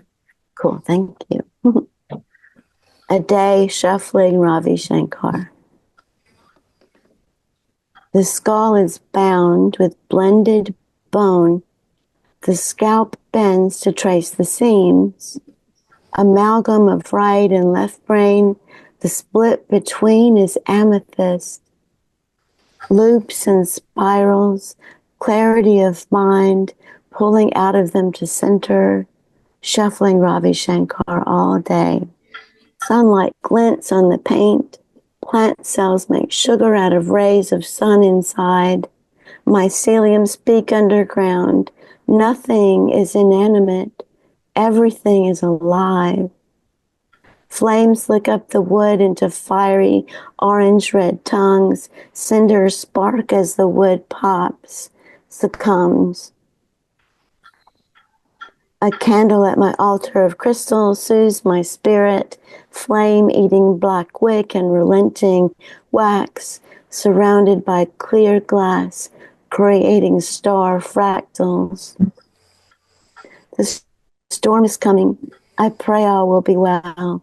Only the rain we need. I light a candle for the Buddha, already adorned with years of flowers offered with reverence.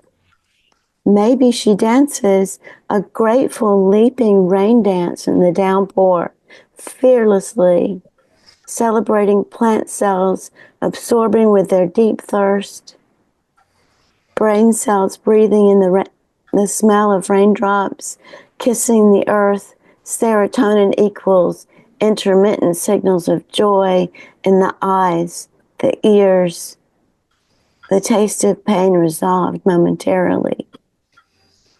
The audience claps, hoots, raving over live performances by Anushka and her father Ravi, seated comfortably, regally in their silks, ancient, elegant, and massive sitars, archived, remastered, spirits digitally infused for posterity.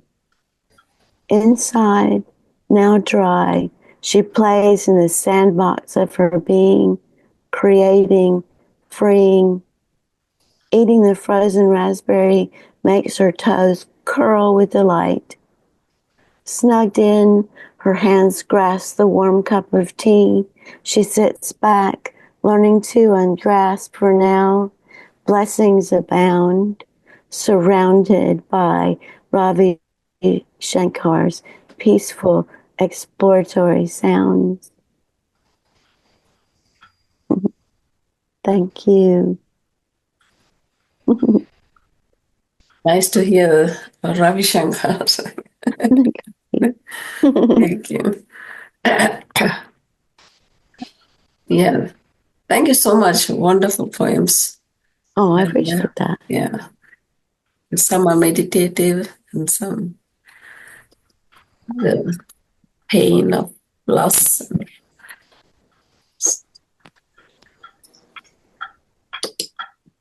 And anyone has questions? I think. Go ahead. Yes. It's not a question. It's a yes, comment. Comments. Yes, I'll tell you. My favorite one was about the song. Sing the song. Oh, the songbirds sing. I'm sorry? The songbirds sing. Yes, that's because I am a songbird. Oh, I love that. That's beautiful. I'm a singer-songwriter. I lived in Nashville for 10 years. I did 2 albums there. But anyway, it's just music is just my language and my heart. And so you really touched my heart with that, especially many of your poems were very beautiful. And I love the way you say them with your heart. It was lovely. Thank you. Music is close to my heart too. It's like music therapy for me. I listen to it all the time. It is therapy. The right kind of music can be therapy. Mm-hmm. It was beautiful. Mm-hmm. Thank you. Thank you. Appreciate that. Yes, Henry? Yeah. It's funny that Catherine just referred to Amy's poetry as musical because I've heard Amy recite poetry in many events, and I could hear her poem song by different musicians, and that's just my comment. What I want to know from Amy, something I've heard tonight, several references, and in previous poems, this reference to the flower child, because this seems to be a character that is reminiscent or just echoing throughout your work. And it seems like I kind of interpreted you are the flower child because your words, your poetry, if someone asked me to describe you, I say, well, just imagine she's this child, this very creative, intelligent child that pulls you by the hand and takes you to these places. And it's so detailed and descriptive about the nature, the wonders of nature that many times we forget.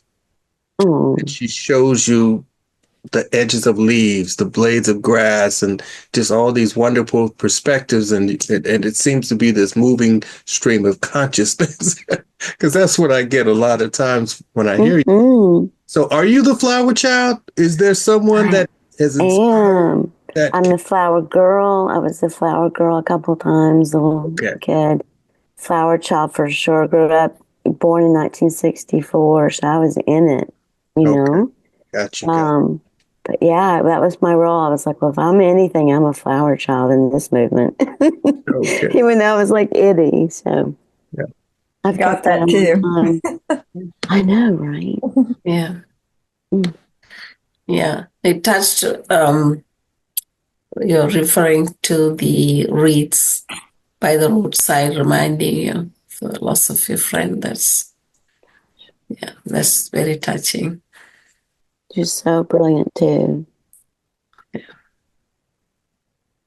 Nice poem. Thank you. I appreciate that. Yes, Bruce?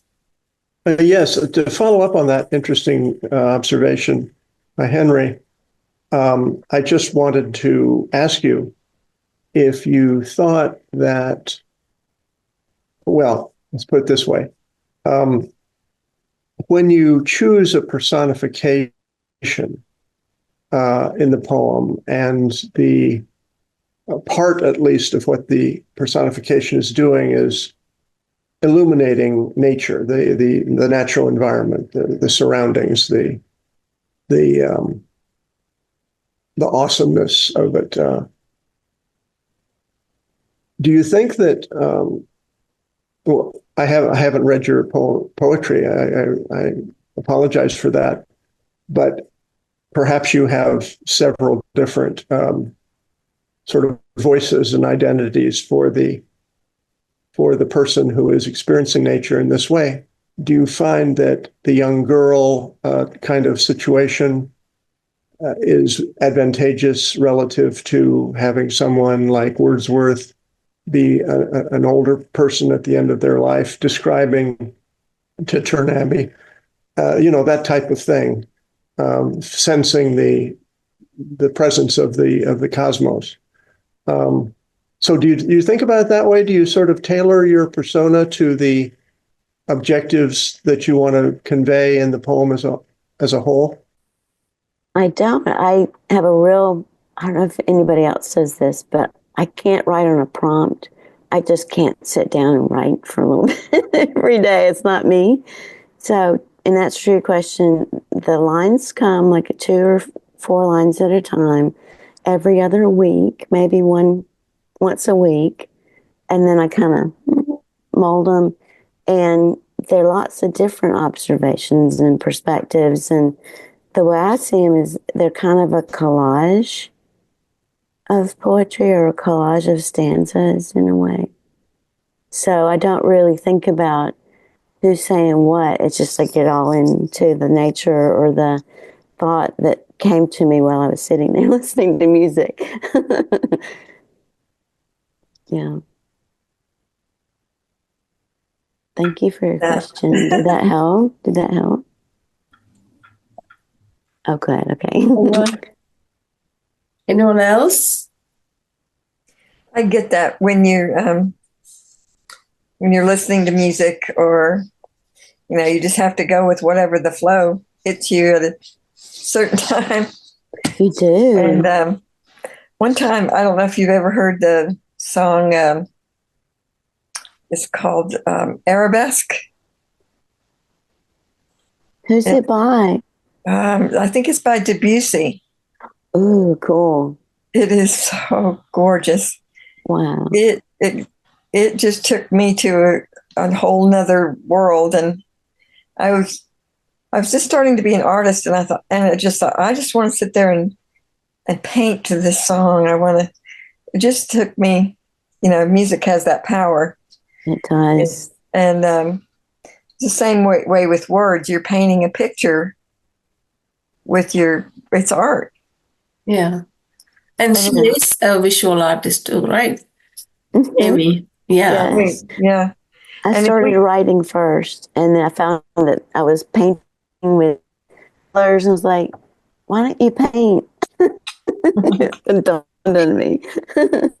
I would have fun listening to you because your voice is very soothing and it's very peaceful and it's very yeah. She's in the meditation too, right? Yes. Yeah. What'd you say? She's in the meditation. Yeah. And yeah. I would love to just paint to your poetry. Ooh. It's so vibrant, so someone could sit there and just paint to your poetry. It's like, kind of like you would do a song. Just paint to the poetry. I am recording an audiobook of my novel because it's so long. And it's hard to read because it's just a long story. But I think the audiobook will be easier, and I'm almost to the end now. But it's going to take a couple months to edit and retake different parts. But maybe you'd like that to paint too, because it's also poetic. So that would be lovely. I'm doing children's stories and working on doing voice for the children's stories. That is so cool. And I would love to have your voice on one or two of them. That would be fun. Have you be part of that if you'd like. I would. That'd be fun.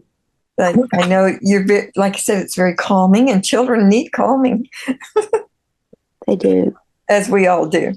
Mm-hmm. It's beautiful. And you have some poems, like 1, 2, long poem. So that, do you decide afterwards or before? Afterwards. Because when I have enough for a poem, whether it's a page or longer, and it seems like it's cohesive, I'll type it up and move it all around. And then it'll feel like it's gelled. Make it into, yeah. Yeah. So you've had them published? Mm-hmm. Yes. Several of the poems I read tonight were, and then I self-published my novel. I self-published my first collection because I started writing poetry again in 1982, 85. And so I did a collection from then until 2019. So that's like, and then I was published from 2019 forward last year by Alien Buddha Press. So that's been really fun. Nice. Very good. Yeah. Thank you. Mm-hmm. And and in that, and Henry is also an artist, and many more talents, but he paints and writes poetry, and he's going to do a lecture on that for the 9th Annual Poets Day this year. Yes. So that will be awesome. Yeah. So, so did you paint afterwards, or did you do both? I started painting for real in 1993. I started writing in 4th grade and threw it all away. And then in 1982, my senior year of high school, we had a lesson, an assignment to write a poem. So I did. And the local junior college published it, which is like, that's a thing. And then in college, I had a few published with our local group and things, and just kept writing and writing. Nice. Mm-hmm. Yeah. Yeah. I have been painting poetry for just trying to do the forms and trying to practice, but rather read a lot of poetry. But I haven't really had my heart into the poetry when I was writing. So I think that's the difference that made it when I really started writing with my heart, with emotions. Yes. That made the difference. I believe it. Yeah. Yeah. Any other questions for Amy? Oh, Francesca. Nice to see you, Francesca. I just want to say stuff to Amy. Hey, how are you? Okay. I want to say Amy and I have had some lunches together and stuff, and we've had a good time. We have drank tea together and listened to poetry together, lots of occasions. Mm-hmm. And it's been so much fun. And we check in on each other every now and then just to see how how everything's going. Just as good artists do on each other.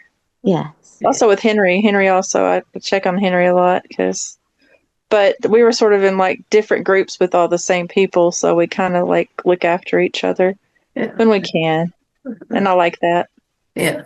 And I like that Amy is like, she knows when she's kind of like transitioning into something so much bigger, always going from one thing to the next big thing. Thank you. And I'm so proud of you, Amy. I'm proud of you. Yeah. Thank you. Yeah. You're welcome. And I see you have done some good stuff too, Francesca. Oh yeah, I do some cool stuff. Yeah. Some different things. Yeah, I go different places and do lots of different things. Yeah. But I still like invite people to come do the same thing that I do. I say, come with me and we'll all do this together because we're all artists and we all enjoy the community of art and we all support each other. Yeah. Mm-hmm. We all love each other's words is what I say. I say that's the love we can share. And I love the projects that Amy works on because she's also multicultural. She also likes to go to other places with her work. Like, we're talking about France. We're talking about different cities. And I'm so excited. I know we all have to kind of gather our energy sometimes to get everything done. And it doesn't mean that we're not going to do, it's like we just kind of like have to do it kind of like we salt something with little tiny grains of salt. We don't want to over salt it. Mm-hmm. So with her, in Gestalt poetry, we love that project. And we know that it still exists because of Amy. Because of Amy, we still have that. And thank you, Amy, for having everything like that and also showing us, different ways that we can do our arts and being there for us in the community and building around your community. I think that's really important. Thank you, Amy. Me too. Thank you. Wonderful. Thank you. That's nice, Francesca. That is. Yes. Thank you. Thank you. And anyone else?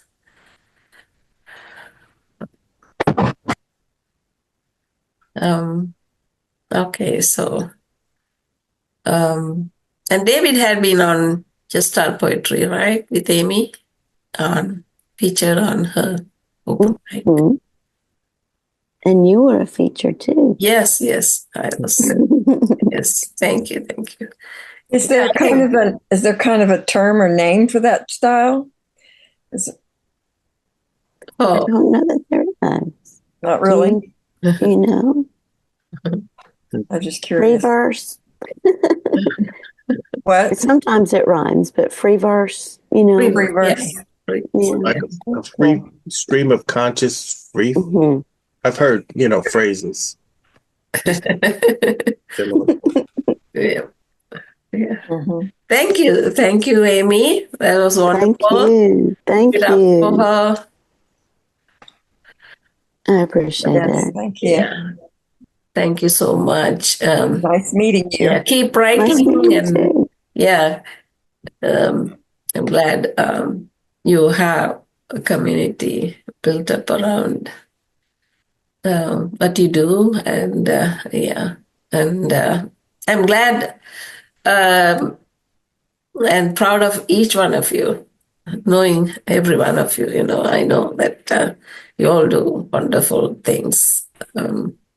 Thank you. And not just poetry, other things. And I know David is quiet, but he was for blood drives and things like that, volunteer and things like that.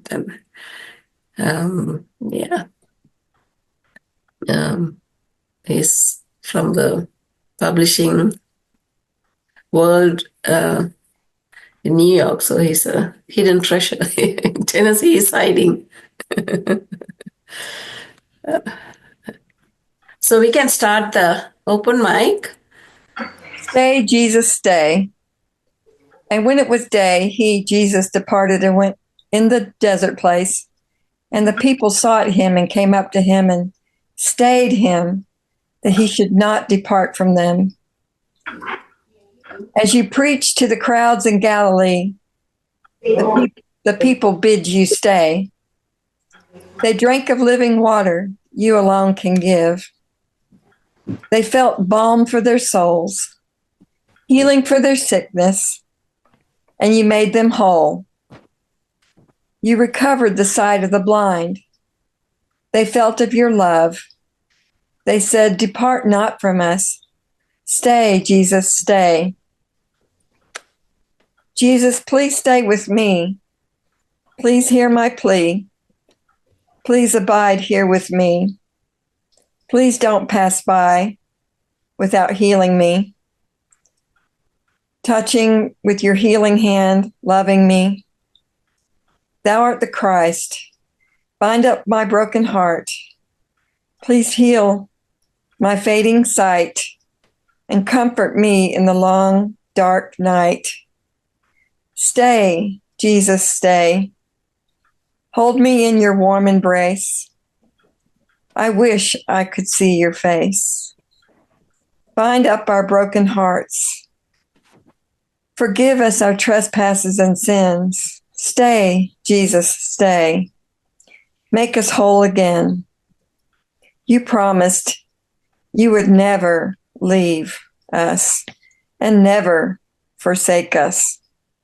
So I'm thankful I feel you near, and I have faith and know that you will. Stay, Jesus, stay, and you won't go away.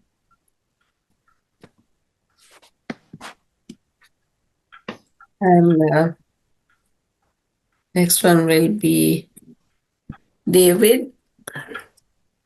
So we can just read without sharing. This is very new. I don't even know if it's finished yet, but what I've got. Okay. Instead of living. Mr. Boyce, 10th grade English, insisted we had to read a book a week and prove it by handing in an index card that answered 3 questions about each book. I set the record with over 200 books in one school year. Not quite a book a day. Some books were short. Cannery Row, The Moon is Down. But also The 42nd Parallel, not a quick read. A mix of classics and everyday novels. How much time did it take? All of it. I must have done my homework at school. And after school, a little TV, then the latest book. What else? Nothing. Social life? Nothing. We were a family that brought books to the dinner table. Sometimes on long trips, we would take shifts reading aloud in the car. My parents were sociable, and my sister, but I didn't pick up that habit until college, and I'm still not good at it, but I'm very good at reading.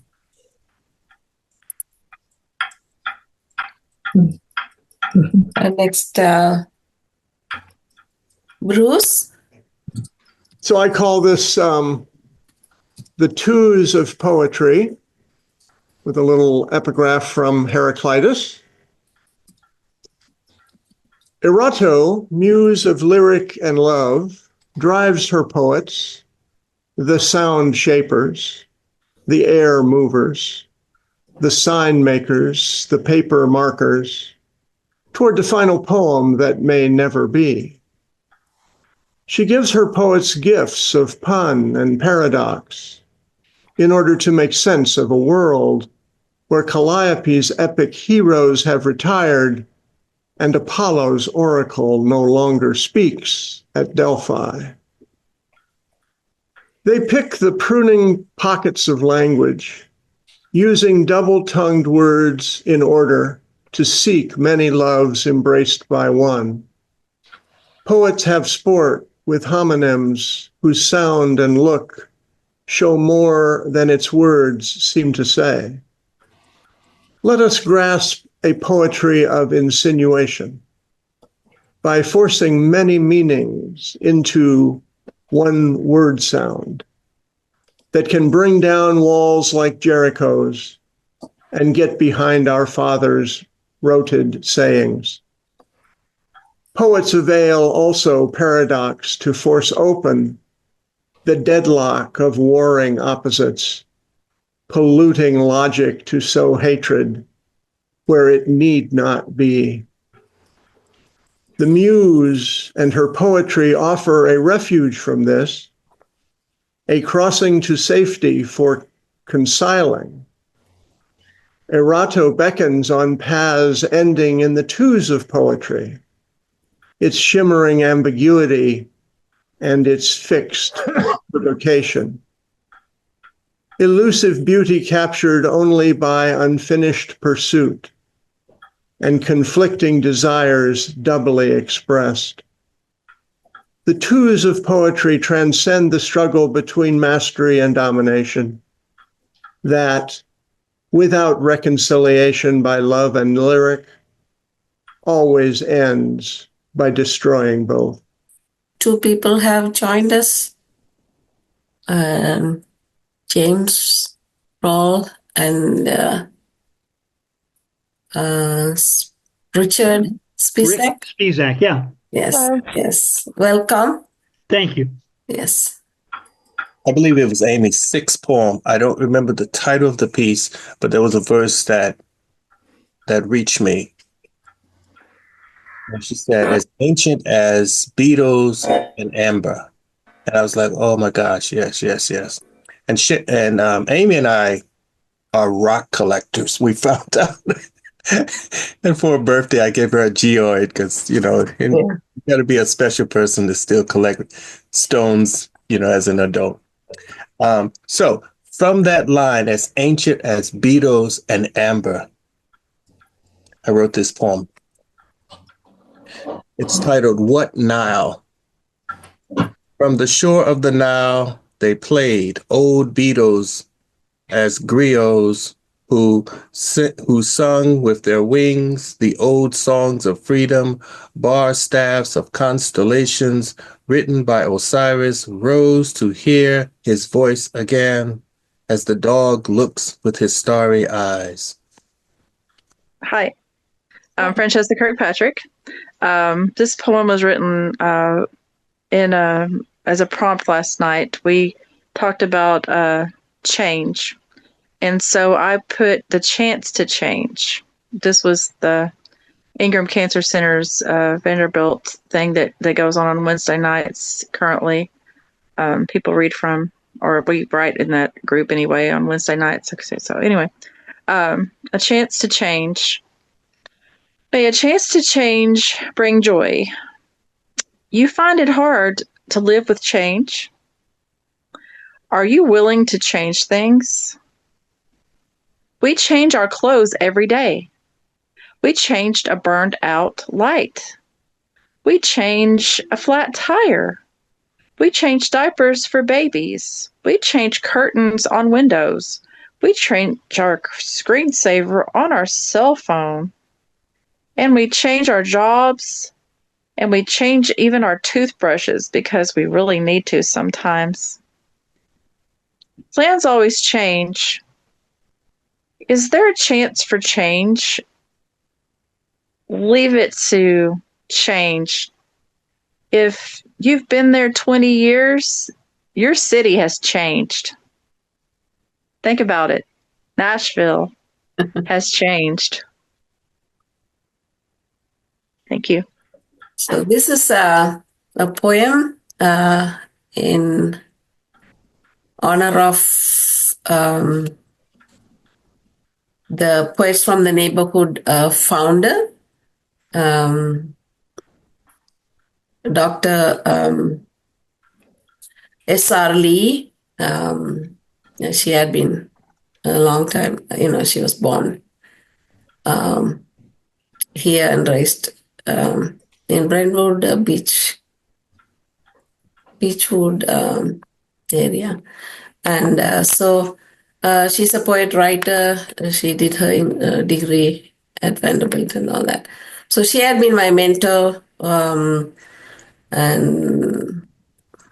around 2008 I met her. But she had been a leader for a long time, and so I went to read poem on a readout at the library, and she invited me for the critique group, and that's it. So made a poet out of me, I guess I could say. So this is in honor of her. I thought it would be appropriate. You are the beacon for Dr. Sally Arley.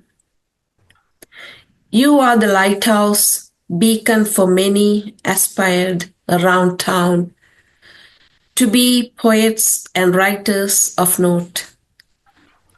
From the olden days, when the current day archives was the main library in the middle of historic Franklin, of the volunteer state, of our volunteer state, at the center of a stretched palm of a junction with old churches, like painted nail on each digit, with bells that told ancient stories that you collected fervently, crawling under gates of ruins, hurdle jumping fieldstone walls, speaking to ghosts in graveyards, unearthing names and years, headstones fallen face down, covered in moss and years of tears.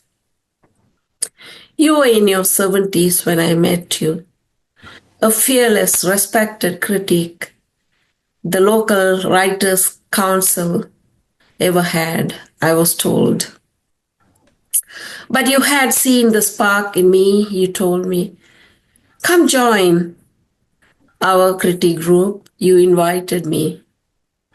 Reigning unmatched in the boardroom of the new expansive main library, every other Saturday you lit me a new horizon.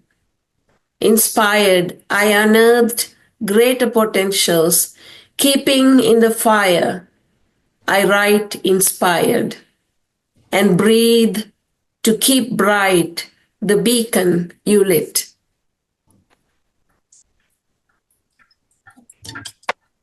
Beautiful. Thank you. And now, Joseph. I'm going to read The Tempest. Do you have a poem, or should I? I have a copy that I can read from. Okay, so you can. Okay. So it's called The Tempest. Obscurity, flashes of light, thunder, screams, madness of a tormented wind, nature's pain, breaths of gasping air, hours spent in chaotic despair, floods and overwhelming streams, scattered leaves stolen from helpless trees, worms abandoning the excessive moisture of muddy puddles, frog dancing, feeling happy and free. The tempest came, gone to other places now, no remorse, no regrets. This is what it always does. Misery it brings. A sad creature, jealousy is all it knows, chasing its fugitive lover, the escaping wind. Silence, the song of a bird faint at first, breeze caressing its found wings, calm is the water of the stream. Nature at peace, butterflies and hummingbirds, warm rays of sun welcoming the serenity of spring.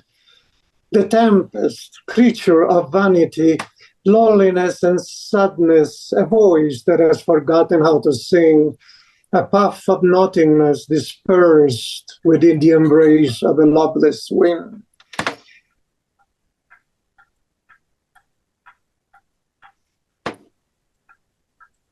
Thank you. Thank you. And the next will be Raw. James? Yeah. Yes, thank you. Blessing Poets, thank you for having me. Amy came to see you and listen, so I'll share a piece. I'm not sure if there's a theme or anything, but I usually don't write the prompts, so I'll share a piece called This Blessed Spiritual Life.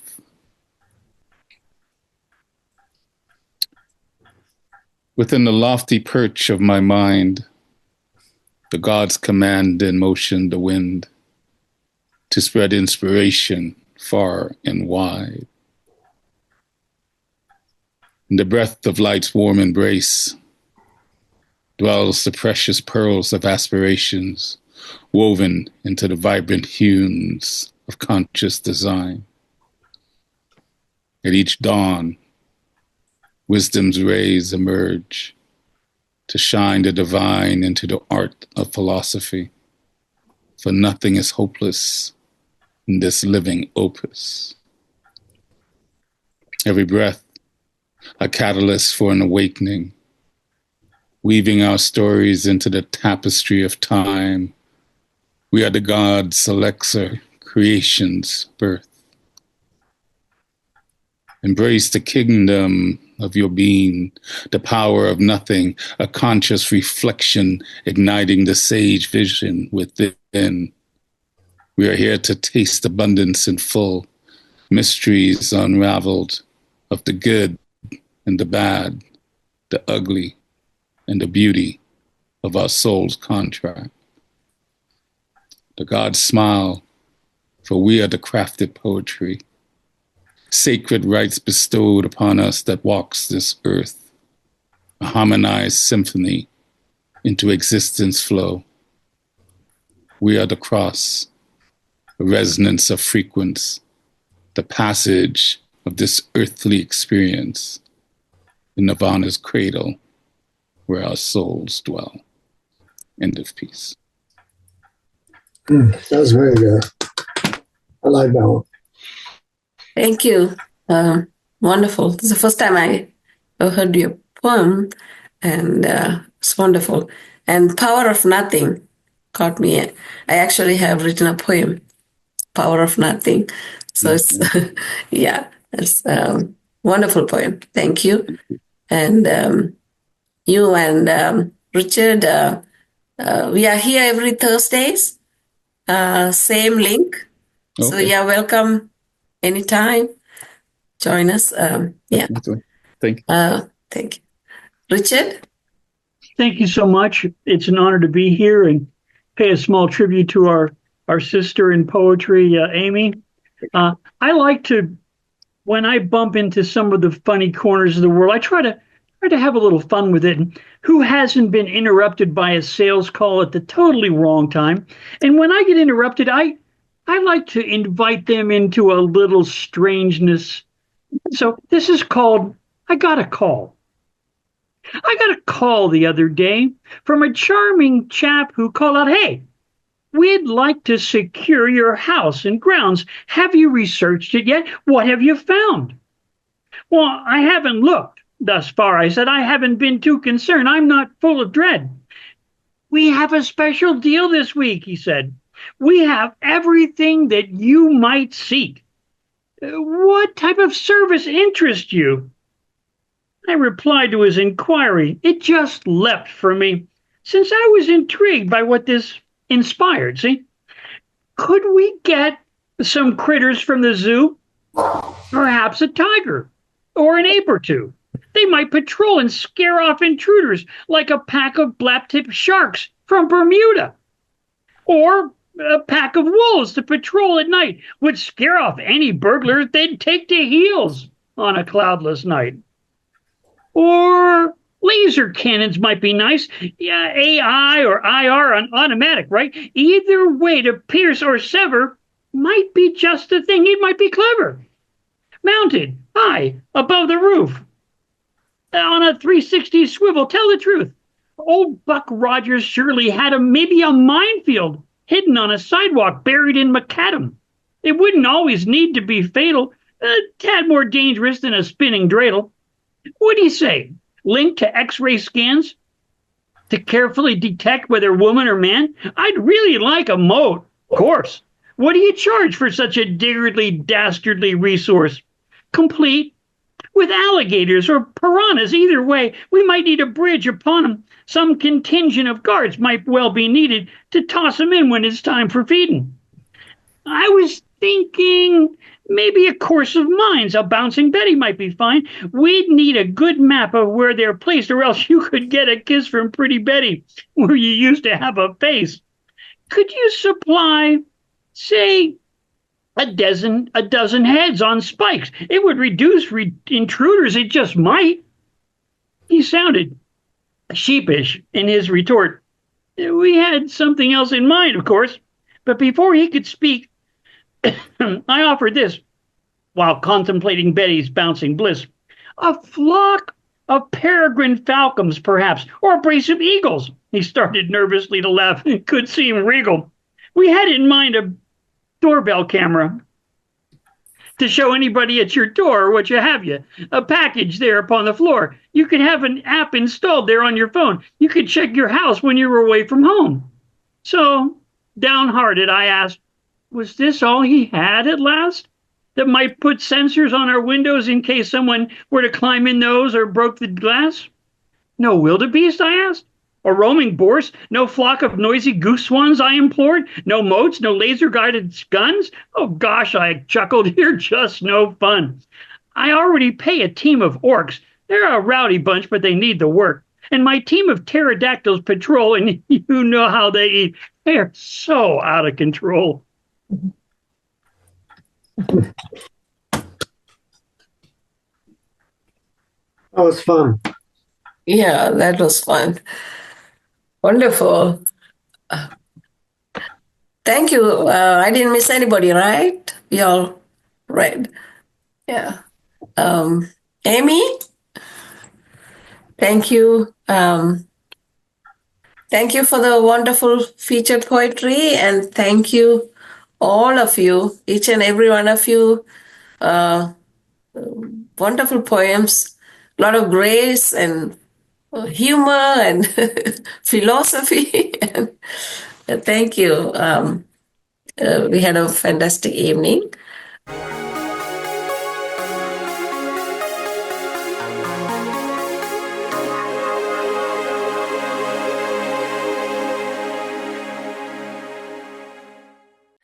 Who wants to go? Catherine, you want to go first? You are here first today. Usually you come at, so I was happy that Catherine came first. Songs of My Heart by Catherine Adams. Sometimes I sing a song of gladness. Sometimes I sing a song of sadness. Sometimes it's a lost song on a lonely highway. Sometimes it's a song of victory or a sultry song of romance, of a slow dance. Sometimes I sing a song of cheer if I listen to the earth turning in its sphere. There's birds, crickets, a bubbling brook is a song of nature near. Or a loving song of heaven I hear. Sometimes my song is melancholy from a heart that only can be broken or healed by love. There are songs that come deep from my soul that longs to be made whole. Sometimes my song comes out of a dream. The meanings run deeper than they seem. Today, my song is a rainbow, every color of the spectrum of blue, red, and gold. I refuse the sad songs. Only happy ones allowed. A song from my happy heart. Nice. Aha. Aha. That last couple of lines are going to be hard to enforce. Well, true. But I'm pretty good at weeding out. Yeah. No, I didn't mean this as a serious comment on this poem and maybe much of your poetry. There is a kind of a magnetic, it seems to me, pull when one is writing kind of a descriptive poem, when you have various aspects of landscape, various other people you're passing through, that type of thing. There's something that I feel that the poem wants to end on a note of loss and a kind of a reminder to watch out and not be too, full of yourself. Mm-hmm. And it's not conscious necessarily. It's not a thematic thing. It's just, it seems to me there's something about poems of this type of poetry that you're just, just below the surface. There's real trouble. Well, oh yeah, of course. That's That's I think part that's of what life. she's. Yeah. Yeah, you heard the part about the broken heart. Yeah. Mm-hmm. The healed. Yeah.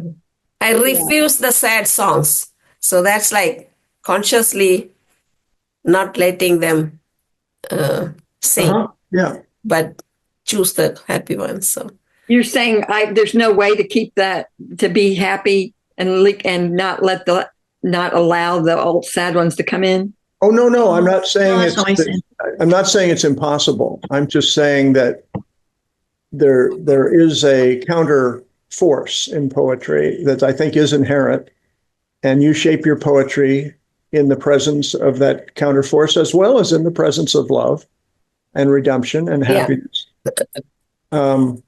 And so a poem can be sort of seen as a space of struggle. And I guess my question really is, the struggle is going to take place because the language is there, but what's the poet's stance and role? What should it be? Should you pick sides, or should you just sort of watch the struggle unfold? What is the poet doing in the context of these kinds of considerations? You're asking me personally? Well, no, I'm just throwing it out there for anybody who wants to have a bite at it. I kind of think of it as, my husband is an eternal optimist. No matter what life throws at him, his favorite song is Keep on the Sunny Side of Life.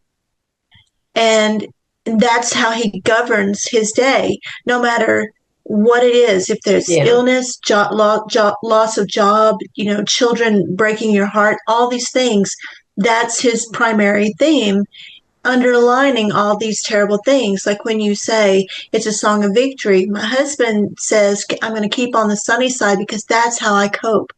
And I agree with you, Bruce, that there's so much depth to this poetry. And you could go either way. Like, I am not an eternal optimist. I'm not a Chicken Little, but I'm somewhere kind of underneath. And poems like this, where it says, I refuse the sad songs, I tend to want to go and let's hear those sad songs so I can cope that way. So I think, Catherine, your poetry has a lot of different personalities all trapped in there. So it'd be interesting. My husband would completely agree that only happy ones allowed. But then I always say, you've got to let the grief in there, and you have to deal with the grief in the middle of that. So, and then happiness is not necessarily a state of being, but it's a good discussion poem, Catherine. It really is. Yeah, I think her poem actually kind of it's kind of laced in there. The struggle and the sad things are there, and it's not hiding. It's actually telling you, but she's not going to elaborate on them. Okay, yeah, you are there, I know, but I am refusing you to come out. I am going to sing the happy ones. So when sharing with people, I think I kind of like it to be upbeat. And so I kind of think she's also doing it for herself as well as for others. I love it. I think it's very good. Listen, yeah. Thank you. And what I meant to do was say today. To that day, I was not going to let anything but happy ones come. Yeah. Yeah. And I didn't have that word. That means it changes a lot, doesn't it? Yeah. Today. And so today is every day. Yes. Exactly. Yeah. Yeah, you're right. There, there's always a place for sad songs. There's always a place for every kind of song. Yeah. And I write all different kinds of songs. And at any moment in time, I can be any of those songs or have any of those songs in my heart. Mm. But that day when I wrote it, I was like, no, today I just want happy ones. That's it. Yeah. Yeah. Yes. Good. Yeah. Good job. Thank you. Very nice. Thank you. Thank y'all. When you stir some discussion, Mm-hmm. you're doing like a it. good job. Thank you. I like to hear, how it affects people. Yes. It's awesome. Thank you. And yeah. So, Becky, you want to go? Mine is called Moose. I've never ever seen a moose tromping through a cornfield or prancing through my living room. But if I did, I'd make sure he wears socks because I just mopped, or at least pretended to. He might figure it out when his paws stick as he eases onto the saggy couch and asks me for a beer. But I only have Sprite because the last time I had a visitor that late at night, he stayed for 40 years.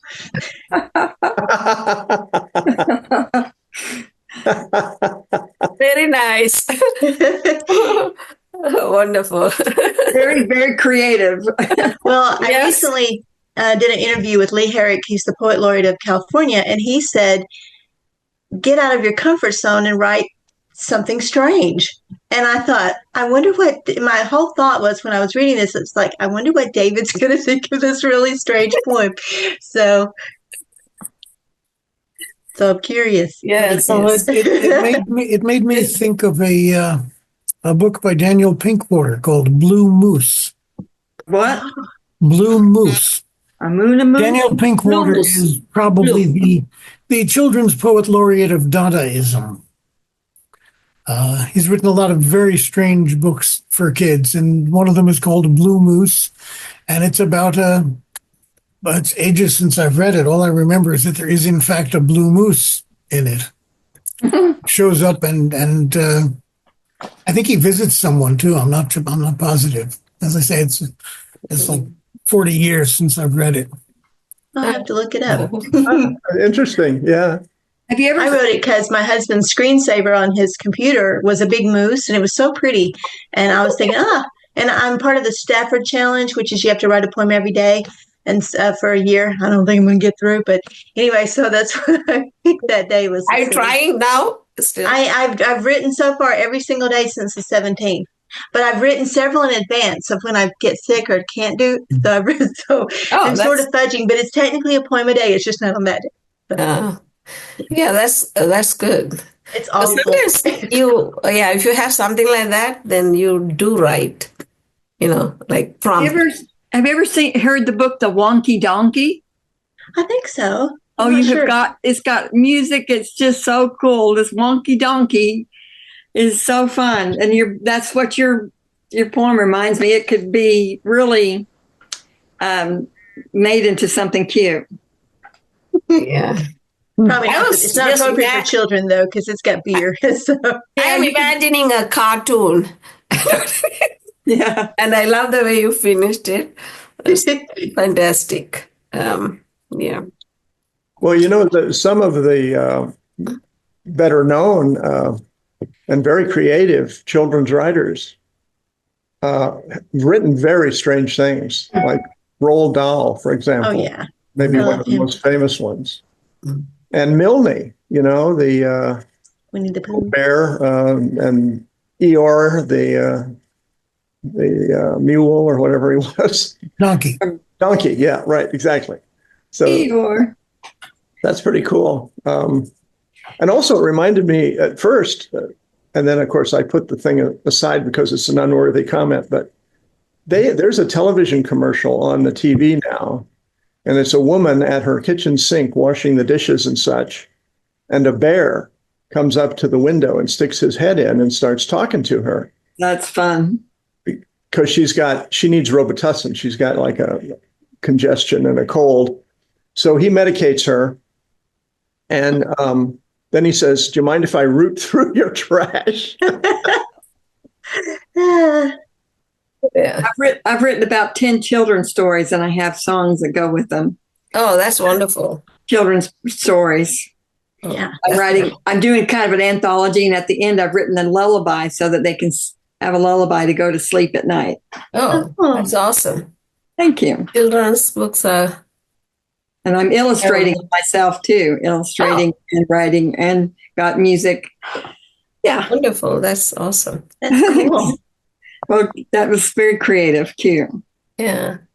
Thank you. So also, go ahead. The guy that went from Comedy Channel to the big time late night, Stephen Colbert. He was on with somebody, and they were talking to an artist or a writer, illustrator kind of person. And Colbert said, "Well, I've written a little children's book." And he pulls the thing out and he reads it. It's short enough to be read, in just a few minutes. And it's entitled, I think it was entitled, it was play on words. It's nice to be a Pole. And the play is be Polish or to be a Pole.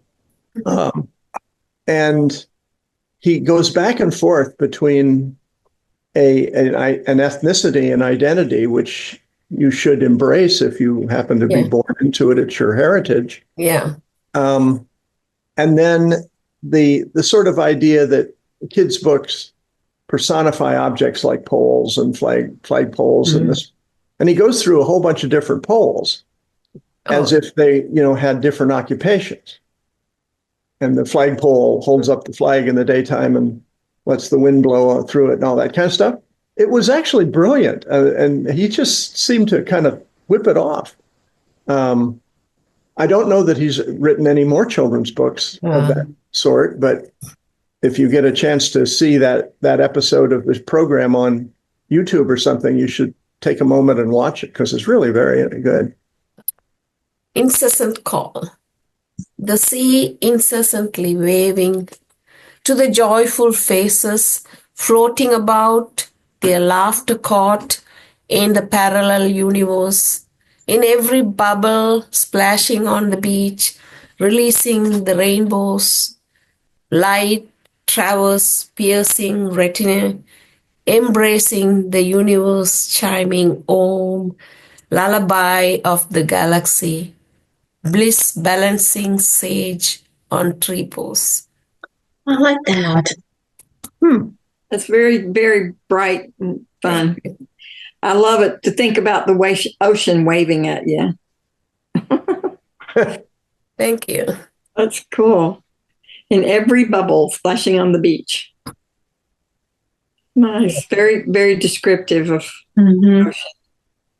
And the universe is chiming Om. Yeah. Actually, the NASA found out that recorded the sound, which sounded like that. So, yes, they did. So I have a feeling that after I die, after a couple of thousand years, that constant chanting is going to drive me crazy. What you said you recorded what and it sounds like Om? Yeah, NASA had a recording, like the space, whatever. So out there. Oh, the music of the space, whatever the sound that they recorded was sounding like that, how they do that sound. So I bet these people went up the Himalayas and probably heard these things. So who knows? Bruce, you want to go? Yeah, sure. Thank you. That poem just came today, so. I thought it might be, for some reason, I thought it was new. It's good. Yeah. It's... So I call it Bewilderment. This is a little play on words poem, I'm afraid, but here we go. Is anybody familiar with the Saint-Exupéry book called Le Petit Prince? What? Yeah. The French writer named Antoine de Saint-Exupéry wrote some books, and one of them was called The Little Prince, and it Oh, yeah. made a big Little splash, Prince. and Little Prince. Yeah, I love it. okay. Yeah. Well, in The Little Prince, it's a story of a little prince who falls in love with a rose flower, and he meets an aviator who's crashed his plane in the desert, and he's got to fix his plane or he's going to die.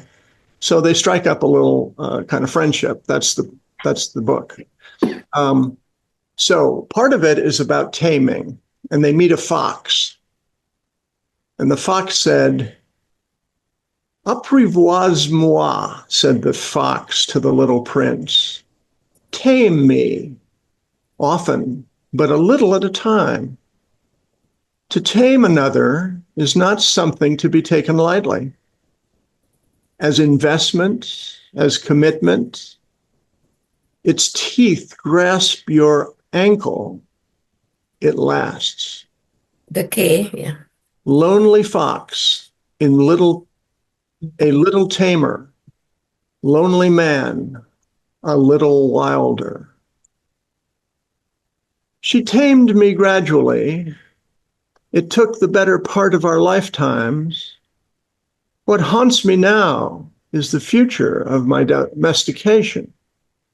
Now that she is no longer here to oversee it, not here, except a little at a time. I am changed by the thought, the nagging something more precisely, of what being wilder might mean. Wild is not the absence of tame, but its fulfillment. How different are growth and deteriorations, and really? Two cabinets of Dr. Caligari, two chemistries that entwine inside a person used to acting wild with purpose, but who now does not know in his bewilderment what being wilder means.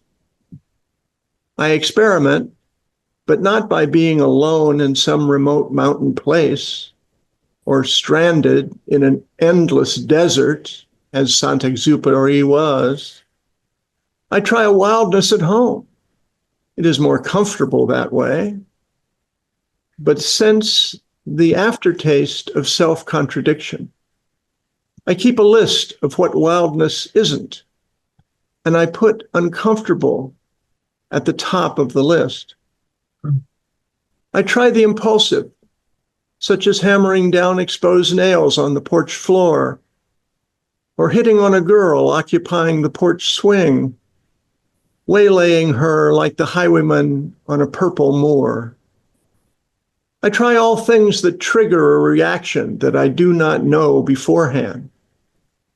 I find that my life has been largely lived amid wholly familiar reactions that I knew were coming, knew how to cope with, and smooth over if they went badly.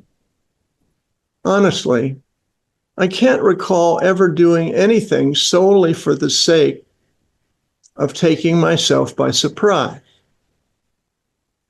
No desire to waylay myself like a highwayman. My wildness does not seek out surprise. The smell of surprise is the smell of danger that my wildness avoids or flees. From impulsive, I try stealthy as a sneaking up on someone, lying in wait behind a closet door to startle my mother, or popping out of a laundry hamper when least expected. It's a wonder she did not drop right then and there. I find that my life has been lived almost entirely in the absence of screams, a silence of screaming, even at the movies, full of faux screaming as they are. Still, there are exceptions. such as Saul Nazarman's silent scream as he impales his hand at the end of the pawnbroker, when he is overcome at last by the horror his life has witnessed.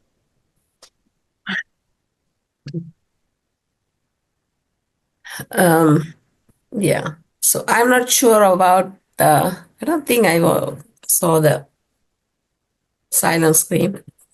Also, that doctor. Dr. Caligari. Yeah. I don't know how many people are really going to get the two movie references. I mean, I've seen them both. That's good enough for me. Because I am one of those. I don't know. I may have the silent scream, but I'm not sure. But the doctor. Well, the movie called The Silent Scream is another thing entirely. But at the end of The Pawnbroker, Rod Steiger, as Saul Nazarman, impales his hand on a spike for his bills. And it's a very moving moment, but if you haven't seen the movie, I think that's just going to be completely lost. Yeah. Yeah. And I think even fewer people, frankly, have seen The Cabinet of Dr. Caligari. Yeah. It's a 1928 movie. It's sort of a Dracula kind of movie. It's a horror movie in what some people consider the great age of horror movies around the. Yeah. Well, it's also somewhat surrealistic. A lot of very, for the time, innovative camera movement and camera angles and things like that. Yeah. It's a wonderful film. David, you want to read? Sure. Let's see. This is the gray cat who was on my lap for a while, not the black one. Shadow. Liminal. Of, relating to, or being an intermediate state, phase, or condition. Merriam-Webster. Now, does everybody know who Erwin Schrödinger was? No. Schrödinger was an early quantum physicist who developed a thought experiment. Said you take a cat and you put a cat into a box, and also in the box there is a vial of poison and a piece of radioactive material and a sensor. If the piece of radioactive material emits a particle, the sensor will detect it and will release the poison, and the cat will die. But under the rules of quantum physics, as long as you don't open the box, you don't know what has happened, and the cat is both dead and alive at the same time. This is Schrödinger's cat. So, Schrödinger may or may not have had a cat, but he seems to have understood something of the cat nature. My cat has mastered liminality. He exists on the border, neither inside nor outside, but both, or perhaps neither. In the coldest weather, he wants to stand by an open door, contemplating a future in which he is free, self-reliant, and chilly. A present in which he is expected to use litter boxes and eat dead, crunchy chunks. A past with no warm body to snuggle. Decisions. How long can he make me stand by that open door when it is below freezing outside? Or is that the test of my patience and devotion? Or is it just him being his truest self, both in the world and outside it, observing? Oh, very nice. Very brilliant. The way you wrote it. And if you didn't explain that, how do you say Schrödinger? Schrödinger. Yeah. Maybe you can put a note. Oh, I don't know, like a footnote. Yeah. You've got Schrödinger there. I'll keep Caligari. Very nice. Very yeah. It's just how did he choose the cat? Like how we are saying in the poem, it's just so cattish, you know. So you picked up on that very nicely. I did a little research, and there are some sources that say he had a cat named Milton, but there are more reliable sources that say no, he didn't have a cat at all. But cats really fits in there, and you picked up on that and done a fantastic job. That's, knowing a cat. This is like cool poem. I think it's a test of your patience mainly. Although during the cold snap, he was making some fast decisions. But yeah, yeah, very nice. I love the fact that you just write so cleverly. I really love your writing, Dave. Oh, yeah, thank you. True. Yep, wonderful. Yeah. David, let me ask you a sort of a general kind of question about the poem. Were you thinking about this at all? One of the things about quantum physics and Schrodinger and so forth is that everything is statistical and probabilistic, and there is no essence. There is no completed, reality. It's always in flux and motion, and that's the idea of the cat in the box. It's neither dead nor alive until you open the box, and then it loses interest for quantum physicists because it's either alive, that's boring, and dead, that's even more boring, kind of thing. But then you go on in the poem to, it seems to me, to kind of ask the question or try out the feeling: what is it like to have a cat as a pet in a world of radical uncertainty, and everything is probabilistic, and everything could have been other. Well, I think living with a cat is a world of radical uncertainty in a lot of ways. Yeah, there you go. Right. Yeah. But it's also the question of being, not one or the other, but somewhere in between, or sometimes both at the same time. Uh-huh.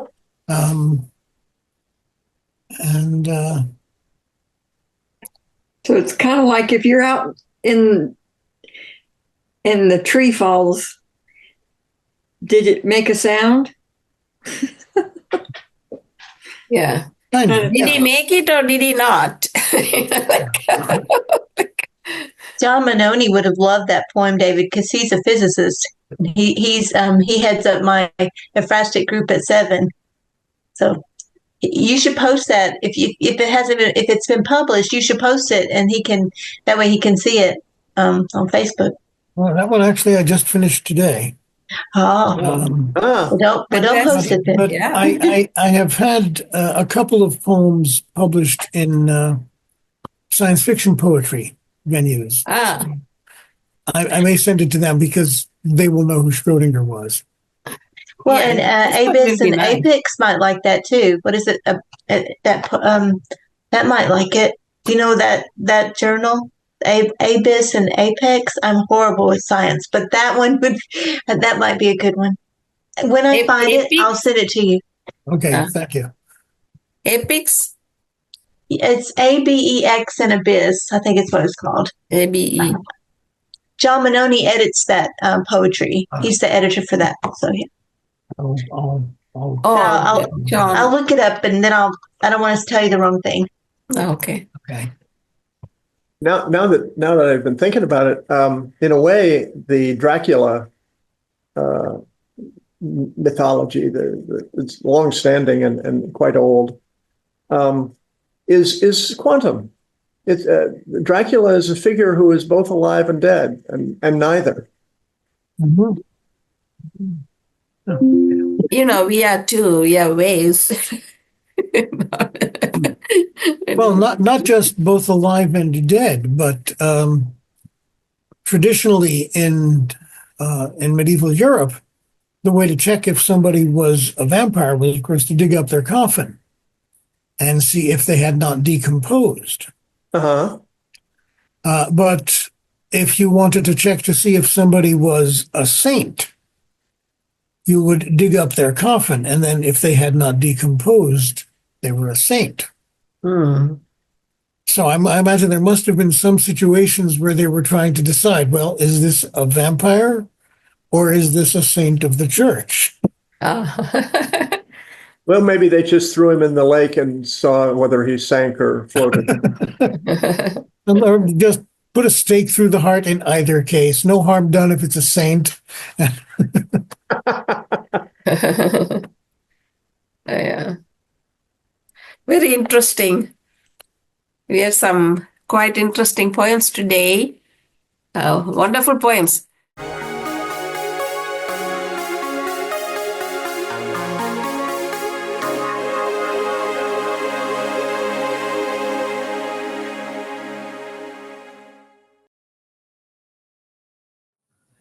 Flicker of lighting bugs. Memories waiting to be ignited in the flickering of lighting bugs. Scented sandal soaps, tea and spices, the years counted in Christmas carols and Easter eggs. From my first day of school in sea-fringed Serendip kindergarten, rocking on the wooden horse, waiting for my mother, holding on to a promise to come back. I am still riding, learning as I rock every day. Everyone I come across, friend or not, have shared a breath, energizing me, nudging me, in moments carried through my heart to where I am now and to where I am going. Remembering my promise to my mother to aim for the sky, never to give up on life, its promises, and cherished memories that flicker like lighting bugs, especially when the sky is dark.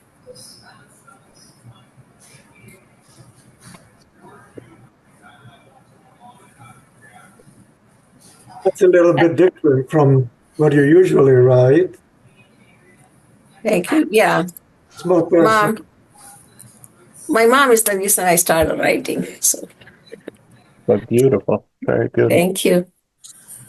This poem is titled The Little Death. When I came across that phrase years ago, I kind of smirked and I said, huh?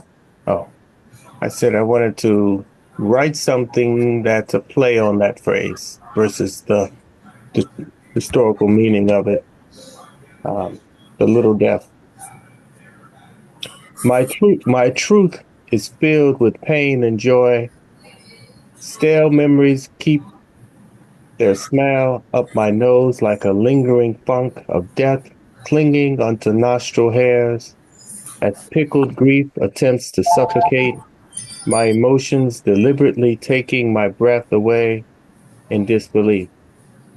Not wanting to fully accept my loved one is actually dead. I've had problems not embracing fake hugs of comfort from others, saying proudly, in a better place now, or thinking perhaps I'm not alone.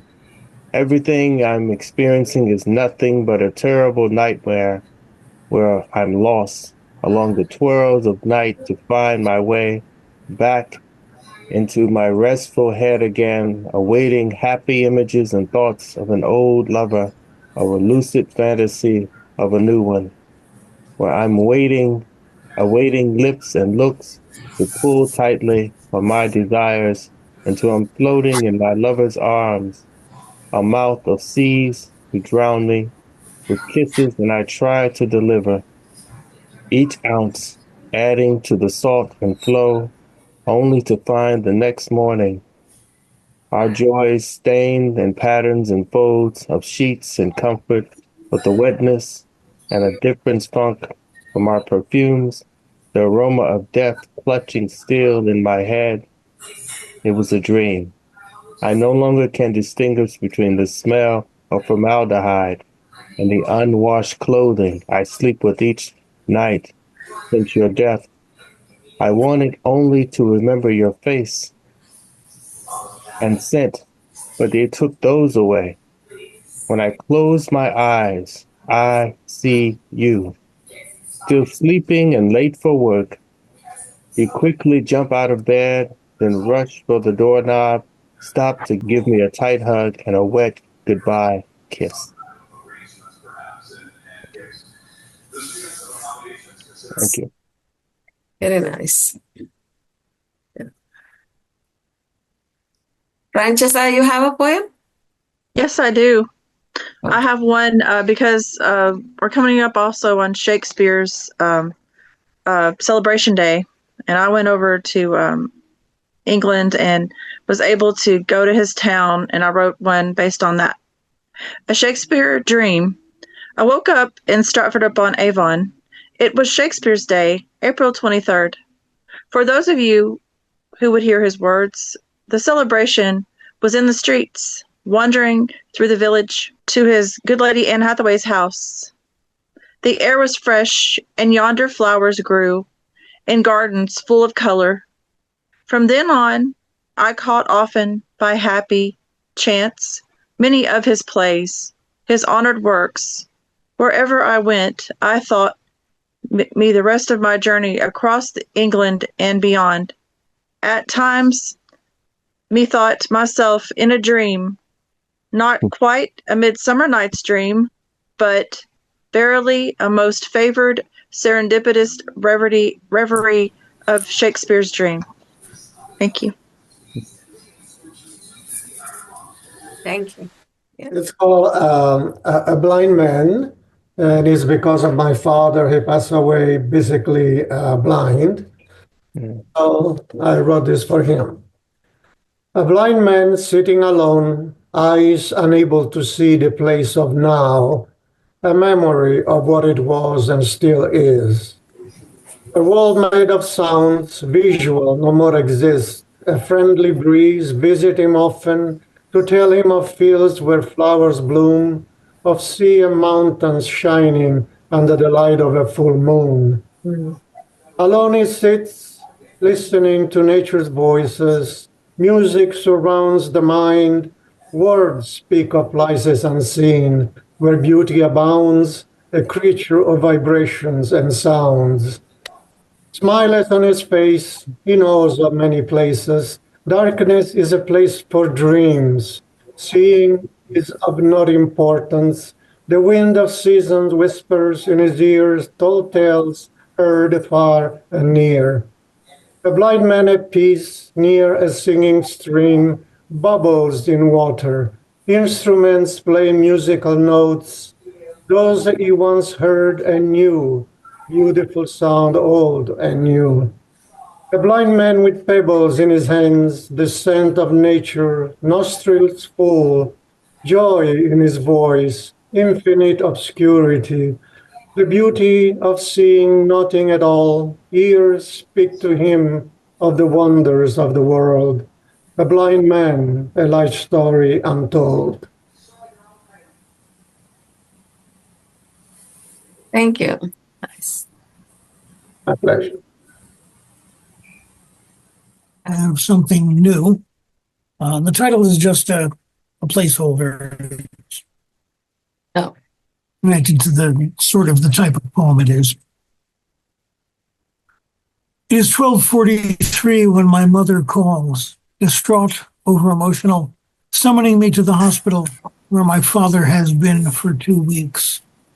Every day I have been riding my bike from Chelsea to Harlem, my workout and my visit. But now my mother says to come immediately. At 12:45, I am waving down a cab, and my father may still be alive.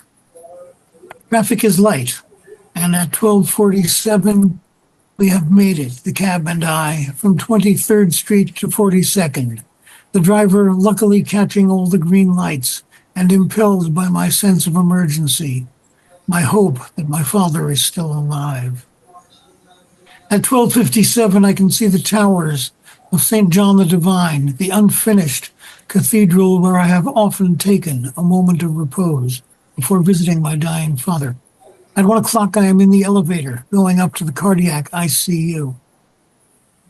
At 4:15, I am on the street in front of the hospital waiting for my sister to arrive from Maryland in this age before cell phones, so I can tell her our father died around 12:30.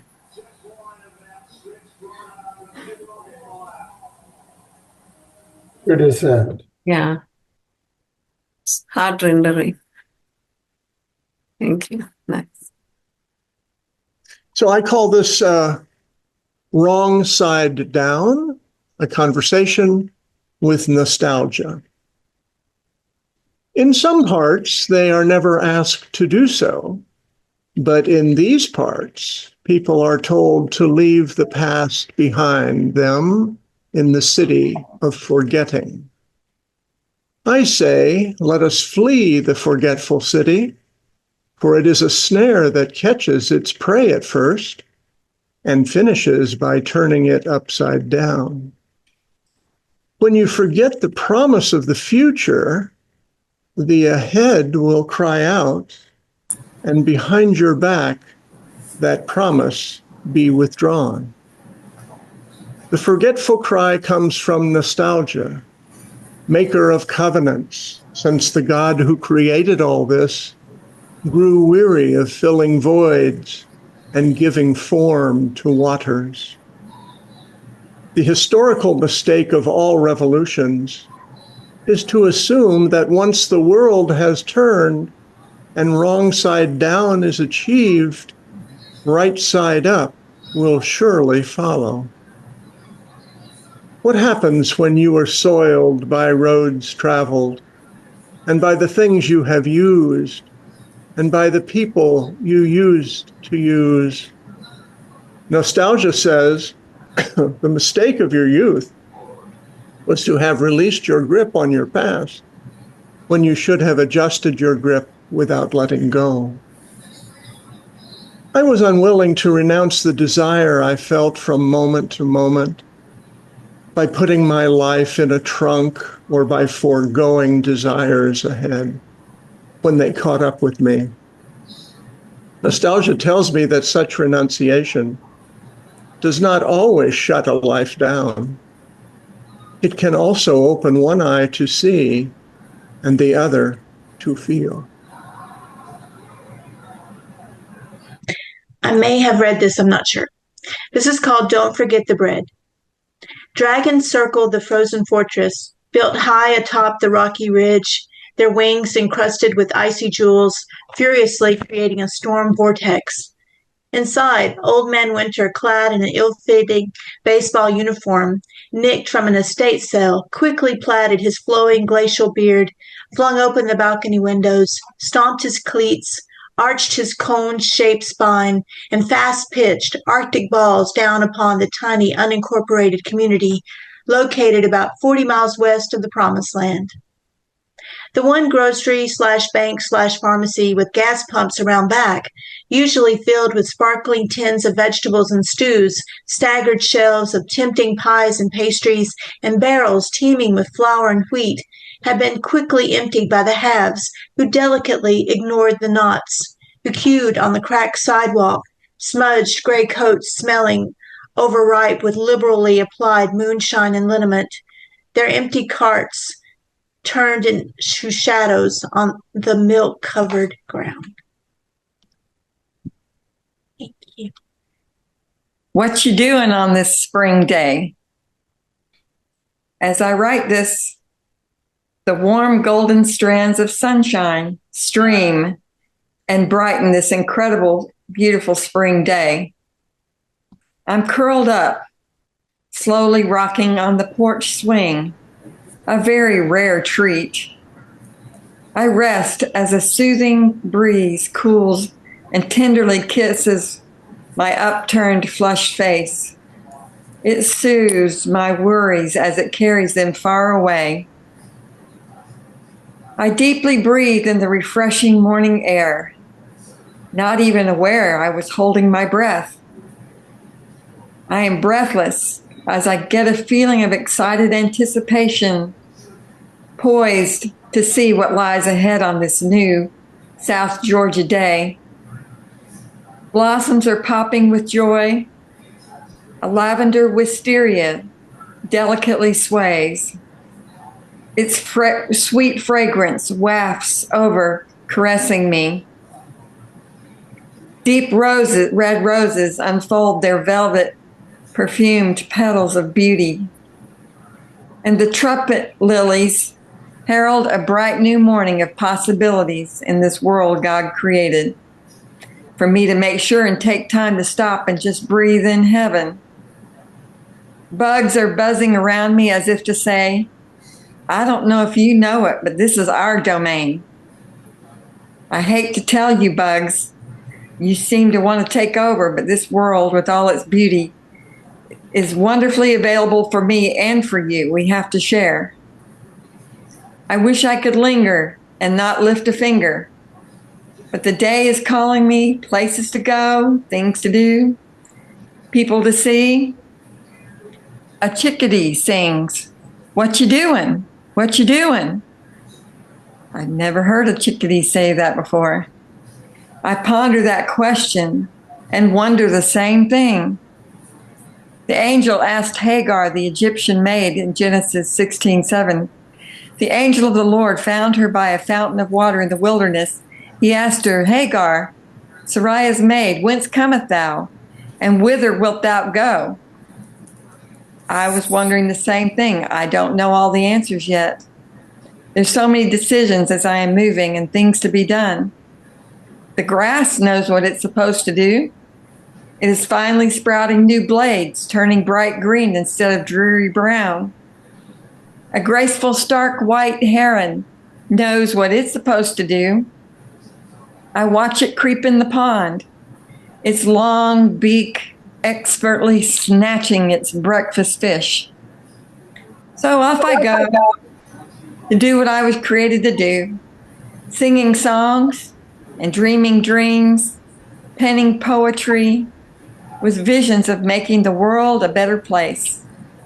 An empty canvas waiting for me to place the tip of my brush to, with all colors and mediums to create my own world awaits. God bless you all and may all your dreams come true. As you know, in England, the Supreme Court decided that you are what you're born, a woman or man. So I wrote a poem called Woman. I look at her, no sounds disturb the moment, azure eyes like water at the spring. True love needs nothing, a look, a caress, a smile, simply. Woman, an evanescent beauty, pale as the rising moon, a vision blurring my present, desire clouding the human mind, words languidly silent. I look at a woman, hands caressing her hair, threads of gold in her skin, faint whispers, I love you, she tells me, tenderly coming nearer as she needs to be. Woman, almighty creature, ivy on my chest, a gift of nature to forever last, a woman and a man together, nothing else. Singing stars. A telescope is all I need to find a place where the city lights fade, the sky darkens, and I look at the stars, as I see our ancestors did. Do stars sing? I always thought they could. When I moved as a little girl to Nashville, Tennessee, I saw country music stars singing. I believed in magic and the dreams of stars. I would lay on top of my mom's car humming, reaching my hands up and pretending to play the stars, my feet tapping to the beat. Twinkle, twinkle, stars shine bright with sound. I step away from the telescope and, face upturned, I open my mouth and sing. I find the perfect rhythm. Dance with me as I sing to the stars. Thank you.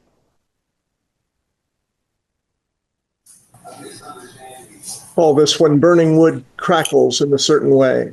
Maybe I'll make it bigger for you.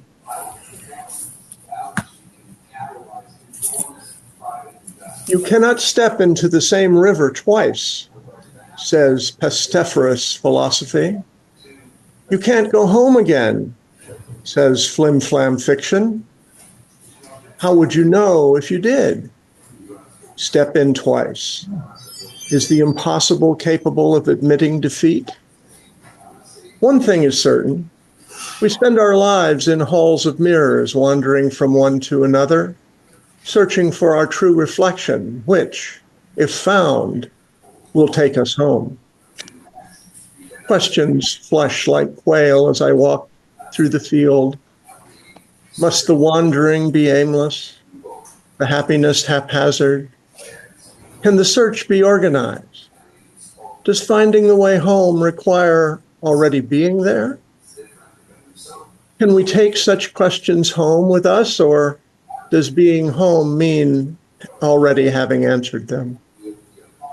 That we talk at all is not simple. What we talk about is not simple. Home is not a simple place. It is often easier to be in transit, away from, or back to it, than to be there. One thing is certain, but only one. Coming home is less arrival than achievement, less cessation than surcease. Home is rest walking.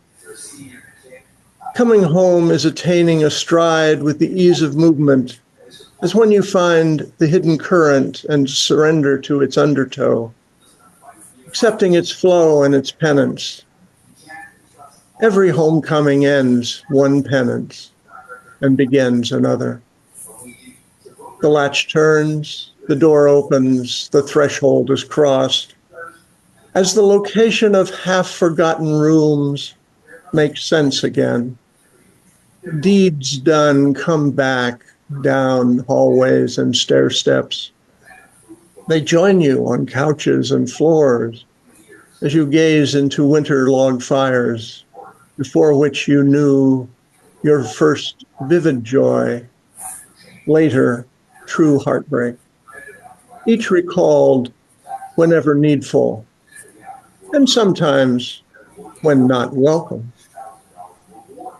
When burning wood crackles in a certain way, or perhaps it is the returning scent that took you unaware then and cannot be brushed back into the ashes of the great now. Guided by whispered echoes, led or sent to bed, you cross to safety. To move around a home capable of being dwelt in is to find hurtful things you thought lost, right where you left them. Like tin soldiers, they remain. They have not forsaken the watch, for they are not merely patient, they are patient. Having reached the back of the house, you find that needful things abide: potable water, edible food, a cornered place of sleep, a warmth of morning sun on bare skin, the relief of having something to say and someone to say it with. Here, desire, longing, remorse find respite from both fight and flight, in rest from spite, in a journey accomplished and a homecoming begun. Nice. Well said. I have a poem. Before I read it, Bruce, as you were reading, there were just all these images flowing in my mind. I could see that poem as this wonderful poem video of someone walking toward the house and then going through. And there were some points I thought, oh, that's the end. But then that journey continued. Thank you. Thank you. Thank you. Thank you. This poem is titled "I'm a Cup of Coffee." I'm a coffee lover, and so I get weird writing poems to my coffee. um, I'm a cup of coffee. I'm a fragile being, a cup, tormented soul trapped in flesh and bones, coffee stains left inside me. A vessel, a chipped cup with streaking hairline cracks, barely holding it together, etch scratches made with an orphan spoon, unmatched to other flatware, has a slightly twisted handle, bent by a psychic's mind trick. This metal spatula scrapes my insides and touches my skin like a lover's tongue seeking and craving to release what's trapped inside. Hidden frustrations, blocking smiles, forsaken passion to awaken me again. I pour in sugar and swirl it down into the black hole. Here comes the bitter river flowing from the past, each hungry taste. Drinking new hope, my tongue baptized with silent praises, but each and every morning I find a way to keep going. Lift the blues while sipping and watching the TV news, drink from a wasteland of fear, becoming what's drank, callous eyes hardened by negative images, walking and fighting who and what I am, long bloodlines of blackness, crushed remains of blackness, brewed and renewed blackness, spinning with my long patience, alone, craving phantom lips, those salty lips kiss me. Good morning, darling. I'm on the edge again. Catch tears and swallow them. The salt removes the bitterness. Swirling this cup of Java joy creates a calm, mocking Zen desires within the walled remains of this well echoing silence. I close my eyes to remember the smell of brewed mountain beans into liquefied and glorified lava flowing through some familiar trails and roads in sight where I walk to become lost and found, sacred place, washing away my sorrow as a gentle rain spritzing mist or a heavy thunderstorm by morning, both leave dripping dew and a lingering aroma in this cup. My voice still asleep, though now I'm awake, drinking to just remember, sitting here wanting to connect with those gathered beings, roasted, beaten, and crushed, then drowned in tears, poured from the leaves as my reflection floats away, shows me another way and day, clairvoyant mirror of prophecy, too frightened to look and believe, those third eye images cast from the wind, smoky, lucid nightmares, swirling passages cast away into a bonfire, but I dare not reach in the fire. I'm the kindling and the flames, but heated to crack this porcelain cup, forming rich, deeply glazed stains, where captured hope leeches, trying to remove unwashed images. Nothing gets clean, feeling dirty, unworthy, because I'm this blackness, layered in bruise inside and outside, to sip and remember the early morning, wondering what the new day will bring. Coffee finds and makes a way, long, thirsty generations to be me, and this old cup to become me. I'm a fragile being, a cup, tormented soul in flesh and bones, coffee stains left inside me, a vessel, a chipped cup with streaking hairline cracks, barely holding it together, but I do.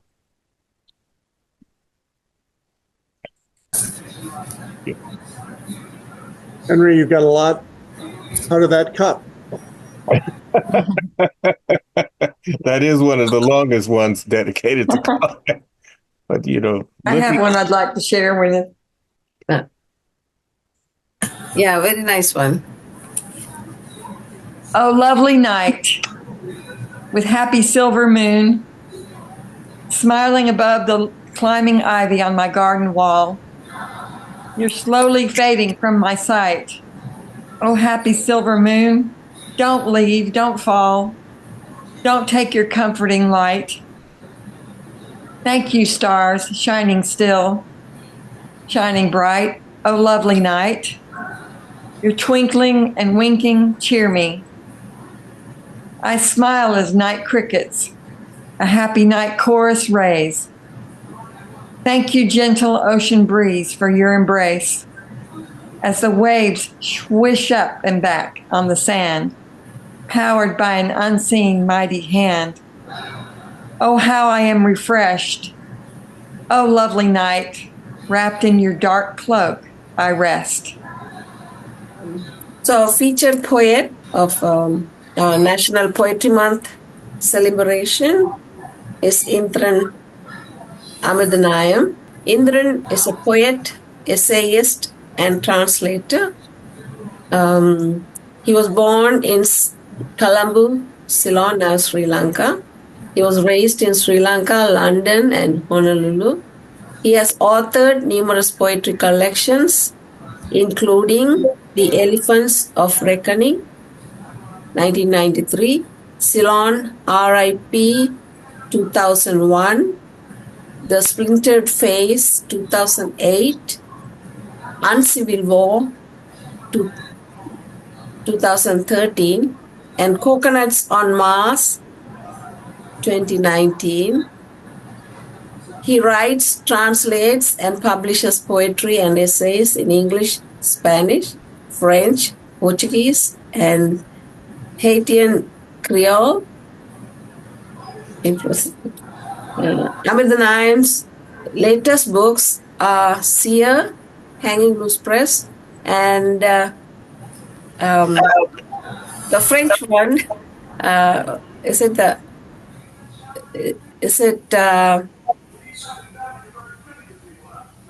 French or Spanish? The very latest one is in Spanish. Can you say the title? El Bosque de Deleites Fratricidas. Yes. Okay. Thank you.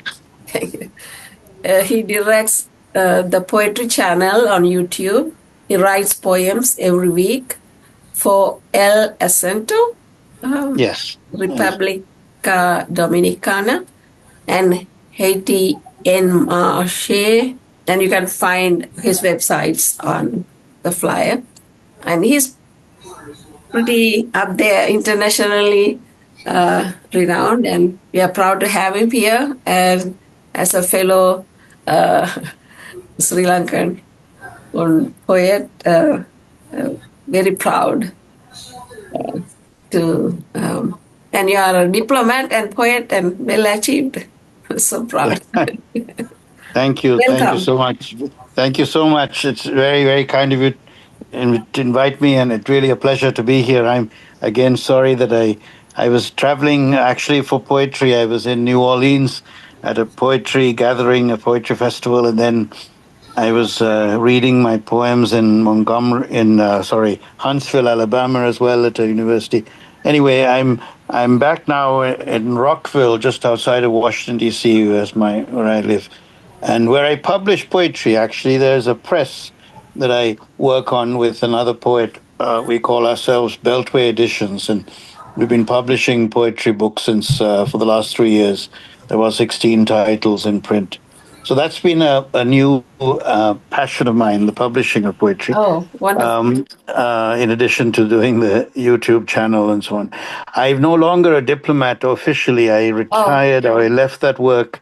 No, but not that long ago, just before this terrible genocide that began in Gaza, and then with the attack first on Israel and then the genocide in Gaza. Just before that, I formally left And, you can find a lot of my poems on Ground Views, which is a news site in Sri Lanka. I've been writing there since 2008 or so, just before the uncivil war ended, as I call it in one book. And so the last 15, 16 years, I've been publishing poems there, most usually under my name. At one point, I wrote a couple under pseudonyms. And the poems most recently have addressed themes, other genocides, like the one that's going on in Gaza. So the political theme is a very important one for me. The matter of the community. The word polis, which means in Greek community matter, community business. So for me, it's this is part of our community, both the griefs and the joys. I remember when my son was born, Anandan, the night he was born, two things happened. He was going to be born, and which was a moment of real joy, absolute bliss. And then Yitzhak Rabin was murdered in Israel the same night in 1995, the night of November 4th, the morning of November 5th. So death and life, birth and death, and death of a dream, a possible solution, and the birth of a son, in this case, a child. So I'm always writing about the way the personal becomes the public, and the public becomes the personal, in that space. So I'll begin with a poem from memory, which goes back to the island of Ceylon and the language of Tamil, which I no longer speak, which I spoke as a child. And the poem is called You Must Love. You must love the land when you leave to build your house on the sea. Love what's lost, the mango tree burning in the garden, the curious noose of the familiar coat of arms. Love the ball turning strong, spinning in a dark, faraway land. Love the tongue you'll never again speak, that wrapped you and bled you and dried up some every day on the other side of the sea. Now, the reasons for that silencing of Tamil are very complex, I'm realizing. All my life, I've carried a sense of guilt about that. And about my brother. I have a brother who stopped speaking around when he was about 4, and I was about 5, 4 or 5. And the reasons for his silence have always baffled and perturbed my parents and myself and everyone in the family. And the reasons go back to are complex. They could have been an illness, a meningitis that he suffered. Could have been that he was tortured. And now I just the very recently I wrote a poem which I call Interior Work. This is my most recent poem. So I go back to an early poem with the beginning, and then now this one. And I'll share this with you as well. It's unpublished. It's Interior Work. It goes like this.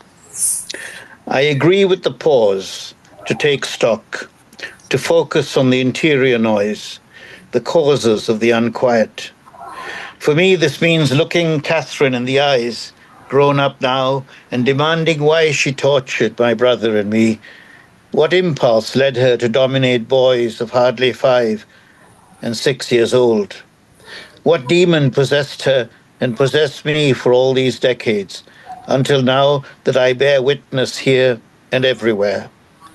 My brother was hurt, and I could not save him. I was beaten. I could not stop the blows then, or throughout my wandering on the planet, until now. And I say here that these lines will end not only in screams.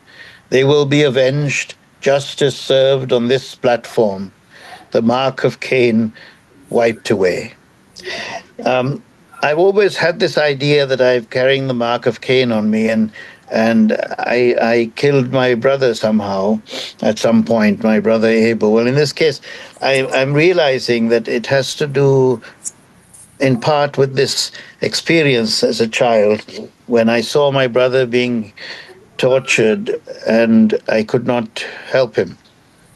And I think this goes to the root of my interest as a poet in the in politics, because I think whenever someone is defenseless, being attacked, whether bombs are being rained down upon him or her, or the children are being killed or being maimed, these are subjects for me of shock and trauma, and they need to be denounced and announced and talked about, even if poetry makes nothing happen, as Auden once wrote in a poem. I always I've always think, I mean, many of Audens' poems are very strong, but I've always railed against that idea that poetry makes nothing happen. I think poetry at least liberates endorphins, which is a very selfish idea, that the poet feels better writing the poem, is healthier writing the poem. I think the reader too feels better, is healthier reading the poem or listening to the poem. There's a catharsis that takes place. And I think this is a positive feeling, a positive thing. Even if the poem does not change the policymaker to change the policy, but if there are enough poems, if there are enough expressions of disgust with the bombing campaign, for example, I think eventually the policymaker is forced to react and modify. I mean, eventually it may take time for justice to be served, but we hope that it will be served eventually. Now, memory is very important to me. I think memory is very important to the Tamils, for example, in Sri Lanka. Conserving what's been lost, remembering the homes, the territories, the lands that have been defiled, trying to get the lands back. There are still to this day confiscated properties that belong to individual people who are, and their families, who are trying to get their property back. So that is an ongoing concern and need to be resolved in the resolution process of this uncivil war that finished in a bang in 2009. But the after effects, of course, continue to this day. Anyway, we are accepting of the state, but we want some kind of accounting, some kind of settling of accounts. My first book was called The Elephants of Reckoning. Reckoning because of settling accounts. The word reckoning is a kind of settling of accounts. I had to answer the question, why did I leave?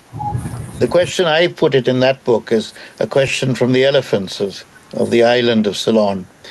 I love elephants, and I love their gentility and their family nature and their love for each other and their caring for their dead in the graveyards and so on.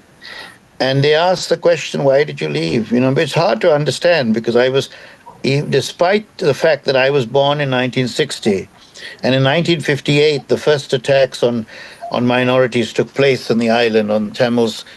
There's a wonderful book by Tazi Vitachi called Emergency 58 about that tragedy. And remember, in 1956, the Language Act was passed that made Sinhalese the official language of the country and did not give any status to the other languages.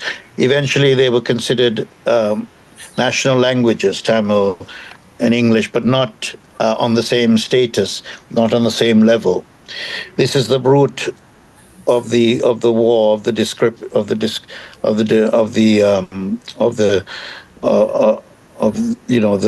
denial of one's I mean, if you take away your language or you minimize it, you're taking away your identity or you're part of yourself, and it's very, very sad. So as I speak in the United States of America, where the current government has declared English the national language, I raise my hands and say no.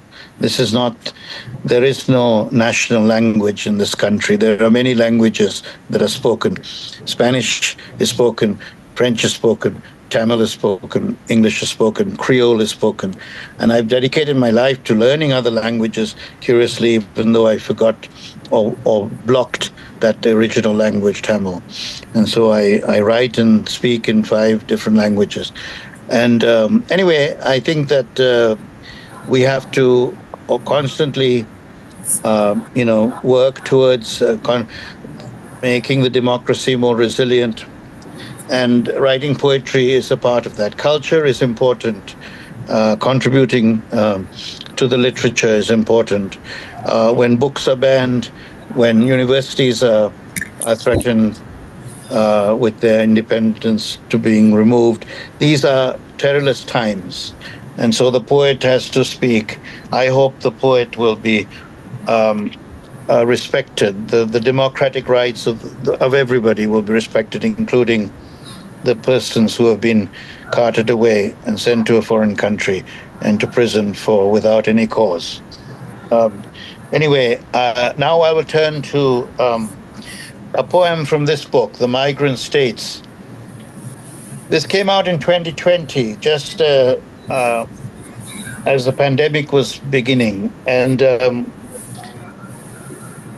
not just at the beginning, some months into the year. And that was, of course, a terrible time.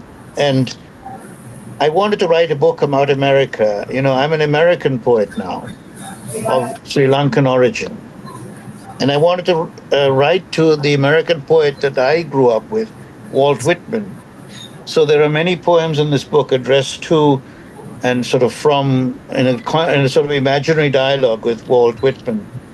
And I'll read you a couple of these poems, one of those, and then one that has to do with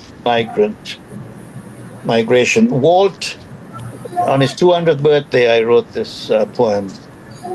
Walt 200. Break the locks, unleash the mind. Walt Whitman has left Paumanok. He is abroad.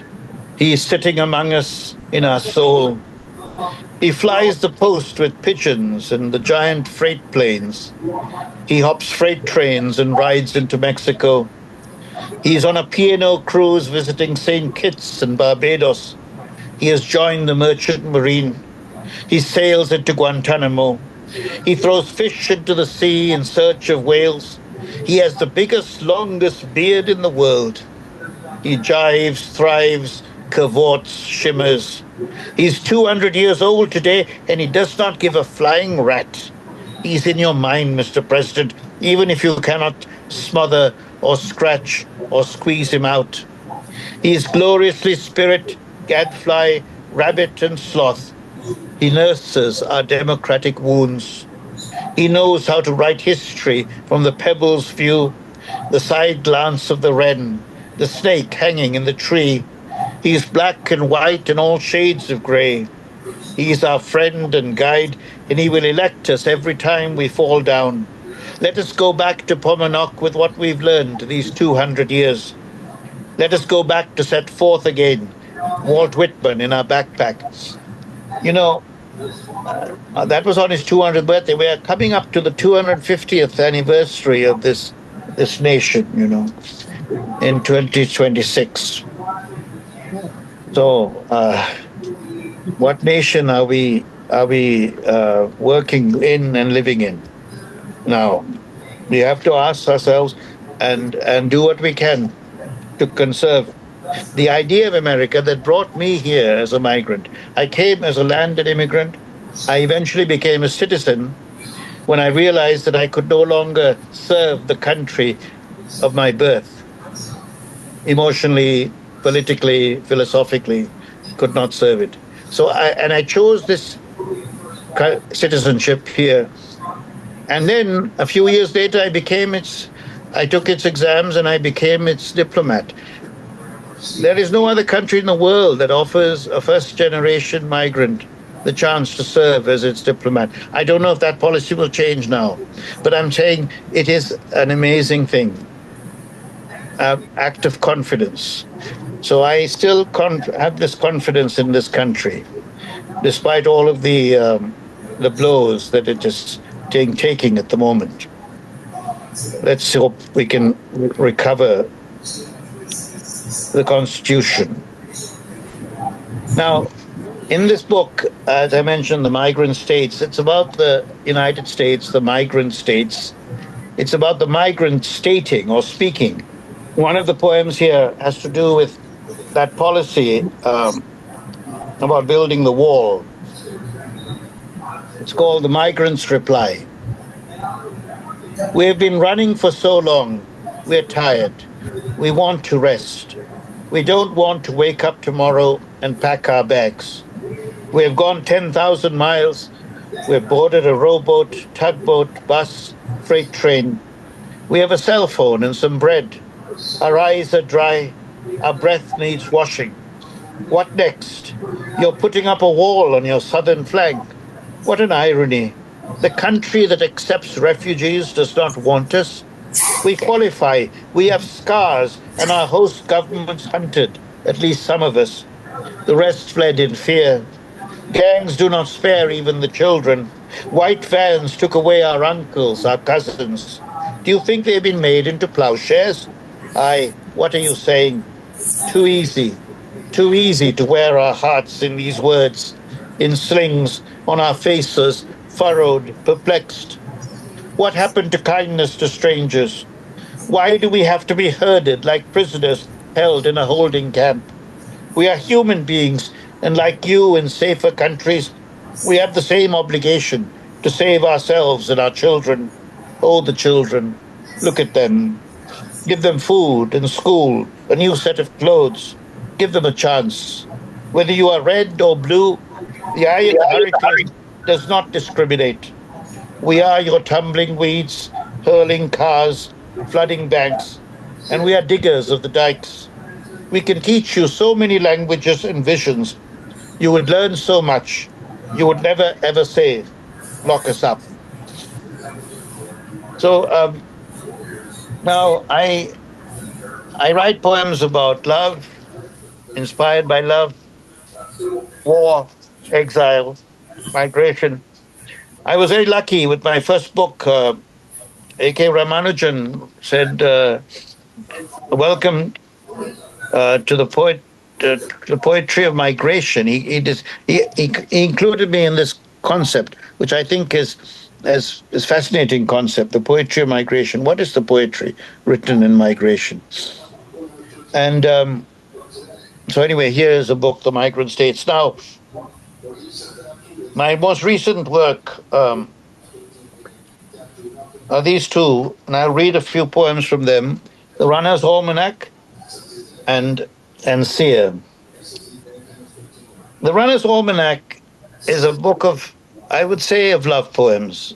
Poems inspired by the runner, this metaphor of the runner, this muse, the runner. And the speaker is the walker. So you have this relationship between the walker and the runner. And my daughter Lola made the cover, which I'm very grateful for, The Runner's Almanac. And so I'll read a couple of poems from here. The runner runs in my blood, in my mind and heart, feeds from light and water, wind and fire, recites recipes for food I prepare, dreams I inhabit, books I choose to bring to term. The runner is a sign in the sky, a voice inside the skin, a phrase in a poem. The runner carries 2 X chromosomes to my X and Y, but it's not opposed, shares the enterprise. I listen to her advice of when to plant, how to find balance and leap ahead, how to create perennials to assure the food supply, while experimenting with new lines. You are running out of the mountain, across the bridge, into the park, running, wrapped in a shawl, protecting passing walkers, birds, trees, clearing muddied thoughts, focusing on 10,000 steps, perfect pitch, running in my heart, beating in step, my mind composing these lines. Strider. Keenness of feeling, desire to speak overwhelming as I search for the right form to express overflowing need, to banish sleep, wake up running, dancing to Graceland, Aqualung, Lola, Yellow Submarine, and to you on the trail, sauntering in my sleep, then trilling in morning bird song, sporting rabbit ears keen for the almost silent step of the photographer, before dashing off into the brush, fawning deer, surprised by the spring, drinking, woodpecker, even stopping its relentless eating just for a minute as you run by, as you run this poem into a state of atonement, of salvation, of bliss, at the miracle of life popping out from the dark, tangled interstices of melancholy where my heart had foundered until you whistled by, striding. I don't want to give the sort of the punchline away, so I hope you'll look for the book and get to the last poem, and then you'll find it there. But I'll keep that in suspense. And my mother, and my father both, obviously, as for many people, their parents are so important. My father was a poet and a diplomat and a civil servant and meant a lot to me. He helped me along, and I just started writing. And my mother taught me the pleasure of words, really. She was my first teacher. And she taught me in her last years. She passed away on January 25th last year in 2024. And I had the luck and the privilege of being her caregiver, I suppose, the last years of her life, along with help. Marianne, who worked, and Marianne, myself, and my mother lived together during the pandemic here in this house where I'm reading from. So I'll read a couple of poems from Sia, which my son Anandan did the cover of. I'm very grateful to him. This is a book that it's a philosophical book, I suppose, about where do we go from here, from this pandemic? What next? How do we move on? But I will just read you a couple of poems to do with my mother, who is an important figure in the book. Mother in Tongues. Mother has gone back to the kitchen, where she needs 2 pounds of cardamom, a cup of cloves. She will make love cake again. This is Christmas in January, and she's visiting her daughter in California. Where are you, Mummy? In Templeton. Who am I? Indran. On Tuesday evening, her body burning, she began to speak in tongues, to invoke the Holy Spirit. Taklata, taklata, taitata, taitata. We called 911. Ambulance and paramedics came along with 2 fire trucks. I've become expert in friendships between these groups of first responders. In America, where more elements give security, jack up costs. In America, where we move to live than die. America. Taklata, taklata, taitata, taitata. Mother's wishes. I want 6 Eden Pure fans, 20 pounds of cashew nuts, $2,000 in cash, 1,000 of which to be given to the church for its annual appeal. I want you to write to your brother, have him call me. I need money, also a checkbook. I want to paint the patio, fix the carpet on the landing. I want to go to Lourdes. I would like every grandchild to keep receiving a birthday present every year from me. I want Bapsi to get a little extra. I want Sissy to be given shares. I want Ravantha to have chocolates and nuts. And I want to powder my face at my own pace and without interruption. Now tell me, what can you do besides arguing for the other side? I was very thrilled with that line. I want to powder my face at my own pace and without interruption. I'll read, I'll stop there, but this is Sia, which is from Hanging Loose Press. Hanging Loose has been very good to me. They've published my first book, The Elephants of Reckoning. They've now published 4 of my books, The Migrant States, The Splintered Face, Tsunami Poems, and this one, Sia. They've been publishing since the 1960s. Poets often publish at small presses. They are a small press, but they've been established now for 4 decades, and so they're going strong. I would like to share with you. I don't know if any of you in the audience speak Spanish or work in Spanish, but I've been translating. If you'd like to hear one of my Spanish poems, would you? You know what I might do? I'll read you one poem from this book, El Bosque de Deleites Fratricidas, which means sort of the jungle of the fratricidal delights. It's quite a heavy title, or the wood of the fratricidal delights. It's a bit of a title from Bosch or something. And there's a poem here called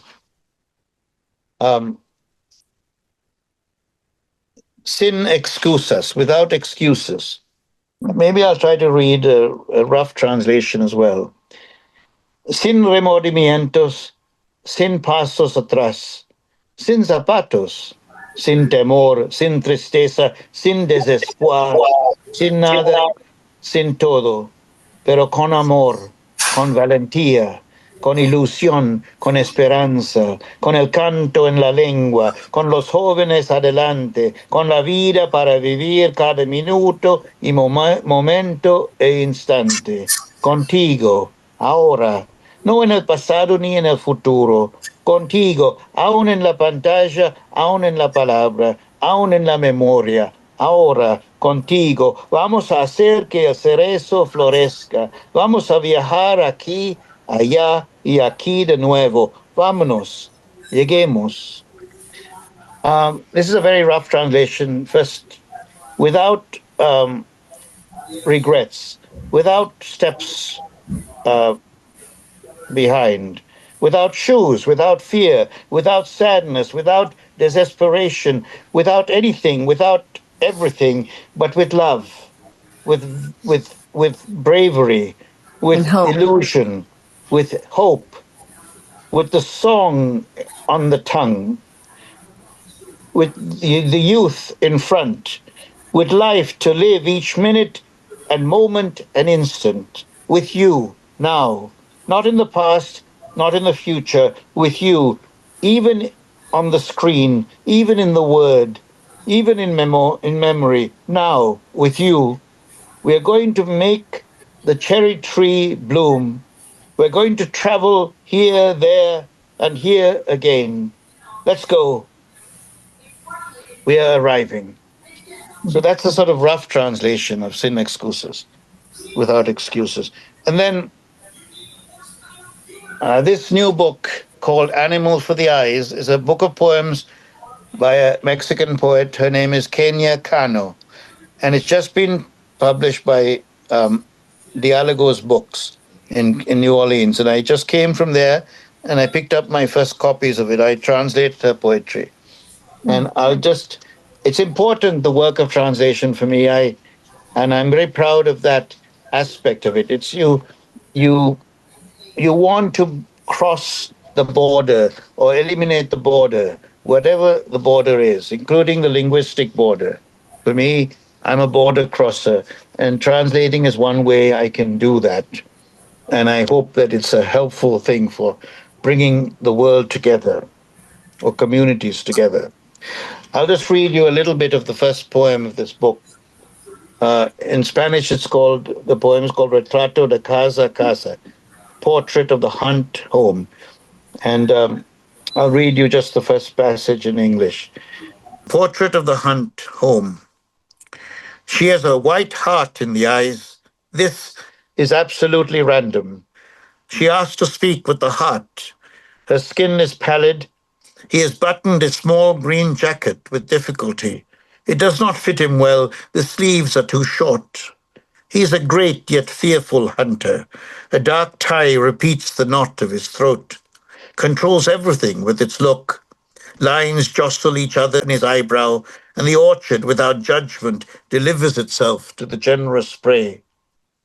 She seems frightened, but she adjusts herself. When she grows up, she will be a vulnerable seductress.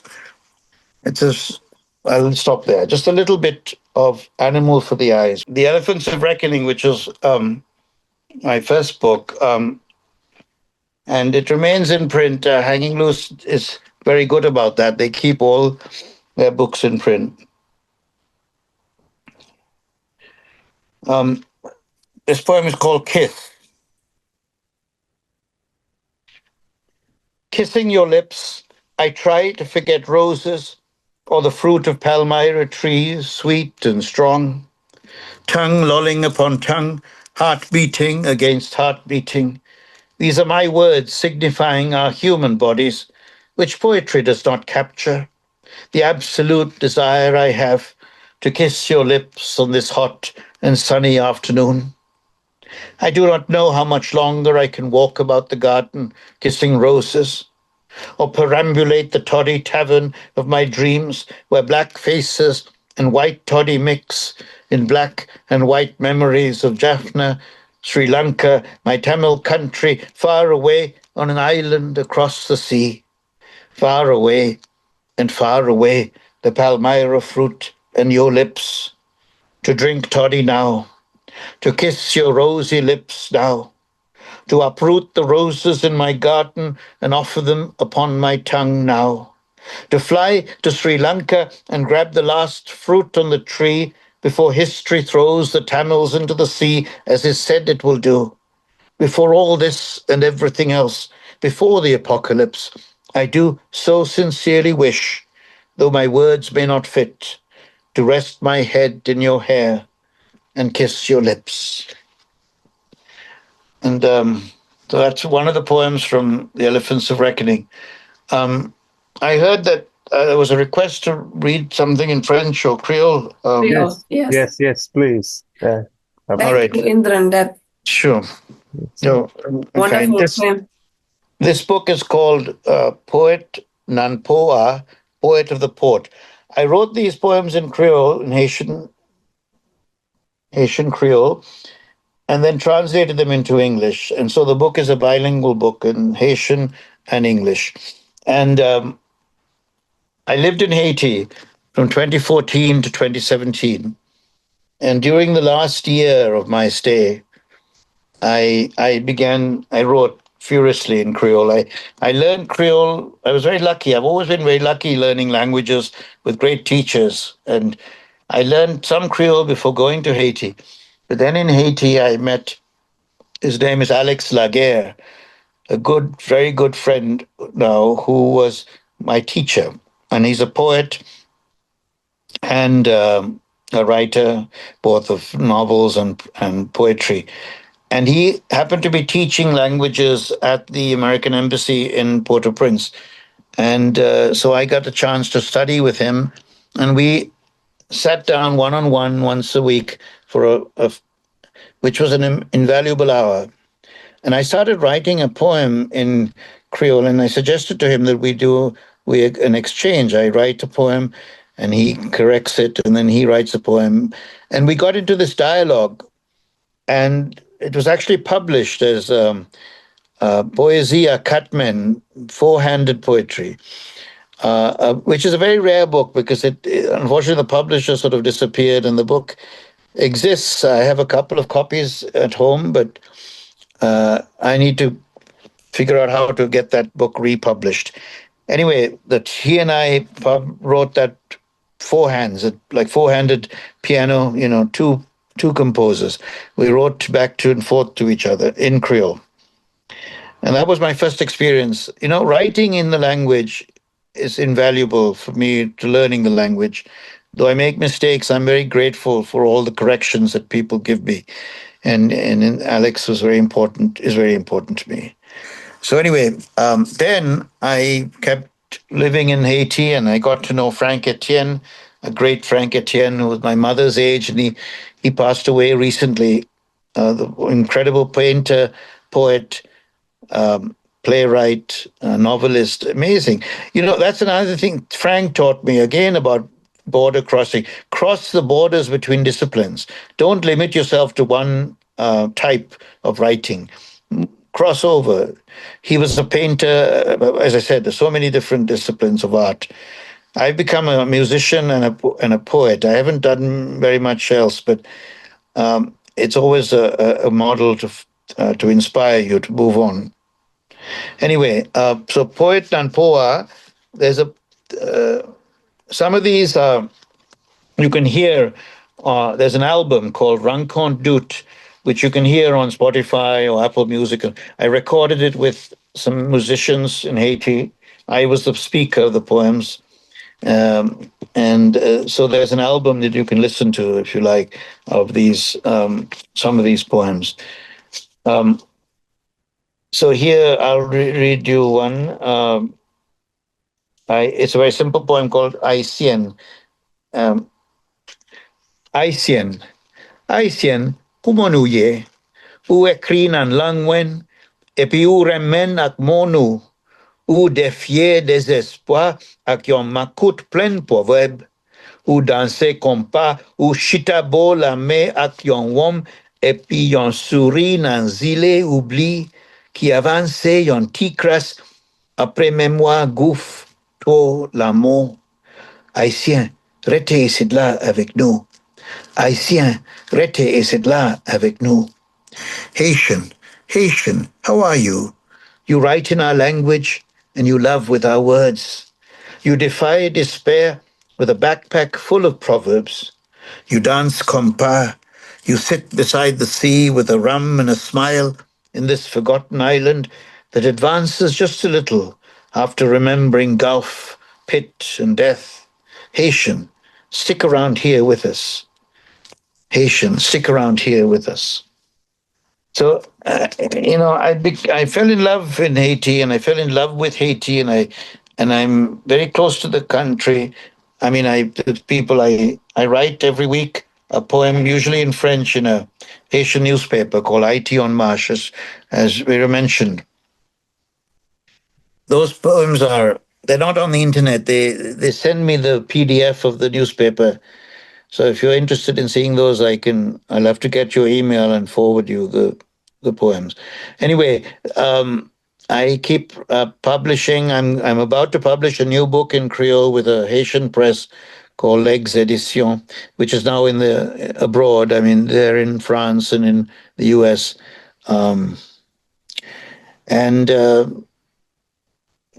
So if you have any questions or comments, please let me know. Thank you so much for this chance to share my work. I was wondering about that poetry with the music behind it. What was that called? Oh, the album is called, it's spelled Rankont, and the second word Dout. Rencontre Doute. It's a play on words. It means it's a play on sort of doute, as in douter, to doubt. Daout, which is August in Creole. And rencontre is like rencontre in French, meeting in August. August was a special month for me because I always knew that I had to leave in August. And it was very sad when I was thinking about a year ahead that I had to leave. My tour of duty would finish. I ended up staying until September, but August so it just took on a sort of mystical meaning for me, that month of August. And that's why the title, Rencontre Doute. It's actually lovely to hear because the music that was composed for it by various musicians who I work with, their names are Donald Z. Theodore and La Francisco and Gregory La Forette and Titi Congo. They are all very fine musicians, younger musicians who are working today in Haiti. Despite the the very difficult situation that the country is going through now, as you know. Wonderful. Yeah, Catherine is a singer-songwriter. Ah, Yes. wonderful. Award-winning. Yeah, anytime there's music, my ears perk up.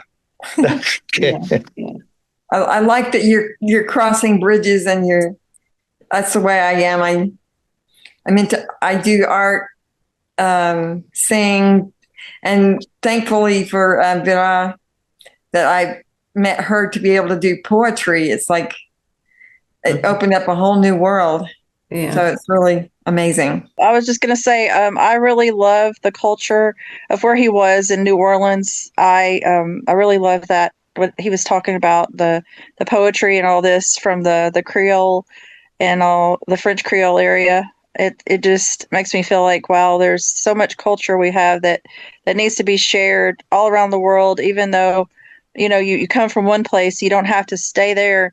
You can go and you can learn something from every little pocket, and you can become an expert in so many different things. And that's what you mean to us, Indra, that little, the thing that you have inside of you, that little spark that you have inside of you, that creative spark you have, I believe, mastered a bunch of different cultures all in one little body.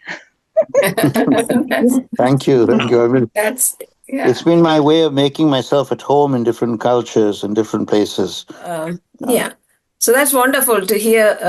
Actually, David sent me your poem. He wrote one about all the animals. Which one is that? Like, wonderful poem.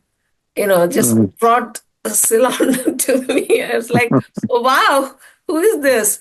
And it was COVID. So he said, oh, I think you may be interested in this. And I'm like, okay. yeah. So I was so happy.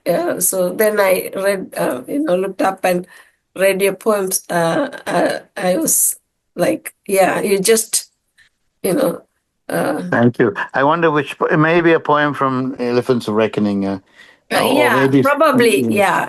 Because or you the had all the. There's also a poem about elephants in the book, The Splintered Face Tsunami Poems. That was a book I particularly close to as well, because every book is like a child. So Yeah. David, which David sent you? I'm sorry. David Harris, he's here. He's okay. Yeah, Wonderful. we have some really distinguished people, but they are like humble. He's from New York. He was in the publishing, and Bruce is from Vanderbilt. He's in the ethics ethics at Vanderbilt, and we have Henry, who is poet laureate of Hendersonville, and Francesa, multi-talented. Wonderful. Yeah, creator. And Karu is my batchmate from Peradenia. Yes. From Batiglo and Jaffna, yeah. So she always comes every year. She comes for this our featured poetry and stuff. Yeah. Yeah, thank you. That's wonderful.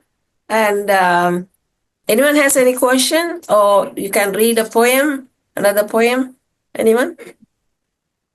I wanted to share this book. One of my cousins went to Haiti. Oh my God, she was there, I think 2-3 months. She's an anthropologist. Okay. And when before leaving, she said, "Do you want me to bring you something back?" And, she was thinking rum, because you know how everyone wants rum from there, and coffee. That's my other love.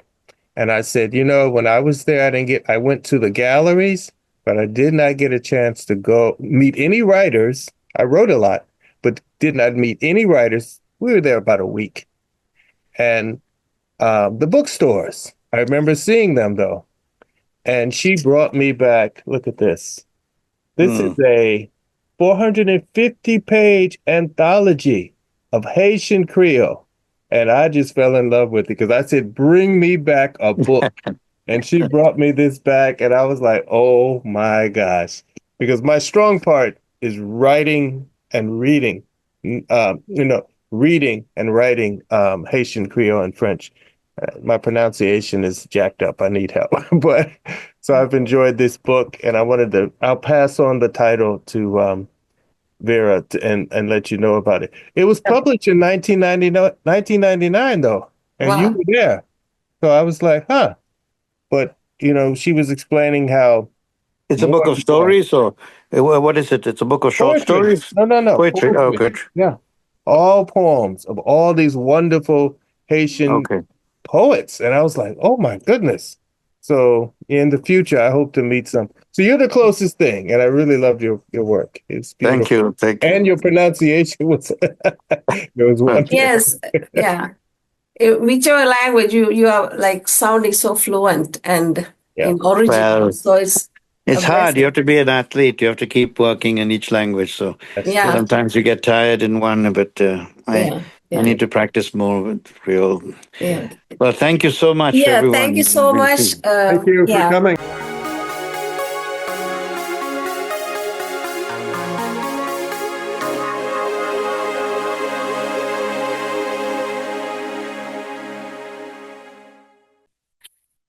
I especially want to thank our Honorable Mayor, Rogers Anderson, for his unwavering support over the years, honoring us year after year at the opening ceremony with his inspiring speech.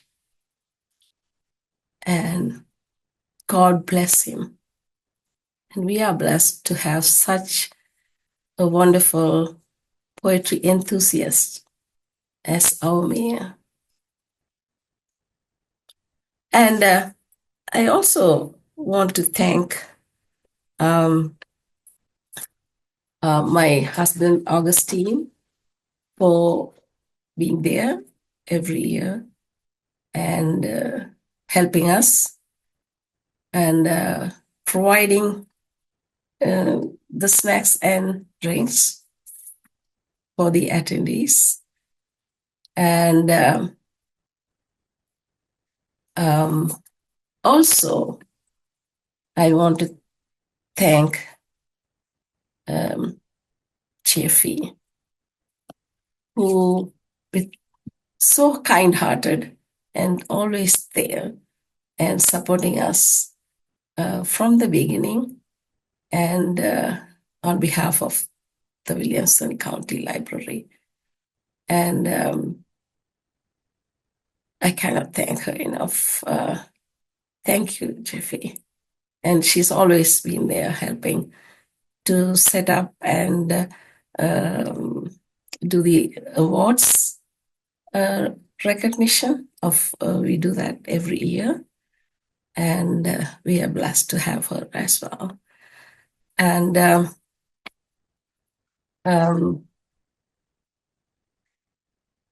last but not the least, I want to thank from the bottom of my heart,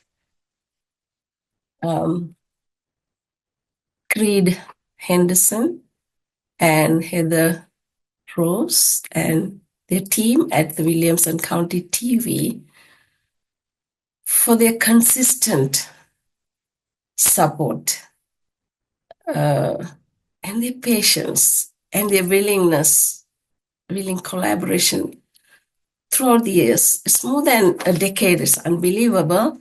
And for all what we are able to do is, I would say, their support have been invaluable and priceless. And I want to remember and honor Dr. Sally Lee, my mentor, who has forged this alliance of the local poets with the Williamson County TV, which and laid the cornerstone for all these inspiring events and programs we are able to do, weekly open mics and monthly recordings of poets from the neighborhood and quarterly featured poetry events, which also become a virtual part of the Tennessee Poets Day, annual Tennessee Poets Day celebration, and which is Poets from the Neighborhood's National Poetry Month celebration as well. And all this was possible by the vision of Dr. S.R. Lee, and she is the beacon of poets from the neighborhood. And I thank all the poets who have submitted poems, who have co-hosted in the Poets from the Neighborhood program, and everyone who has already involved or not. I invite all the poets. I thank the poets who have supported us and involved, and I also welcome any poet of any age to involve and participate, come out and read, and be inspired to inspire. Give it a try and be involved. And our vision is to bring the voices of local poets to the community. And I hope we are inspiring the poets out there. Come on out, join us. Thank you, and God bless you.